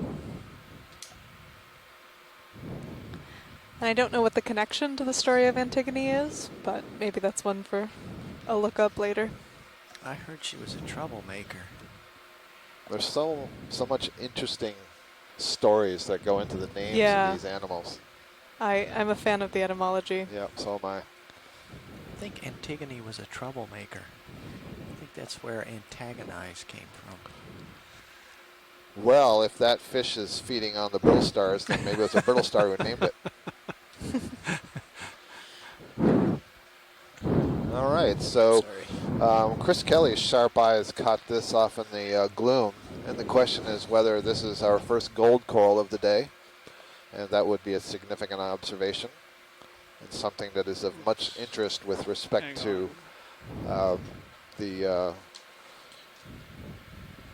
sanctuary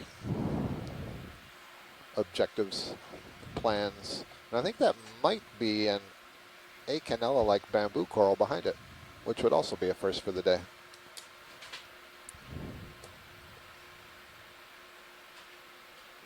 Is that Ecanella, Scott, or could that be a Cratoisis?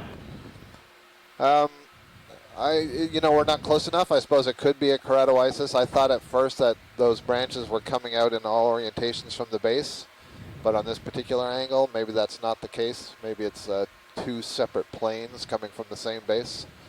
So we'll have to get a closer look.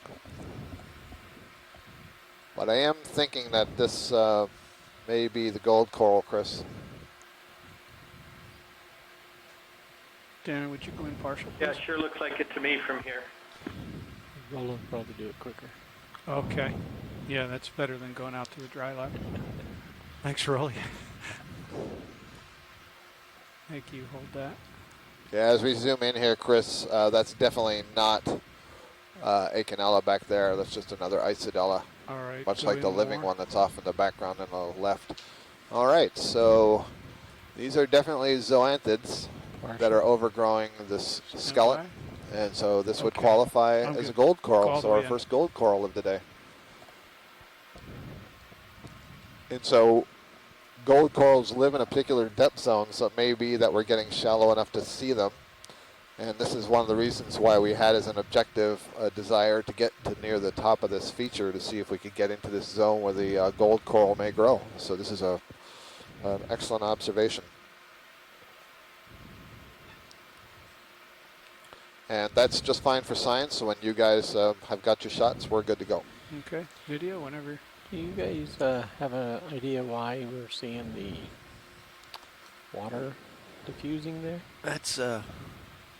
That is either a difference in the salt content or the temperature. What's our temperature right here, Jeff? On the ROV? ROV CTD temperature is 8.3. Oh, wow. It's gone up a degree since I was sitting in your seat 45 minutes ago. Can we tilt Sirius down is for full screen? 8.9. Dave, could you tilt for me? Oh, certainly.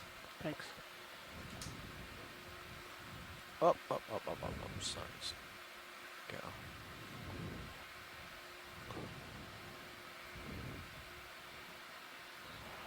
It's a little fuzzy, but that one in the back looks like it's branching from the inner node on the left side.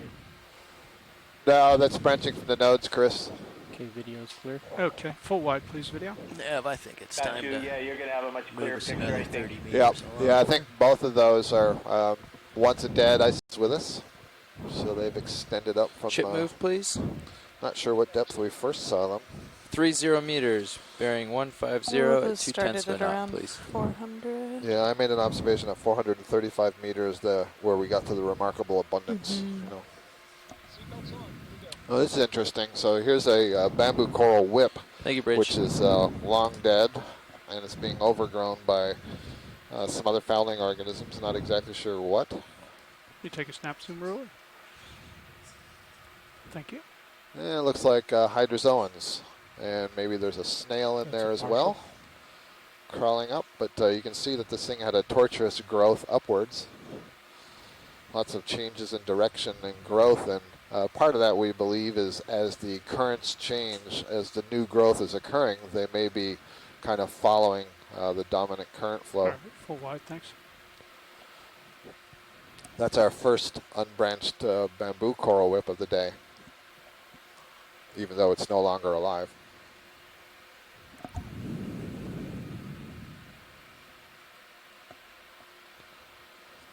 So I'm not sure if this is more of the striping in the substrate that Mike Garcia was referring to. Underneath the sediments, there are these grooves or something, or stripes that are extending away from us.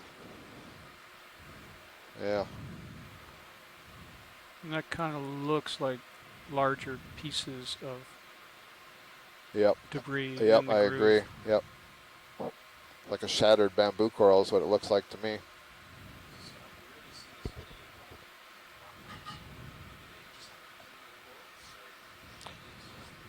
Yeah, so I'm being asked about, this density of rock pens, and I can tell you that we've had several observations in the event log to the effect that, wow, look at all these rock pens. We've never seen anything like this.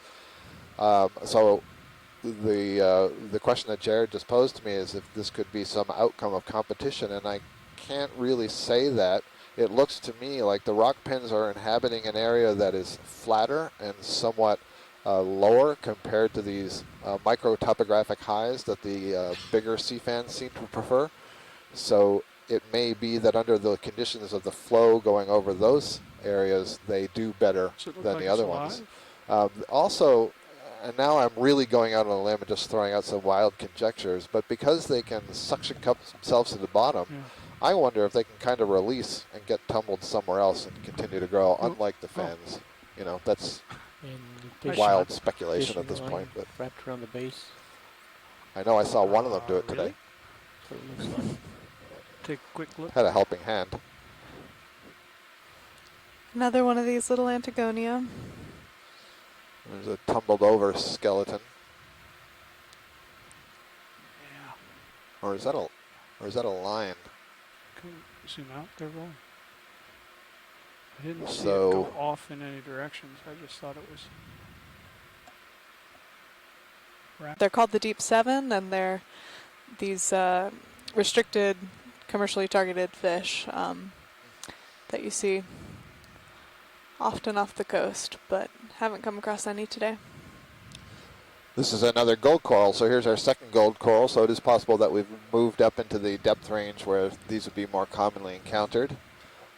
I'm not sure at this point what the smaller colony is to its right, but it's kind of interesting to me that they're the only two sort of tall structures peeking out above all the rock pens.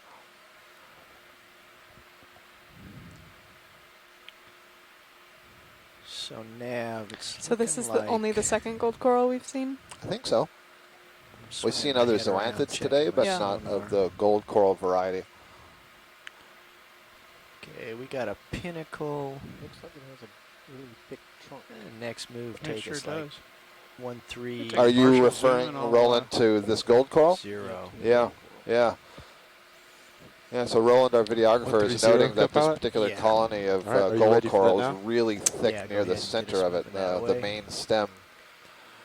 30 And, meters. you know, one of the questions is, what did the gold coral originally settle on to begin growing? Because that's the typical life cycle is Thanks, that they Rich. will Can I put in settle on another ship another coral and All right, completely 30 overgrow it and meters then extend at branches from 130 there. degrees at 0.2 And the work knots. that Frank Parrish at NOAA Fisheries has done suggests that bamboo corals are a very common substrate that they Thank you. overgrow. So does the thickness of that trunk correspond very well to the age of the organism? Very well. The thickness, I mean, we can't absolutely look at rings or anything, Right. but there's no question that as they grow in age, the base gets, well, all the branches get wider. I shouldn't say all the branches, because you could have new branches arise low on an old branch, but the base of the colony is a very good general indicator of age. So this would have grown on something that's very old. The question is, you know, was that colony alive or dead when it started to overgrow? We don't know. There's another one of those brachyurine crabs. So now we can get the face. This is what Chris Kelly was trying to see before. In order to make a good identification, you needed a face view. So here's a cooperative this one's posing, one. yeah. Yep. And just above it, the lighter colored colony that you see, that's the hydrodendron, the hydroid colony. Go ahead, Chris, if you're there. Okay, really full zoom on the crab. Yeah, actually, I think we're back to the calapid crab on this guy. Got it, It okay. looks a little bit different than the other one. So the calapids, this is the one that we saw before the one that was geryon or progeryon-like. So this is interesting. You see in the background there how the base of the zoanthid is overgrowing the rock like a mat. And before we did see these mat-like overgrowths, and I said they were zoanthids, but it was a very different morphology from the sort of gold coral that we see. And that is because the mat of the gold coral is overgrowing a coral. So it takes on the form of a coral, and it just so happens it's able to produce its own branches at the tip. So very nice observation there to see both of those morphs in one place. There's also a very small brittle star on the rock at the bottom. Very red. I missed that. Here you go. Yeah, I'm seeing Right. two of them. And there's Straight. another one. Oh, there's another one right in the center. Yeah, they're Darker bright red. red. So we saw some of It's these hard really for me to bright turn. red brittle stars earlier. I have no Take it idea easy. to Take their the low-hanging fruit. identification. Can't identify that too small. Oh, there's Yeah. 3 of them there. Yeah, there was another to the right as well. There's a larger one if you want to the right off screen. It's kind of a blood red. There we go.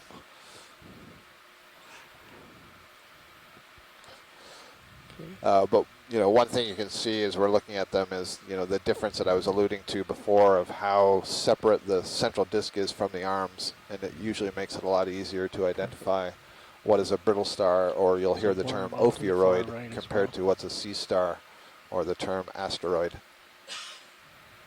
These are also called snake stars because the arms kind of look like snakes in the way they curl so much, and that's another thing that you don't see asteroids do. Another one just below it. Some of the asteroids, like the Lots of them here. Brasinges that we saw earlier, can curl their arms up over the head, but there's not a lot of lateral Upper movement. right, is he interested in the worm tube on the right?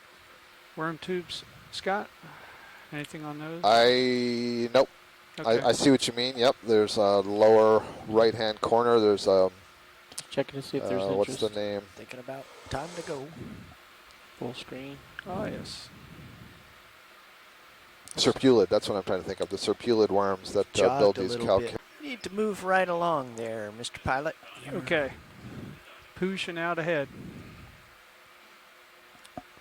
And I can't tell. Is this a fish or is this one of the hyposterid sea stars? Thinking it might be a little fish on that rock. Left Yeah. Zoom fish? Yes, please. Oh, yeah. Yes, it Some is a of those fish. Scorpionids, maybe? I had thrown that idea out earlier, Yeah, but people in the event log didn't like it. No? Well, what did they like? That's Not one way sure. to get them to respond. Right over the top of that pinnacle there. Okay. Because I had that in my watch your swing arm. Octocoral bottom right. We don't have time. We I'm must just pointing move. it out. There's something I What am I see watching on suspended sonar up in the instead water of column up there, and I'm wondering if it's Fish something thing that's just to your on left something there, else. looking That's a lot of serious somethings, but So Chris Okay. Kelly has chimed in on this fish as a scorpanid, probably again the Satarcthes that we saw earlier. oh, it's a fish, I see. Okay. And probably that ends the And current ship move. another. Okay, let's take us. Where am I? I think we've gotten some good images of that guy. Yeah, let's Okay. wait for my sonar to come around yet again. So I'm going to get past this pinnacle and just keep moving that direction? Yep. All right. Let's do another move, 130, 30 meters. I think that is where the topness is. All right, I'll put it in.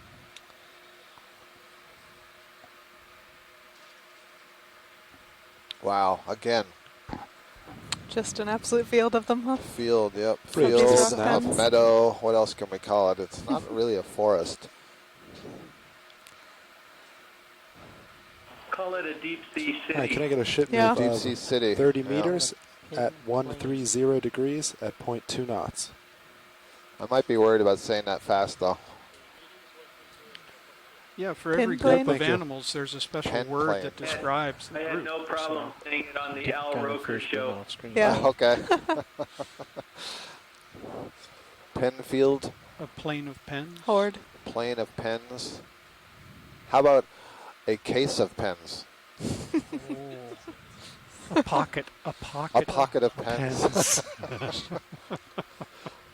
This will take some pensive consideration. Yes, very good, very good. Some white clusters coming into, starting to show up. Maybe more worm tubes or barnacles. A bick of pens. You know, to me, this Can we look at any to of me those this white looks clusters? like you're traveling over an H-2 scale toy train track Got setting, time, and Dave? these are little Christmas trees. Little, So yeah. it's actually putting me in the Christmas mood. Wow. Really? You're making me sad that your Christmas trees are all brown.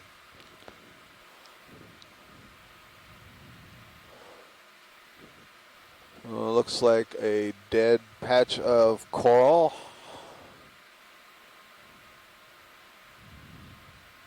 It's so highly eroded, you know, I don't know if that's from the local environment, one of these Enelopsamia-like colonies, or if this is something that, you know, has come tumbling down or somebody has dumped over the side of a boat.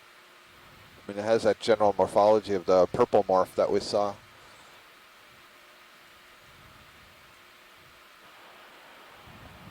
That actually looked like a Passalopera. Passalopera, so then maybe it has been dropped over the side of a boat or something. I mean, we're on a local topographic high. Another. Go ahead. Mike, if Mike's right, of we're white looking on top at of the rock. an eroded carbonate reef that at some point was at sea level. It's Oh, look at possible the that was spiral a fossil coral. coral. Have we seen Oh, I any see. of I hadn't those? considered that it might be that old. So that's an interesting idea. And one hypothesis about this is, so this is a colony, it doesn't branch, it grows as a whip, and it gets to a certain height where there's a pretty good current flow, and so rather than growing and continuing upwards, it can kind of spiral like that and lay down to the side. Do we And so- need any close imagery? Yeah, on close-up this? would be nice of this, thank Okay. you. All right. We haven't mean, seen this on this dive. We today. haven't seen it, and I'm virtually certain that it is this black coral, but the one other possibility, well, there's a couple other possibilities, but the main one would be an octocoral called I'm gonna Radicipes, try to but I sit think we're down too if we're shallow gonna- for that. Sit on a lot of And crunch so a time to quick do look that. at the polyps will immediately distinguish them. Go, try for it. Go right on your tail. Okay. Then we're just going to go for it. And given all of the instruction I did on black coral polyps, I'll let you tell me if this Okay. is a black coral or an octocoral. If we zoom in. Yeah, we're zoomed in enough. Should already know. Sorry. Hey, This you is a can ask black me about coral. fish tomorrow. Very good. Because it doesn't have the cup-like structure with the 8 tentacles coming out that would make it an octocoral. There you go. Perfect. Nicely Just go done. right So or this would be left. Stichopathes. All the polyps are on one side of the get skeleton, close, back which to is the one of the opposite. characteristics used to identify these. There's another genus called Cirripathes that you can find in shallow water around Hawaii that has polyps on both sides of the whip. Thank you, Jeff. That was excellent. That was our first observation of a Stichopathes today. I think we're at Thanks. maybe almost 25 or 30 species of coral seen on this dive. Really? Oh, that is been a lot. outstanding. Oh, this isn't a very nice, diverse area. This white thing. Oh, look at that. I will show you. It's one of those things. So a moment ago, you passed over a small red fish that was down in the bottom in a hole. That's And Symphysanodon. That's the first Symphysanodon, yeah, and that's a known prey species for bottom fish. Okay. Oh, all right. And we did see one of those yesterday, didn't we? I don't remember, but I think we did. Yeah. Within the right depth. Thanks, Chris. I'm at a loss so far, but I'm thinking this is going to be Hydrodendron again, which is the hydroid colony.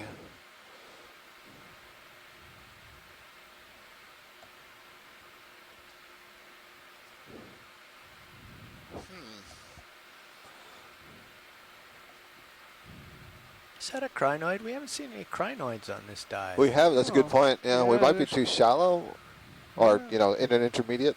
Kind of looks like. Oh, but there is one right there. Yeah. Good eyes, Dave. But your time has grown short, my captain. Ah. My So, pilot. crinoid on, I believe, a Hydrodendron. And Yes, off Chris you agrees must with that identification of the Right. Hydrodendron. Thank you, Chris. Carrying on. Here we're seeing a few more of these bright red but small sea stars. And Chris Small, when he had called in earlier, was pointing out that those smaller ones are actually feeding in the mud and so on in the sediment on organics that are in there, and they are not known predators of the sea pens. It was the much larger hebesteriid sea stars that are predators of the sea pen. I'm looking backwards at you. Okay. I am making tracks.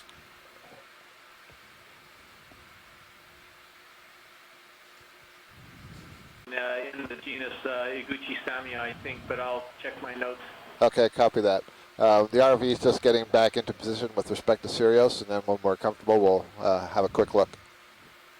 How about this one? Is that yellow? That's good, yep. It is. Right in the center. Yep. So you got time now. The ship's Great. come to a stop. We'll let him get his head around, and then we'll take off on the next move. All right. Rolly.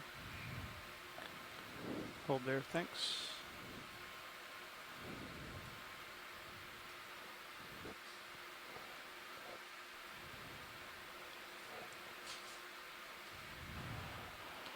More coral rubble laying around. So I'm pretty sure this is a Iguchi-Samia fistula, and it may very well be what that colony was down below that we saw that had died. I'm glad you said that, because I was going to say the same thing. We see one in the upper left corner, what we're looking here, and actually on the rock just before it. So this is interesting. It almost grows like a series of cup corals, one arising from the other. You can see the striations on the outside of the skeleton there. The brown part there is older parts of the skeleton with all the tissue removed, and then there's been some deposition either from the water column or sediments that are covering the older part of the skeleton. But the striations themselves are reflections of the inner it's your verts. what are called rocking scleroseptum. back and forth. Earlier we Yeah. were looking down I into was the actually trying to calyx use of one them of these to- corals, and I said that there were to- these to tilt a sheets little that bit, yeah. subdivided the calyx, and those are basically extensions of those Yeah, sheets built going a onto tilt the mechanism outside of into the Oh, camera. skeleton. it's much more fun to use And you 20 can see horsepower tilt motors. it's very transparent, the tentacles, and if we had a close look, you might see a lot of small dots in those tentacles. Those would be packets of the stinging cells and nematocysts. The mouth is tucked Video's down in clear. the center of full that wide. ring. And you see that there were many, many tentacles, and they did not have little frilly bits on them. Operationally, there are multiples of 6 tentacles. Sometimes it doesn't always work quite that well, but that was a hexacoral right there. Okay. Thank you, Chris. Can yeah, I I get think a I ship saw move 2 of bamboo 30 coral meters whips at Okay, go ahead. just up 130 at the top of degrees the screen. at 0.2 knots. Go ahead, I'll work on it.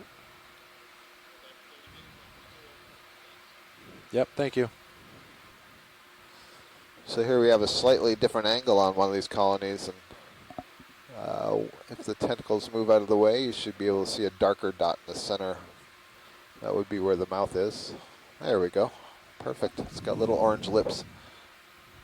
With a little bit of a Antigonia Yeah. swimming by. Antigonia swim by. Oh, and you can also see the studded nature of the tentacles themselves, little dots in them, and the white tips. And this is where the stinging cells are that are used to subdue their prey items. They can, they have a venom associated with them that they can paralyze their prey. I think that's a testament to the resolution of this video that we're able to see. Sure, absolutely. Beautiful stuff. I think Wow, they're pretty. Jeff and Roland wanted to one-up Chris there. Now this is the most beautiful he's ever seen. That is really nice. I agree. They beat it with this one. Yeah, this is great. Cool. Well, this because you Well can done, see all Roland. the different angles and crystal clear on the tentacles. Thanks. We're going to name these. Is that full zoom roll? That is. Okay, wow, that's nice.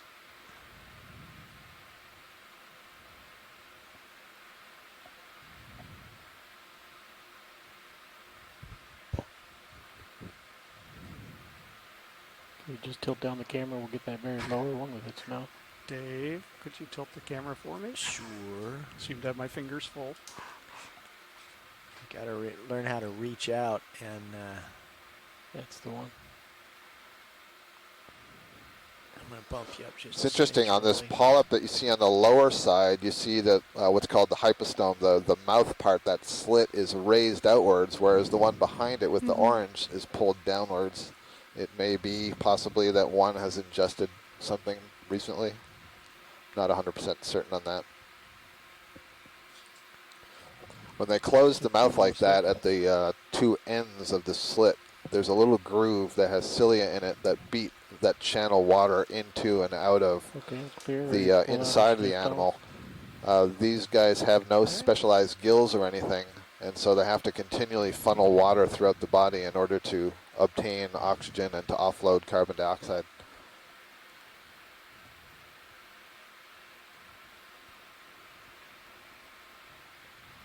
The hollow space that is the stomach is also continuous with those tentacles, you so take your break potentially and you come could back, see give something me a going break. through the mouth You and got then it, Jeff, appear yeah. on the inside of the Yeah. tentacles.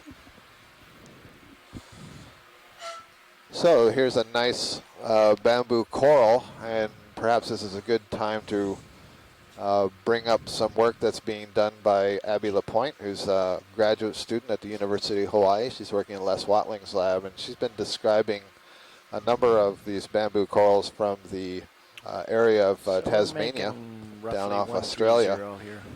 And this looks like something she was showing me in the lab before we came Yeah, it out to actually looks see like that she would 110, describe but, as the Well, don't worry about curly what the front of the bamboo. ship is doing. She has a I don't name care what for the it. back It's of the ship basically is a doing. Latinized version of that name that I'm not going to use because by convention of the zoological community, we don't release names until they're formally reviewed and published. But for now, the formal name of that is Lepidisis, but that will change in the near future. Oh, Chris Kelly is suggesting that that is the species Olapa, Lepidisis olapa. That species, and I just noticed that Abby is going to come up with a name for the genus. So the species name would remain, Olapa would remain, but it would get a new genus name. So the name Olapa is a Hawaiian name. This is a species that was first described here off of Hawaii, and it means flash. And that species of coral, if you were to tap it, would flash a blue light. And you would actually see that blue light appear as kind of like flashes moving up and down away from the point at which you impacted the skeleton. That's a bioluminescent light that it's creates. Yeah, I it didn't know might if we had be a seen this fish defensive yet, so I was settling maneuver. in Yeah, for that this is first. I do not think we have. another bottom fish. I'm not sure we've seen this one today. Yeah, Do we I want don't know. Do you want a quick view Yeah, of it? that'd be beautiful. Yeah, it is beautiful. We saw this on leg 2 for sure. You're very warm, Scott. Very warm. Thank you. Thank you. So, Chris, I'm not familiar with this one. It's a golden This one is called Crionema chryseris. It gets its name from the green dots all over it, or green or yellow or gold dots. So that's not a stress response? That's something that's always present? Always with him. Yeah. Yeah, he doesn't have any other pair of clothes. This is it. That's all he wears. Just do a nice low I noticed that that mouth is also upward pointed. The lower jaw is longer, so Perfect for a bottom, Yeah, bottom dwelling, sit and wait predator. So oftentimes we don't use color in fishes as an identifying factor because it can change with all sorts of different things like sexual maturity or different ages, or often as a stress response, or even camouflage. But Chris is letting us know that this this coloration pattern is what this fish looks like all the time. Let's get a full screen. Okay, a quick one, and then I gotta run. Yeah, I don't, you know, perhaps when it's a juvenile it may be different. I'm not sure we've ever identified really The small juveniles. ones, but certainly these older ones all look like Yeah. this. Yeah, they're really lovely. I'll zoom out so we can see the lasers. Yeah, I was just waiting for the tail to get in the shot. There you go.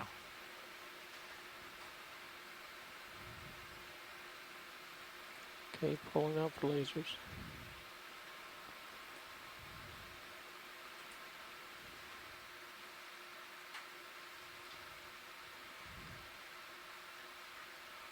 Mr. Smooth. That's good. All right, thank you. Taking off, pushing ahead. A little behind video, so we'll do the scanning left and right once I get up ahead here. Sure. Thanks. Okay.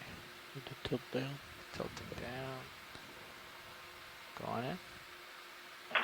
The cool thing about the Symphysanodon Mauna is that it appears to have two different color morphs.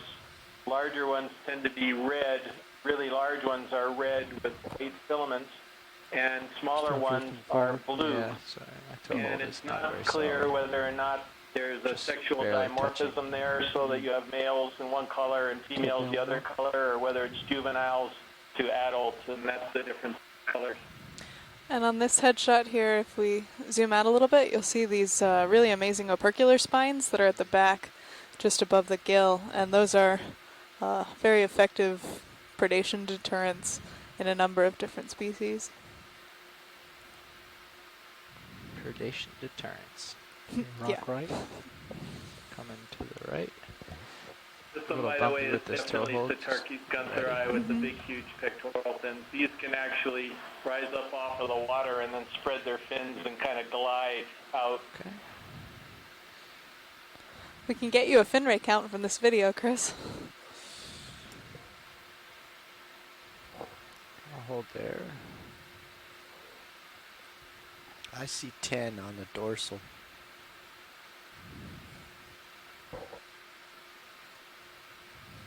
So a lot of the taxonomic characters we're looking for in the fishes are, as you can see, both the pectoral fins, the dorsal fin, and the anal fin have these rays.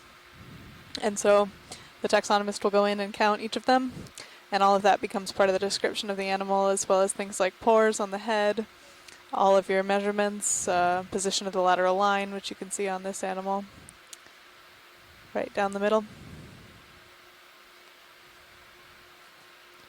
Okay, video's clear. All right. Thanks. That's good. Pulling out. Nav, let's Do you want lasers? clock on another. It should still be on, I actually. turned them out. Oh, well, I just turned them back on then. I don't see them yet. Oh, Try again. I think you tilted below them. There you There go. they are. Yeah, co-pilot. Do you want to move at 120 now?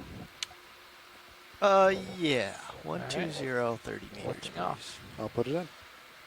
Seems to be where the next rock is. Video.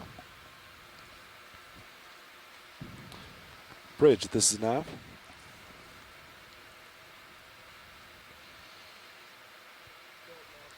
Can I get a ship move of 30 meters at 120 degrees at What's that? 0.2 knots? That's a new fish as well, I think. Oh, the blue one right here? Or Yeah. darker one? Get a snap on it if you're behind. Ship's not currently moving. Perhaps thank you. Morid. Morid. Yeah. Yep. Some interesting there on the left. Wow, and I think that's a whole group of Yeah. So we've corallimorphs got- next to it. So we've got a couple fish in this shot that we've seen before, the Antigonia and this Sitarchthes, but we haven't seen the Morids yet today. This is a species called Lamanema, and Chris has identified it as Lamanema rhodocure. And if we could, before leaving, I mean, let's stick with the fish, but get a view of that stuff that's on the left that's kind of brown with the white tips.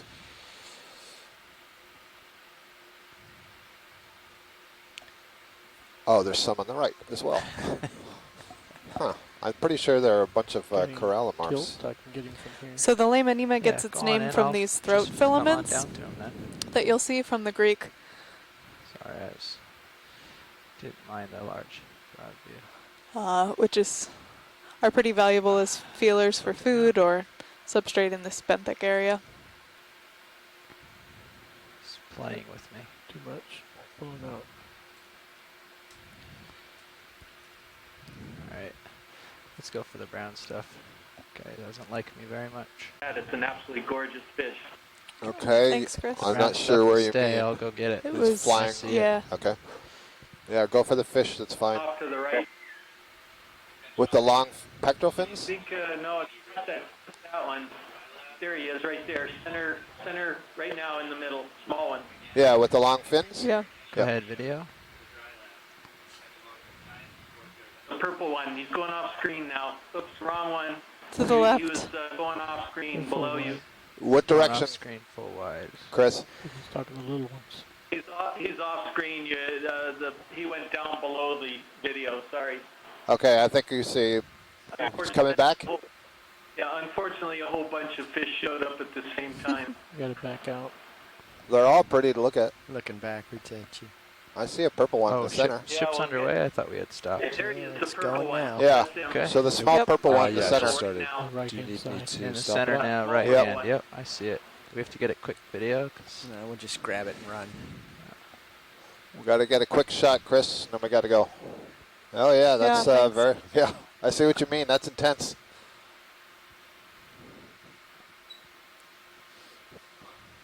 Owner of the local blacklight shop.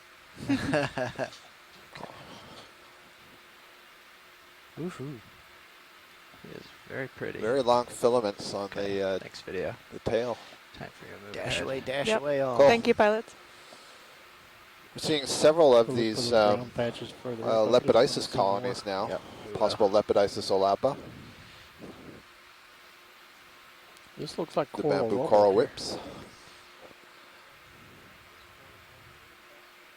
Yeah, so Roland's asking about the nature of the substrate here, and it does look like there's a lot of broken up coral rubble, and maybe these are now drowned reefs, what were coral reefs in the past,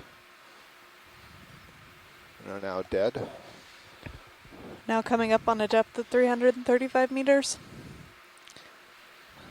Lots more of these Iguchisamia, the small yellow colonies of stony coral. So again, we're talking about transitions. So we've transitioned into an area where the Iguchisamia are very abundant. The Lepidopsis bamboo Yeah, corals sorry, are suddenly we're on the chase. abundant and appearing. We're moving up a pretty good slope. And what's happened is we've gotten to a... Looks like gold. Yep, we're passing over some gold coral. We've gotten to a spot that's a little bit steep, and D2 is sort of rushing up to get over the top before the ship and Sirio sort of pull it into the face. Here's another one of the Stichopathes bamboo corals. Excuse me, Stichopathes black corals, I'm sorry. So this is telling me that the current is moving away from us, basically over D2 and forward of it. So we're our heading is about 150, 160. So at least right now the current looks to be to the southeast. It's Bathypathes black coral. Okay. And I'm not sure if this is a large gold coral in the distance or if this is another one of those black coral fans. Chasing the pretty fish. You can go for that coral if you'd like. It This is looks another like- one of those purple Yep. fish. I found Yeah. one a little easier to follow. Grandma Looks to like we're notice. at the top of the feature, Jeff, so you have lots of time to look around up there. Go on in, video. And just in a Yeah, field the, of these last yellow ship move corals, just came to a which stop too. Okay, I thanks. think Jeff. Chris was calling Aguchisamia. Yep. And that other colony that we passed was indeed the black coral, like the one that we made the collection of. Really interesting rays coming off the caudal fin on this fish. Getting out towards the end of my tether. Chasing this guy. Yeah, that's great. That's good for science. Thanks. Beautiful wide. Thanks, video. Oh, he turned almost yellow up close. Yeah. And there's my tether tugging me. Spinning my head around. So it looks like, I'm not sure if we're at the Backing very up. top, but we're near, well, we're at a spot anyway where it's leveled off, and there's I'm gonna lots go of back whip towards that corals up coral. here. Yeah, so Red these does are not all. make it very far in the water, so I can imagine. Yep. Yeah, exactly. That's the case. Yeah, so that's a good point. The ability for different wavelengths of color to penetrate Co-pilot, do you want me to through the get a ship water move column maybe 20 is meters different. And closer reds to are one of D2? the first colors to disappear. We've got a lot of time up here. Okay. So, unless So these you are have you looked around Bathypathes, all black between me corals. and You you? can see 1, 2, 3, So 4, let's just 5, hang 6, here. 7, 8, Sounds good. 9. I'm seeing at least 9 colonies immediately Okay. right in view. Go So on in, video. they seem to be doing well up here. Well, this one's mostly dead. As soon as you said that, I thought this one was Thank you, maybe Bridge. different. Yeah, interesting. Yeah, so it appears dead. It is But different. there's a A little little, snail. yep, a snail on it. The lower branches of the colony are dead, but there you can see the polyps on the upper part. And as Mackenzie demonstrated there earlier, This is a black This coral. is a black coral. Yep, virtually no body to the polyp. They almost like the tentacles are arising from the skeleton, and there's no side pinnules on the tentacles themselves. So is this a hexacoral then? Yes, it is. I see this may be my last cruise. All the information has been imparted. No, you can stay. Your job's safe, Scott. Okay, let's zoom out and Good find view. a prettier one since there are a few around us. Not sure. I wasn't sure if that one was different, so that's why I stopped and looked. But we can. Well, it may be dangerous, but if you were facing the other direction as well, so that we're... Oh, you want to face the other way? You want the top instead of the back? Yeah. Okay. Let me swing around these guys. There's a couple of them here, so we can just do these ones. They're facing the right way for you. That sort of puts the current at your back. That's okay. I'm not scared. Or in this case, it looks like it's going to be in your face, right?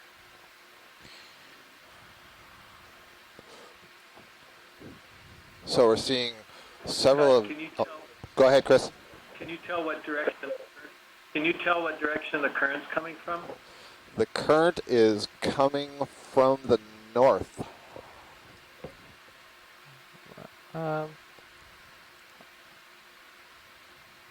Maybe the northeast. Northeast, north or northeast. So we're looking at our heading right now is pretty much 90. We're looking almost due east. Okay, settling in, you can start to zoom.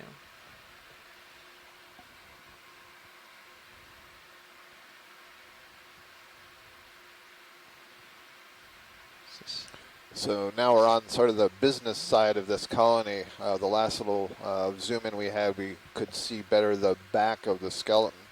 now, you're looking down onto the polyps, so you can see between some of those tentacles a little dot on a raised portion, and that's where the mouth and the bulk of the body, polyp body, such as it is, exists.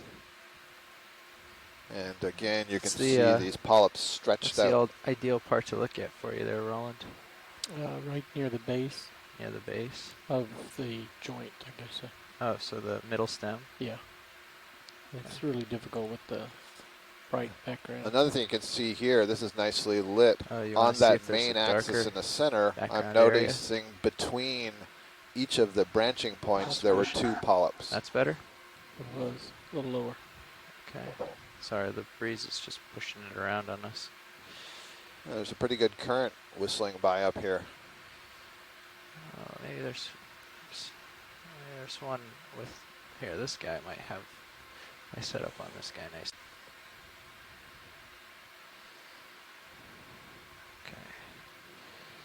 Go ahead in, see if I can get the darker section behind it. Better? Yep. Okay.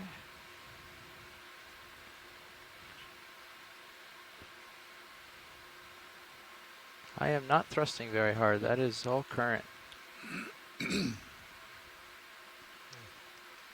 So a good indication of how fast the water is flowing past this colony. You can see the branches are really shaking in the current, and the individual tentacles are moving very rapidly.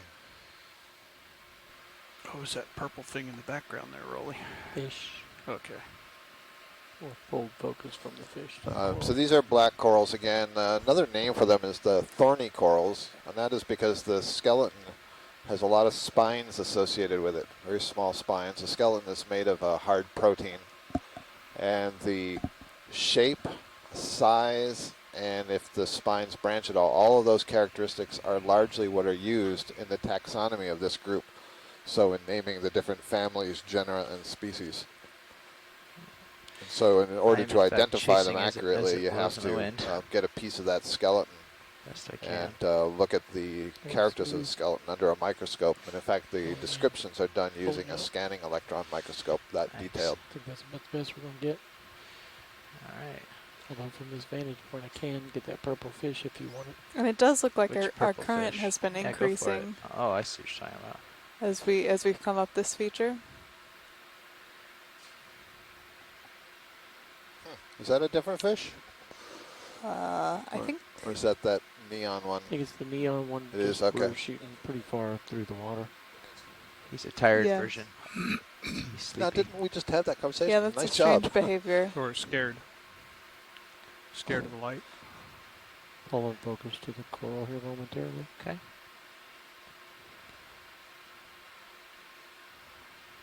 Oh, that was nice. Like you planned that shot. Just working with the coral. Yep.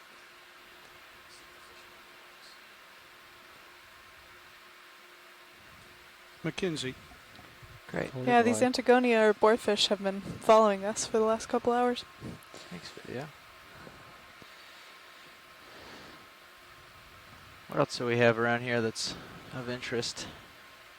Yeah, most of the stuff we've looked at pretty good, so let's see if we can find something else on the top that might be new. What else do we have around here that's of interest? Yeah, most of the stuff we've looked at pretty good, so let's see if we can find something else on the top that might be new. Okay. Looks like some barnacles on that whip coral just going off screen left. Whip coral off screen left. There's a branching coral on the top right. Don't run away too fast. This is not that big an area. Is that a skeleton or something lying? Yep, that's a bamboo coral skeleton that's been toppled over sometime in the past. And now coming towards center. Right here now, bottom center? Top center. Oh, way out there. It means way out there, yeah. That's... Well, not way, but... Looks like barnacles growing or something. ways out there. Video There's some streamers coming off of it as well.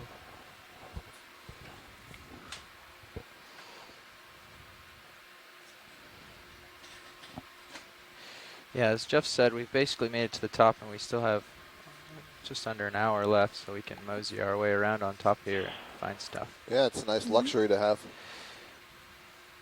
Don't know if those are barnacles or what they are. Yeah, I'm we not have sure an this would be a over an site for hour. geological over an collection. hour. Over an hour. Over an hour. Yeah. There's a lot of carbonate. Right. Okay, video, come on in. In fact, barnacles was a good call from a distance. Well, I don't know how how Roland noticed there were barnacles here, but there are indeed barnacles here. That's what's overgrowing this black coral skeleton along with some hydroids. And we saw these barnacles yesterday. I don't remember now what the name was. Maybe Chris will remember offhand. There we go, Heterolepis. And so these are essentially gooseneck barnacles. You can see they've got that long, muscular, flexible stalk that attaches them, in this case, to this coral skeleton. And in some countries, people eat the stalk of the shallow water forms. And there you can see some of them are kicking their legs and drawing it in towards the opening, which is where the mouth is. I described this yesterday as kind of a shrimp living on its head. It certainly doesn't look like a shrimp, but if you saw the larval stage, you would be hard-pressed to separate it out from other kinds of crustaceans to which it's related. It looks like a little swimming larval shrimp. But instead, it's undergone a metamorphosis. That is, when it molts its original skeleton, it starts to turn into this morphology. Essentially, the antennae are gluing to the substrate. It loses a lot of the characteristics except for the hind legs, which develop into these structures called cirri. And so they use these legs, they kick them out into the water column to try to capture prey items. They also have plates associated with them that close around those legs. And very early on in the taxonomy of this group, it was thought that these were some kind of mollusk or clam because of those plates. Right. But once you look at the internal anatomy, it's pretty clear that they are not a mollusk. It looked like there was a branching But the tip of that coral. is still alive. It's off to your right. You're sort of starting to twist towards it. And it was off in the distance. Ends? Yeah, the closer I get to this, the less I think. This is nav. Right, yeah, exactly. I was going to say, the closer I get to this, the less I think it's a bamboo coral. This is a primnoid octocoral, so in the family Primnoidae, likely the genus Caligorgia. Actually going to start tugging. You can see it almost looks like a series of feathers branching from the main skeleton. Thank you. And I wonder if it's lost a lot of the branches on the left side, or if it's just, this is the way it's grown. Seems like, for whatever reason, the whip morphologies are doing better up here than the branched. We see whip black corals and whip bamboo corals. Less drag against a strong current. Exactly. It's hovering here, so you can go for it. Good and stable. You know, this wouldn't be a bad place to play the old squeeze the lepiditis with the lights out game. Oh, that's a good idea. We certainly have lots of time left in the dive. So maybe if we find one in a good position, we'll try that. I don't think these cameras are going to give you the sensitivity you're hoping for. There's a cannon behind you. It's not really big, but so you'd get a smaller light show, but maybe you can find a bigger one that would be a little more interesting. Roland, I'll get back to you in a second on that. So we're looking at a Primnoid octocoral, and you can't see it from this view. But one of the things that's interesting about those small polyps that are sticking off there is that they are almost encased in a suit of armor, like a medieval knight, where the armor is made of calcium carbonate microskeletal elements called sclerites. They're found in, I mentioned it earlier, in the tissue of all octocorals, but on these primnoids, they're created as a series of plates and valves that surround various parts of the polyp, and the shape of those plates and the orientation of those plates are what are used in the taxonomy and the description of all the species. Tilt up once we get a toe hold. Have no fear.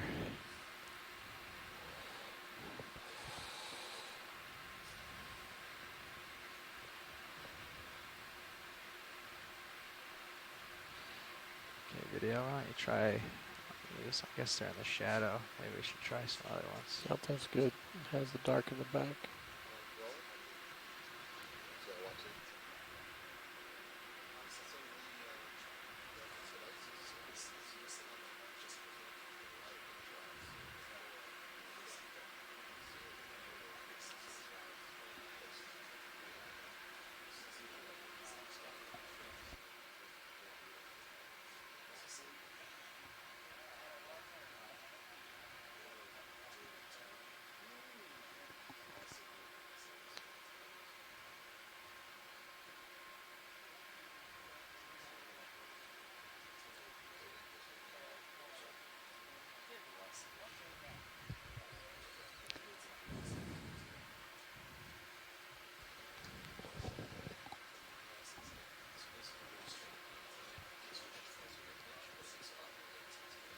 Okay.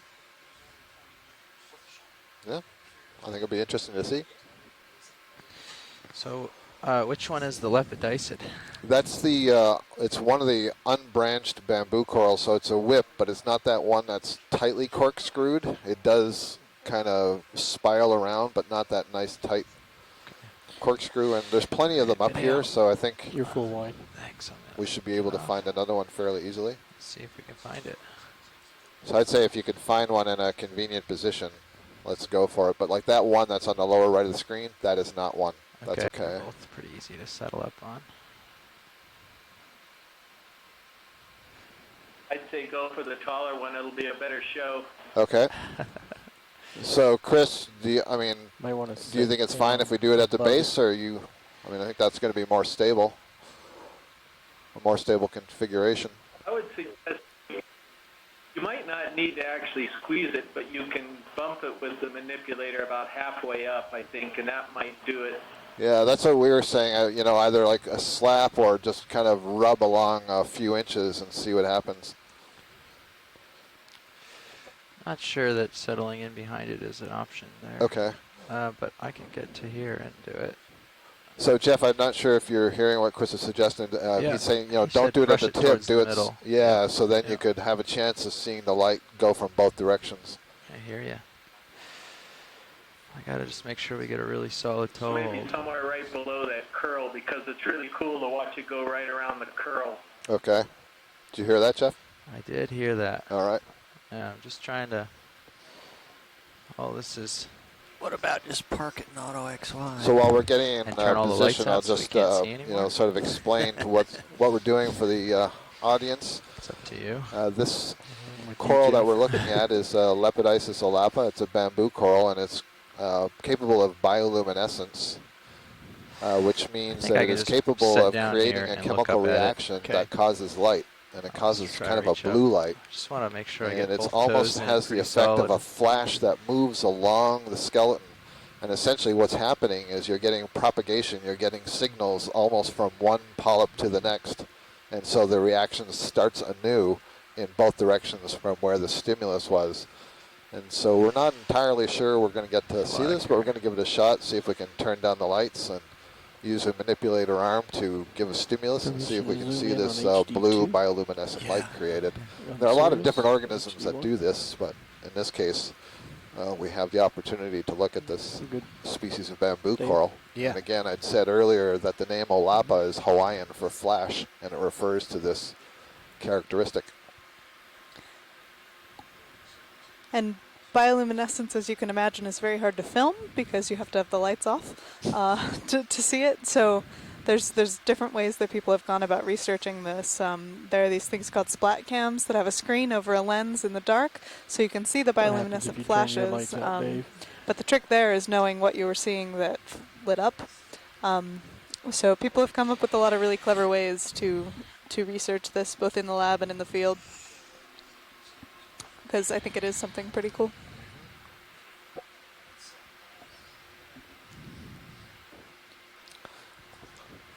Can't see the whole thing where I am settled. You turn I think this is enough, though. This is good. This will be good. I think this is a That's the good perfect view. view right there, and Yep. then just have the manipulator ready to go, but don't touch it until you turn the lights on. Yep, especially because you got the black in the Have a background. nip nearby, but not And I can't touch it. resist pointing out the difference between the black coral Stichopathes in the background that has a really nice smooth arcs and coils versus this kind of gnarly looking bamboo coral in the foreground. Make sure hydraulics are going. Oh. Got that? No, of course I don't have that. Okay. That's why you're having trouble there.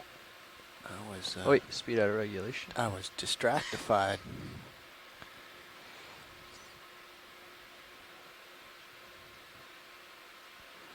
Okay, there's some hydraulics for you. All right, so you're going to work with the lights, and I'll... Yep.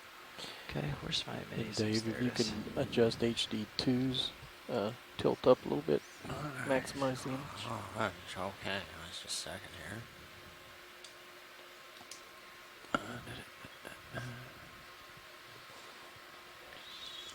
I don't want anyone to switch over to camera 2 because you'll miss the potential excitement, but there's a nice view on camera 2 of our setting and the corkscrew black coral next to the bamboo coral. You just have to take my word for that. He's sneaking up on it. Well, there is current. Yeah. Oh, is that right? And it does wave a little in the current.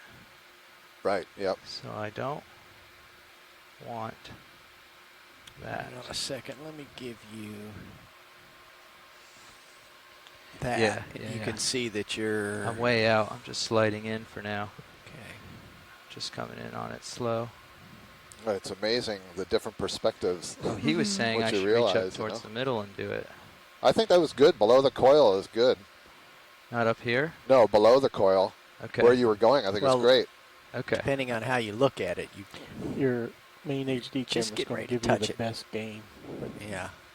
This is just so he can position himself. Okay, so. Okay. Ready to slap that puck, huh? I think so. All right, now we'll give Rolly a little bit of time to dial up the camera here. All right, great. So we're now adjusting the cameras. I can see a bit of glow.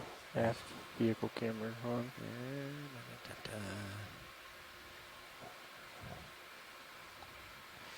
We still have, that's light from Sirius? It might be light from Sirius, I think. Wait a minute, what else have we got? We don't have any more lights here. Look in your starboard rail cam. You can see that's- the light coming down from Sirius. So that's the pilot LEDs. There is a light that turns those out. We're learning that the ROV has a lot of lights. No, that's coming from, that light's coming from Okay. Sirius. Let me, I can fix that. Yep. Okay. There we Things go. are really dark. All right. Are we ready? This is what the deep sea normally looks like before an ROV gets there. Here it goes. I think you need to max it out, Rolly. I don't see any noise there. Did you see a flash? Oh. There it goes. Did you see it? I don't see it. Yeah, I can see it. It's faint. Yeah. The camera's not quite picking it up. Yeah, that's plus 18 dB gain. Yeah. Yeah, yeah, okay, great. Uh-huh. You see it running around? Yeah. I'm rubbing See it the a little blue, now. The blue rings going up and through the curl. Yeah. Oh, there we go. Okay, yeah, I can see it on some of these screens. Oh, yeah, that's great. Going right around the curl. Very interesting. I'm not sure why I can't see it on that screen. I can definitely see it here. Well, cool. Yeah, yeah. It's unfortunate. It's not showing up as well as I thought it would on the main camera. Well, we don't have that sensitive of a Yes, camera. the main ROV camera's at plus 18. All right, The wanna late get some speed's lights a bit back? 20 plus We definitely 28. saw it. Yeah. Sirius lights coming up. So that was the coral okay, Lepidisa so solapa. you can still see it going crazy at Oh, the yeah. top now. Yeah, that's it. Do you think, would it be if I'm reach around the front and try it? Do you think it's because I'm on the back side No, that we don't see no, I don't it, think. so? I don't No? think that has anything Okay. to do with it. And it does linger too. Give it a poke now and see if we can see it with just this light Yeah, from a just- distance.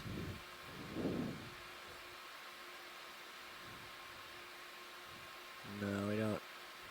sensitivity. Yeah, so, Okay, you know, one it's thing is always out again. Yeah, okay. it does require energy, and so it's after a while it's not going to respond anymore to your poking. Yeah. Got a Oh, paper here still from the going. Gulf of Mexico saying that it can go a couple times within an hour. Let me zoom Yeah. in to where the But it's doing claw it. is. Can you? I don't have the claw in the middle right now. Yeah, just tap it again and tilt down. Tilt down. No, go there.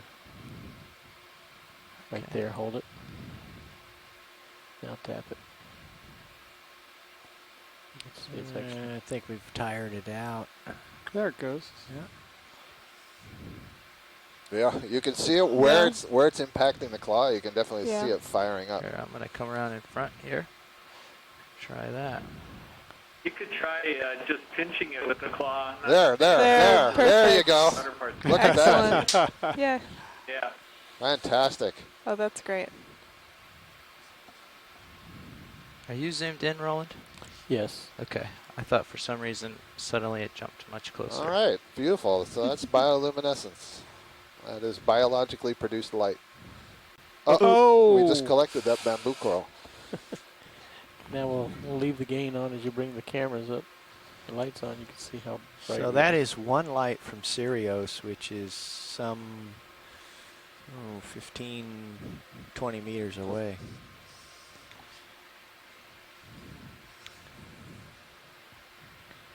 And then we have Oh, a whole bunch look of who's come squids or to fish coming visit. in. This fish are. Yeah.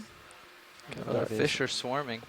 Yeah, so these bioluminescent activities might attract several things coming to look for food.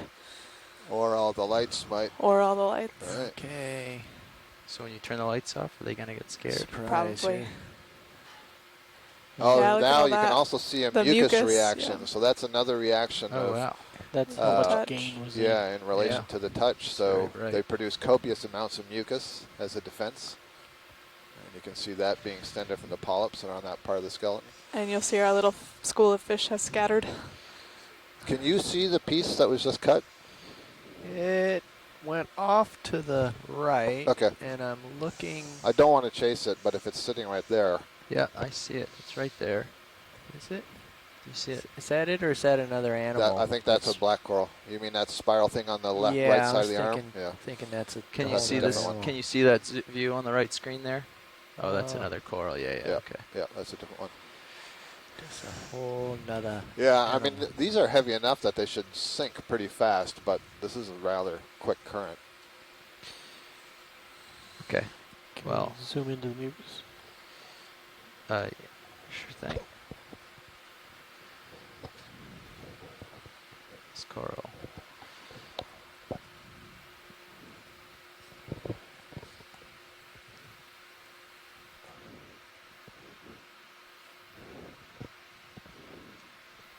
That's his cousin coming to get you. So not surprisingly, the tentacles have been retracted because of the disruption and the mucus being produced to try to shed off whatever it is that's bothering it and causing it to light up.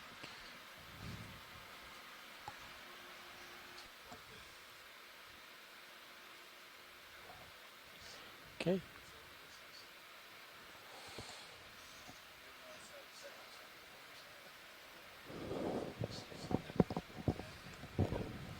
And that concludes my request for low light sensitivity cameras.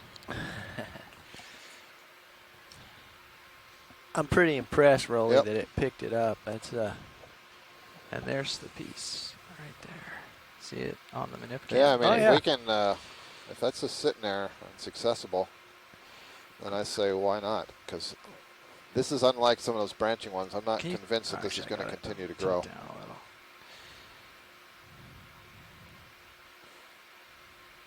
That's not it. I'm backing up. no, it's between your legs. Yep. Backing up. Backing up. There it There is. it is. But you want to get just a small fraction of that, because I'm a little worried about what might come out of the box when we open it. Yeah, you've got a couple Yeah, of there box is that, holes. Dave. If you think that's a concern, then Well, what we can do is open the box ever so gingerly. If he gets just a straight section of this, we can just kind of put it down in a little Yep. crack rather than open it completely.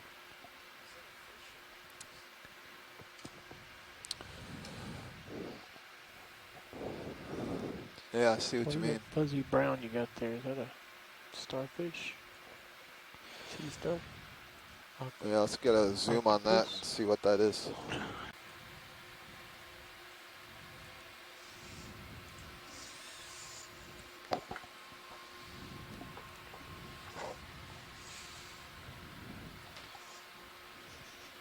You get lasers of the little octopus. Okay. Got both hit it at the same time. There we go. A little laser action there. Yeah, I took your taking over your whole world there. Center them up some here.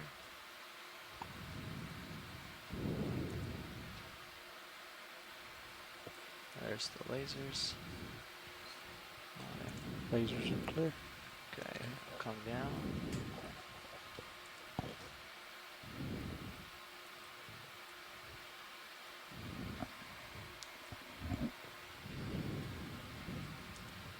Sorry, too much. You can see the flaps in the background there, opening and closing, moving water in and out of what's called the mantle cavity, where the oxygen exchange would occur.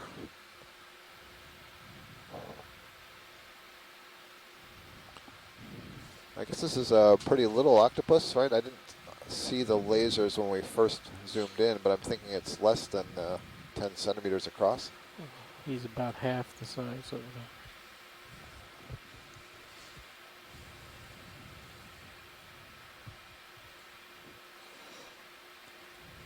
We have a delay in our chat room, so I'm waiting for Mike to be able to have a look at it and give us some feedback. Thank you for the zoom. You want to get any other vantage points? It's interesting that he's so exposed on the rock there, not hiding. He's banking on his ability to camouflage, I guess. Probably easier without the ROV lights. Yeah. Of course, this whip is just in I the believe way. this may be the most zoomed in I've ever seen this screen. You know, the interesting thing to note here is that graphic is, it's kind of an old leftover from the little Hercules days. We don't have a D2-like graphic. It's white. That's true. It's a good side profile, Jeff. We'll be able to see his eyes. Yep, I'm just trying to not land on that whip. There's So we're also a still on crab the at the summit top up of your here at a screen on depth the of left. about 327 Let's go meters. for the octopus first. So this is interesting. Were you just going to read that? Go for it. No, you can go for it. Okay, so we have Michael Vecchione calling in, thinking that the octopus genus is Calistoctopus, but he notes that they're not actually supposed to be this deep. Oh, I have, I see what's going on. I have a bit of tether bob working against me. That's why this is so difficult. Let's do this a little different then. He does say, though, that he's seen a similar species at about this depth in the Gulf of Mexico. So either way, an interesting record for here off the coast of Niihau in Hawaii.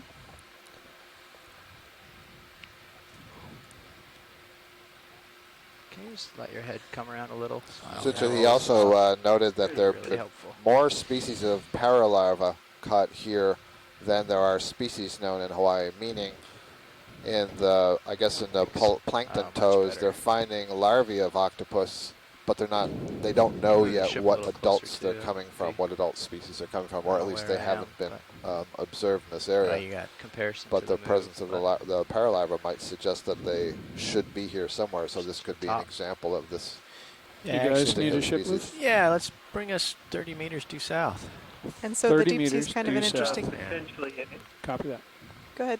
there's potentially an interesting fish in the upper right corner, by the way. I don't think it's the scorpionid, it's the one that's sitting still. Behind the colony? Yeah, I see. Okay, video. Yeah, behind the colony. I wonder Bridge, if you okay. have the snap zoom to confirm what it is. Okay. Ship move, please. 30 meters. Bearing 180. 0.2 knots. He is snoozing, in fact. He doesn't even know I'm here. Later, some other octopuses going to That's come right, by thank this you. one and say, "Did you see that big thing that came through here?" No. I find it hard to believe that it's asleep. I think Yeah, it's I don't just, think it's asleep. just And just before we pick off and run away, there is a fish, when you zoom out, that will be in the upper right corner, nestled behind a yellow clump of Thanks, coral. Bridge.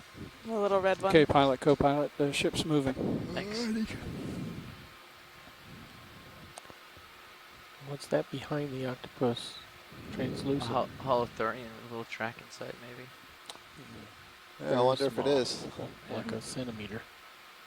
I think it must be. That does look like the guts, the intestine of a holothurian. But there's this octopus we could put our focus on.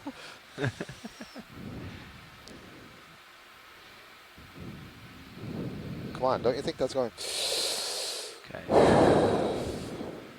you guys are done, we can go for the fish.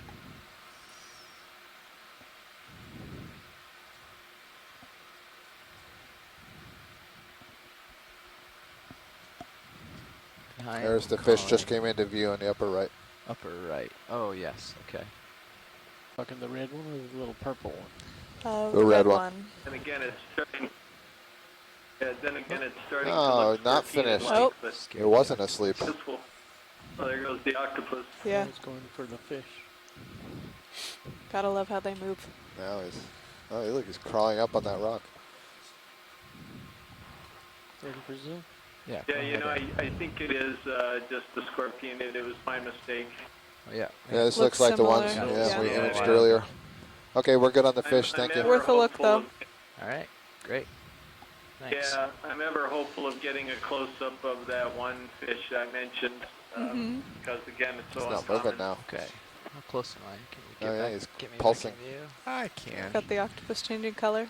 Coming towards you. All right, I'll turn my head this way. Again, stress or camouflage. Give it a little tether just in case. Warning. Yep. Warning the ROV. Yep. This is your last chance.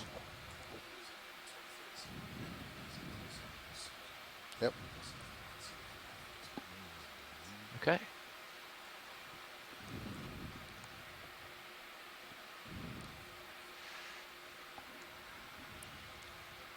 Do you want to keep the Iguchisamia fistula? Iguchisamia. Thank you. pilot and co-pilot? I'm just using the genus If name. we spend 15 minutes moving and 15 minutes not moving, we'll get to the waypoint at the time to come up. Great. So, folks on shore, we have about What's in half an that? hour of Oh, bottom mine's time snapping. left. Oh, it's a shrimp. And what I just heard Yeah, go from ahead. the navigator was that we could divide that time equally between transiting and looking at things close up, and we will end up at our final waypoint for the day. So this has been really successful. We've traversed this entire cone, and we're now on the flatter top part of it. We're just kind of noodling around, looking at some of the interesting organisms that we see. All right. Great. Thanks, Roland. Just want to make sure that's what it was.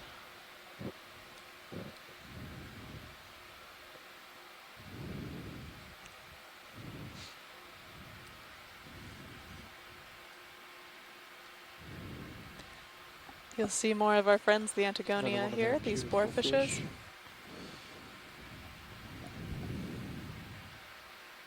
To the lower right of Spike.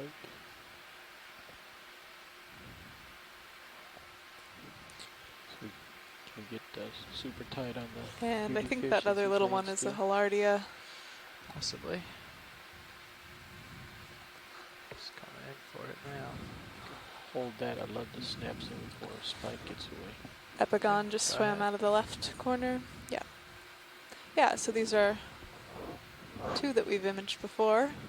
That Grammatonodus, which is that cool little purple fish. Go ahead. And the water temperature's up to 9.8. When I first started looking, it was around 7.0. Excellent. Ted, grumpy looking. Well, it is a fish. Yeah. Just spectacular color though. Yeah.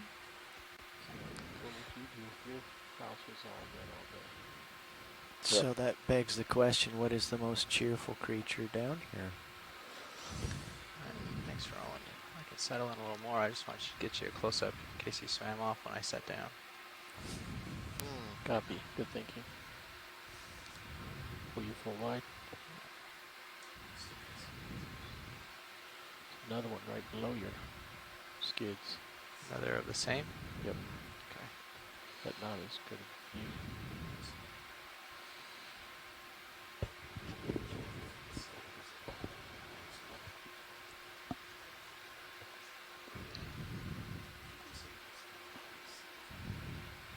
Now that's going to be a macro shot. I think that is another one of the Hillardia hiding behind. Is that what it is in that little crevice? I think so. Just gonna take a moment here. Oh, I still got things cranking along here. Lower swing arm. Spikes coming in behind you. Lower swing arm left. Okay, roll it. And stowing. Come on in. A little up and right. Yep. Turning right, coming up.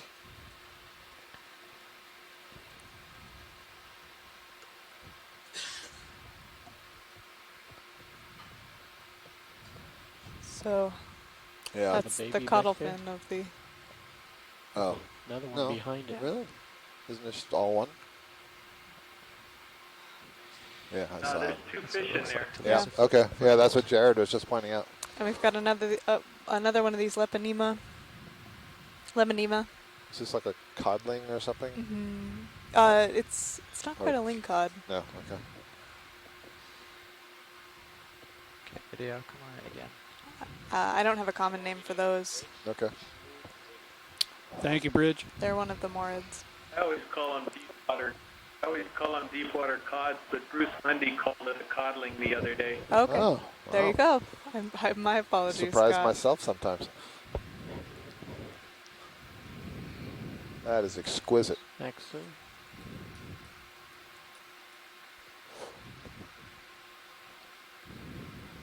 And the fish Feast is your eyes thinking, upon me, if for I I am beautiful. don't move, maybe it won't see me. Maybe it won't try to make me bioluminesce. Almost too much makeup, huh? Yeah. He's stopped breathing. His gills are barely moving. Yeah, it's like, do I blend in? So these are known as the splendid perches, and you can see why. Yeah, just barely touching on the bottom. They're splendidly delicious. Light go inside. And Chris, Kelly has thrown out a species name of Leisani. I don't know if that's a relation to the island. Yeah, so this group has undergone a bit of changes recently. Oh, there's another one back there. The original species in the genus, I think, was Ramatinotus leisani, and it had a dot on the side of it. Very easy to recognize dot, but also had a round caudal fin. And then we found another one of these that had a diamond-shaped caudal fin, which I think is still Ramatinotus species 1 or something. And then we we found a third species that was originally called by Bruce Mundy, one of these that had a diamond-shaped caudal fin, which I think is still Ramatinotus species 1 or something. And then we found a third species that was originally called by Bruce Mundy, Grammatinotus macrophthalmus, but apparently a guy in Russia, I believe, determined that that wasn't the correct species name for it, and I've forgotten what the new one is. And this one here, though he doesn't have the dot, all of the other characters match Leisani, and so they're going with Leisani for this one. One of the things that was interesting about it is it almost seemed to perch on its pelvic fins, much like a tripod fish. Not quite, but not. I couldn't tell if any of the fin rays were actually getting down to the bottom. If Yeah. it's hovering just above the bottom, or Got something coming. It's in a Dave? different family than those, was but just it's a trying common to see if strategy that was again. This real. hiding under Yeah. rocks and It sitting is and in waiting fact for real. Yeah. something of So it might worth be their time the to high come around. ground. So I'm gonna see if I can center up on it. Okay. These guys are planktivores, and when they're not scared because there's a big, huge, bright light in front of them, they're actually up off the bottom feeding on the plankton, and then they'll shoot down to the bottom when a kahala or amberjack comes by and hide in the holes.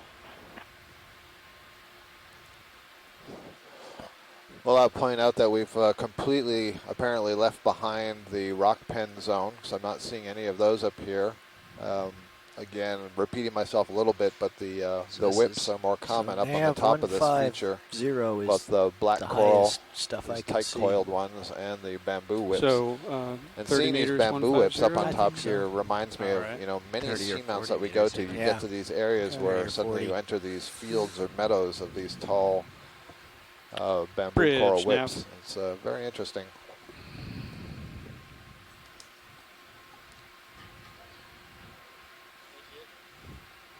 Yeah, ship move, please. 30 So, meters, Scott, you talked a little bit about the 150, coiling 0.2 as knots. potentially being adaptation to current or to To current, yeah. to- So, or yeah, the idea feeding? is, Right, you thank know, you. if there's a kind of a sweet Actually, I spot think that was a for reflection feeding, off of you know, and D2. it's bent So it over, just went away. then instead of continuing to grow Really? upwards Yep. taller, you can extend the Kinda colony, so interesting. add more polyps, and by coiling it, you Some almost create reflection, this that's- tunnel that the water A passes reflection through. that's more Copy than, that bridge, So thank that's, you. almost you know, 40 that's meters one away. idea. Yeah, probably more stable too. Yep. Could be. Although, yes, It and does all the put creatures have craft at shared 15 gut, meters so away from the me, so. Yeah. the idea is that some could be feeding and nutrition could be passed to others in the colony. You know, I don't know to what extent that's been experimentally shown among all corals, but they definitely Big have that fucking anatomy. fish. See what happens here. Is, See what happens is that a Goosefish. Haha, together we said it. Hi, folks. It's John Martinez from the Humpback Whale Sanctuary. Sorry I don't have access to the I am feature, but I wanted to throw a question out and see if you folks wouldn't mind discussing it. Yeah, please What do you do. think the relationship between the reproductive biology of the Get species anywhere are with from the this abundance side that you're to seeing them, the right. especially in the densities that you see them? Okay, You'd rather have 'em John, we'll straight on, discuss is what that in you're just a second. I think we're about to see a new kind of fish here, so I'm going to let Go ahead, Mackenzie That's what we're going tell us for. a bit about this fish. Yeah, I think that's great to get a zoom on that. Thanks.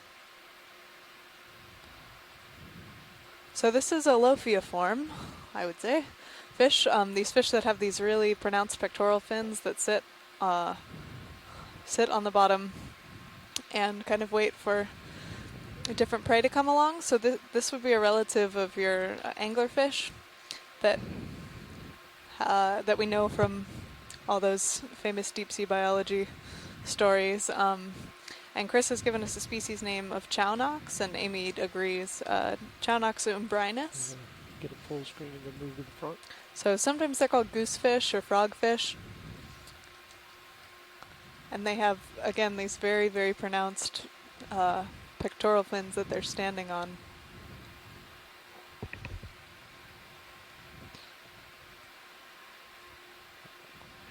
Right, you said you want me to go around front. Let me get one more super tight of his coloring on this side. Okay. Go ahead on it.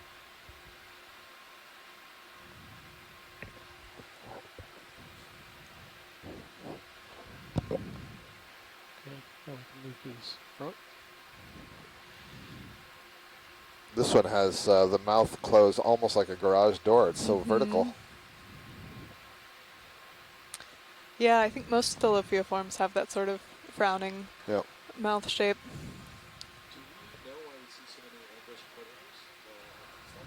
Tell me when the angle is just right, Roland. Getting a good question Copy from the that. video team here about why we're seeing so many ambush predators, and I would say that There's good. Right there. well, you get a lot of them in the shallow water reefs too, things like your moray eels and whatnot. But I think for these guys, That looked cool looking through the coral. You'll actually see a shift towards more scavenging fishes as you go deeper. So maybe as we continue throughout the cruise, we'll see some more scavengers. I'd offer two hypotheses. One, the relatively lower amount of food, although we're shallow for what's considered the deep sea, but would mean that it might be worth your while to minimize the amount of energy expenditure to find your prey. So why not sit and wait for something to come to you? And then the other might be the sensory modality. How do you find your prey in the deep sea? And so another tactic is to lure it to come to you so that you don't have to use, great big antennae or a sense of smell or something to try to find it in this vast, dark space. So this fish does have a lure. Yeah, a little fuzzy one. Looks like a little anemone see that lure. Green, yeah. So again, talking about the anglerfishes, that this, I don't know if this particular one is bioluminescent, but it is a fish that fishes. For prey that might come along, again, because it's much less energetic work to just wait for things to come to you. And I think these are beautiful, don't you? Yeah, they are, for a fish. So now. No, they are beautiful. I love them. I love those. So what are those? Pelvic fins that are modified? They're the modified pectoral fins. They are pectoral, okay. Yeah, they are pretty far forward. I'd like the way it sort of wedges its way down. Yeah. Into nooks and crannies. What direction is that? That's 160. It's just in gold modeling on the orange back. Closest is 48 meters and farthest is 76, but all right, so as we lift, that was a great job. That might as we lift back up here on the reproductive ability of some of these animals, and in particular the corals that we're seeing a lot of, versus their density and what may be the strategy, and it's a really good question, and it's one that requires additional research. But one thing that we've been seeing repeated over and over in the places that we go to is this sense of patchiness, that you'll get to an area that has lots of individuals of a single species that you weren't seeing a little bit earlier. Can we have a quick look at the white colony that's going out of lower right frame? 160 degrees. It's a small 0.2 branched knots. colony. Thank you. It might be kind of purplish once we zoom in. So in terms of the reproduction, the idea is that they likely are producing larvae that are immediately going to the bottom if they're in an area which is otherwise conducive for growth, and presumably that's the case if they're being produced by parents, parent colonies that are large and old. So what it takes then is for that first colonization event to occur to get the colony into an area and then have subsequent reproduction and growth. And then you can back that up and say, well, do you need more than one colony there? Some colonies are hermaphroditic, so potentially could mate with other polyps in the same colony. Others aren't, and that becomes a more difficult question. Do you need a male and a female? So, okay, here we go. So this is an octocoral that we're looking at, and I really don't know what kind this is. I am going to take a guess that it's in the family Gorgoniidae. And that's just kind of a guess. It could also be Eliselidae. This is nothing like anything we've seen so far today or yesterday, and as far as I know on Lake 2, but I'll let Chris Kelly weigh in on that. It's got these interesting swellings, what we call the coenenchyme, the tissue that's along the branch, and you can see that they're swollen. The polyps can completely retract inside of that. But I don't recognize this at all, and we're actually diving right now a lot a lot shallower than I'm used to, and so I don't know all the coral fauna that's up here. That's a good observation. I'm not going to be able. Trying to get the base. Go ahead, Chris. I'm not going to be able to help Scott. I don't know what this is either. Yeah, it's interesting. I don't recognize the morphology. It's hard. Usually I can put something into a family pretty quickly. A couple seconds here. But not so with that one. No.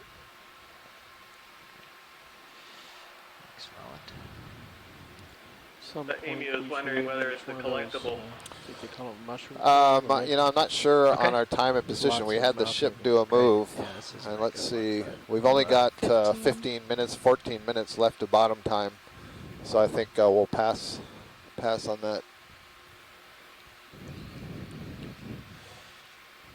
Some of them are known to hold on to the eggs and allow the development to occur while it's in the polyp. So is this a large crab that we're coming in on? The pinnacle. If it's a crab, I think it's a crab that its arms looks like it's curling rather than bending. Yeah. Is this another spider crab like the one we saw much earlier? I think he's upside. Yeah, his face is pointing down. He's doing his yoga. Hard to say. I still got surprised at that rock.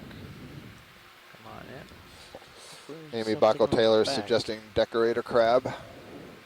Does appear to have some decorations on its back.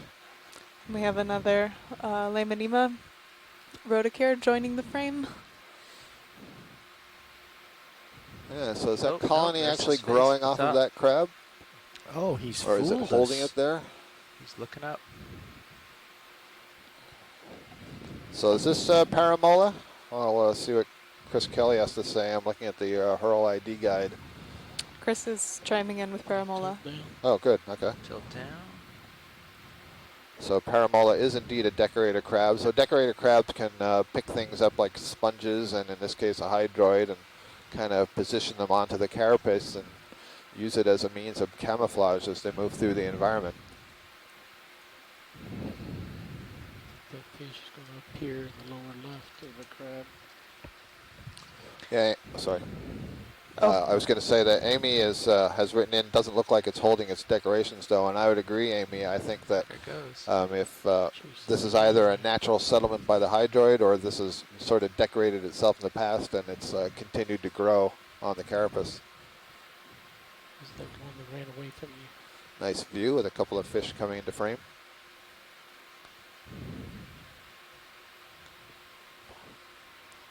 I was just going to add that you see these decorator crabs all the way up to the intertidal temperate zones anyway. Okay, come on in. I'll tilt up. The crab's doing a good imitation of a rock. Tiny Oh, good urchin. eye. Great. Oh, that's terrific. Looks like another sedarid urchin. I don't know. We must clearly be getting into the shallower regions, as somebody said before, with all this color.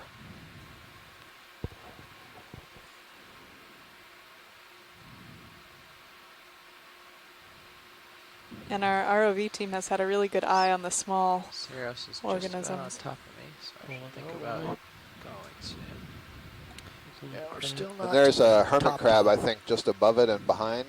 It's got a snail shell on its back. Crab.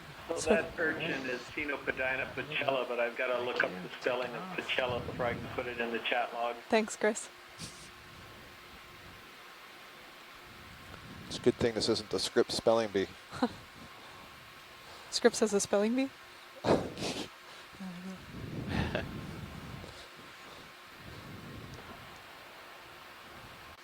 This must surely be a plexaurid. And earlier was the one we saw that was purple also have yellow associated with it? The one we thought might have been a parasis? I'm not sure. I do remember it had different colors. Purple at the base. Yeah. Plexaurid and the Maricea. Heel That's and a different. toe. Oh. Okay.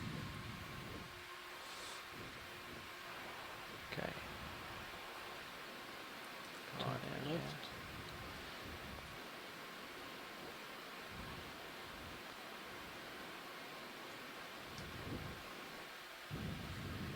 Very nice. So I've seen in several places these plexaurids. So the plexaurid is a name of a family, the Plexauridae. These Gorgonian fans that have this color variation, yellow and purple together. Go up the stalk. And sometimes the colonies are all purple, sometimes they're yellow, sometimes they're a mixture of yellow and purple. Not a lot of time. And I'm really not sure what causes that. Oh, you mean rotate Very along? nice. Thank you. I've actually got a heel and a toe, so if I do that, I think I'll lose it. Okay. I can give it a whirl, but if there's Yeah, anything keep at going. this angle you want to see, That's let's fine. do Just that keep going, first. Matt. So I am looking at the peak. All right. 5 minutes. No associates in this one that I can see. Yeah.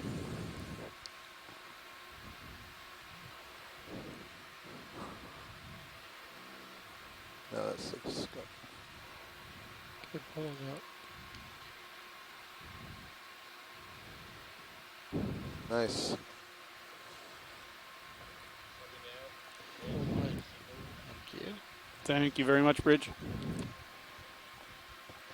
More Dave, indication are we of the in position current now, or coming do I from the need to move the northeast. ship We again? are looking We to see the where he northeast. gets to. Yeah, This go ahead, is Chris. it right here. This All is right. the I tippy think top. I just All right, heard 'cause Chris we only sign have- off. Did he just call that Tito Padina? 5 minutes The left. sea urchin? Tilt down. Yeah, Oh, I yep. did, Chris. What, did I blow it? No, that's the thing. I was about to call him to correct that it wasn't a Citeroid, and you beat me to it. So, good. Thank you. Good night. Thanks. Thanks. Tilt up makes a really good view. Yep. So it's got so much flare and blue, I've been trying not to tilt up too much. Maybe elevate. Looks like some more of these colonies. Boy, we keep going up a little bit, and then we see new things. So now I'm seeing 1, 2, 3, 4, 5, 6, 7, 8, maybe 9 of these colonies of the ones we just got the close-up on, the plexaurids that have the mixture of the purple and the yellow. Purples. Okay. Got a few. Only got a few minutes left, so if we want to make it to the tip Lots top, of these. got a little ways left. Well, you can see it. It's kind of a little bit to your Palardia? left. Antigonia. Oh, these are the Antigonia? Yeah. the Sorry. high So the the other ones Palardia are the pink stranger ones, tetrodontiforms yeah, with, right. with the spines. Right, the pufferfish-like ones. Do you want to see this yellow colony amongst the rest, or do we know what it Sure. is? Yeah, no, let's have a look. It looks like like it's a being maybe dying overgrown version, by yeah. zoanthids, I think. Both white ones and yellow ones, perhaps. Okay. So this is going to be a mix of all kinds of stuff. And so our temperature has come up almost all the way to 10 degrees Celsius now. Started the dive, I think, around 6 or 7. Hold on, just 1 second. So this blue plexaurid is really confusing to me. It could be something that Katie Music was, I think, starting to describe as clematisa many years ago in the 1970s when she was doing her dissertation. But I don't really know. I'm sort of backing off of that Anthomuracea, though, just based on death and just disappearance. But yeah, I have really no clue what this is. Wedged in here. Well, that's always exciting. The brownish stuff that you're looking at there, that's a hydrozoan that is overgrown dead parts of this colony. And then this pinkish stuff you're seeing, this is really nice. This is, I think, new for our dive. It's another kind of zoanthid. You can see it's got a really wide oral disc. Or are these anemones? Let me be sure here before I go too far. Yeah, I think these are zoanthids. I gotta go video. But I don't want to push really wide disc. And so that's basically 2 fouling or parasitic organisms that are overgrowing that purple-yellow octocoral in places where the tissue has died. With any luck, there's a couple on this side. Feature here. This cone. We've seen a lot of really different and really interesting communities today. Yeah, this has been an outstanding dive. As I said earlier, we started in an area that looked so completely different from what we're seeing now. Make a little race here with video. pillow lavas and clear, volcanic, past volcanic activity. And we have a question coming in about the age of some of these big corals. That's a really good question that we get, and it's a hard question to answer. And can I give the 15 all we can say is that these are likely decades old. But here's a couple of the reasons that we hesitate in just answering this so clearly. We have different species of corals that we're looking at, of course, and so they may have different physiologies and different growth rates. And until we are able to take samples of all of them, basically, and age them, it's hard to make the comparisons across the different corals. Now, the ones that we've collected, we've measured from All right, plant your flag. We're at the top. hundreds of years and up. Nice, sir. Black coral's been measured at 4,000 years old. I don't believe we've seen any of the size and type of black coral that's been aged at that. Although we did see a Leopathes earlier today in the dive that was a pretty good size, so that could have been getting up to the 1,000-year level. Little white dots on These larger fans, I'm guessing, are probably more than 100 years old. 15-minute call, so maybe more than that, but it's a lot of conjecture because they haven't been aged. The kind of skeleton they have, it's more difficult to age that than it is something with a harder skeleton.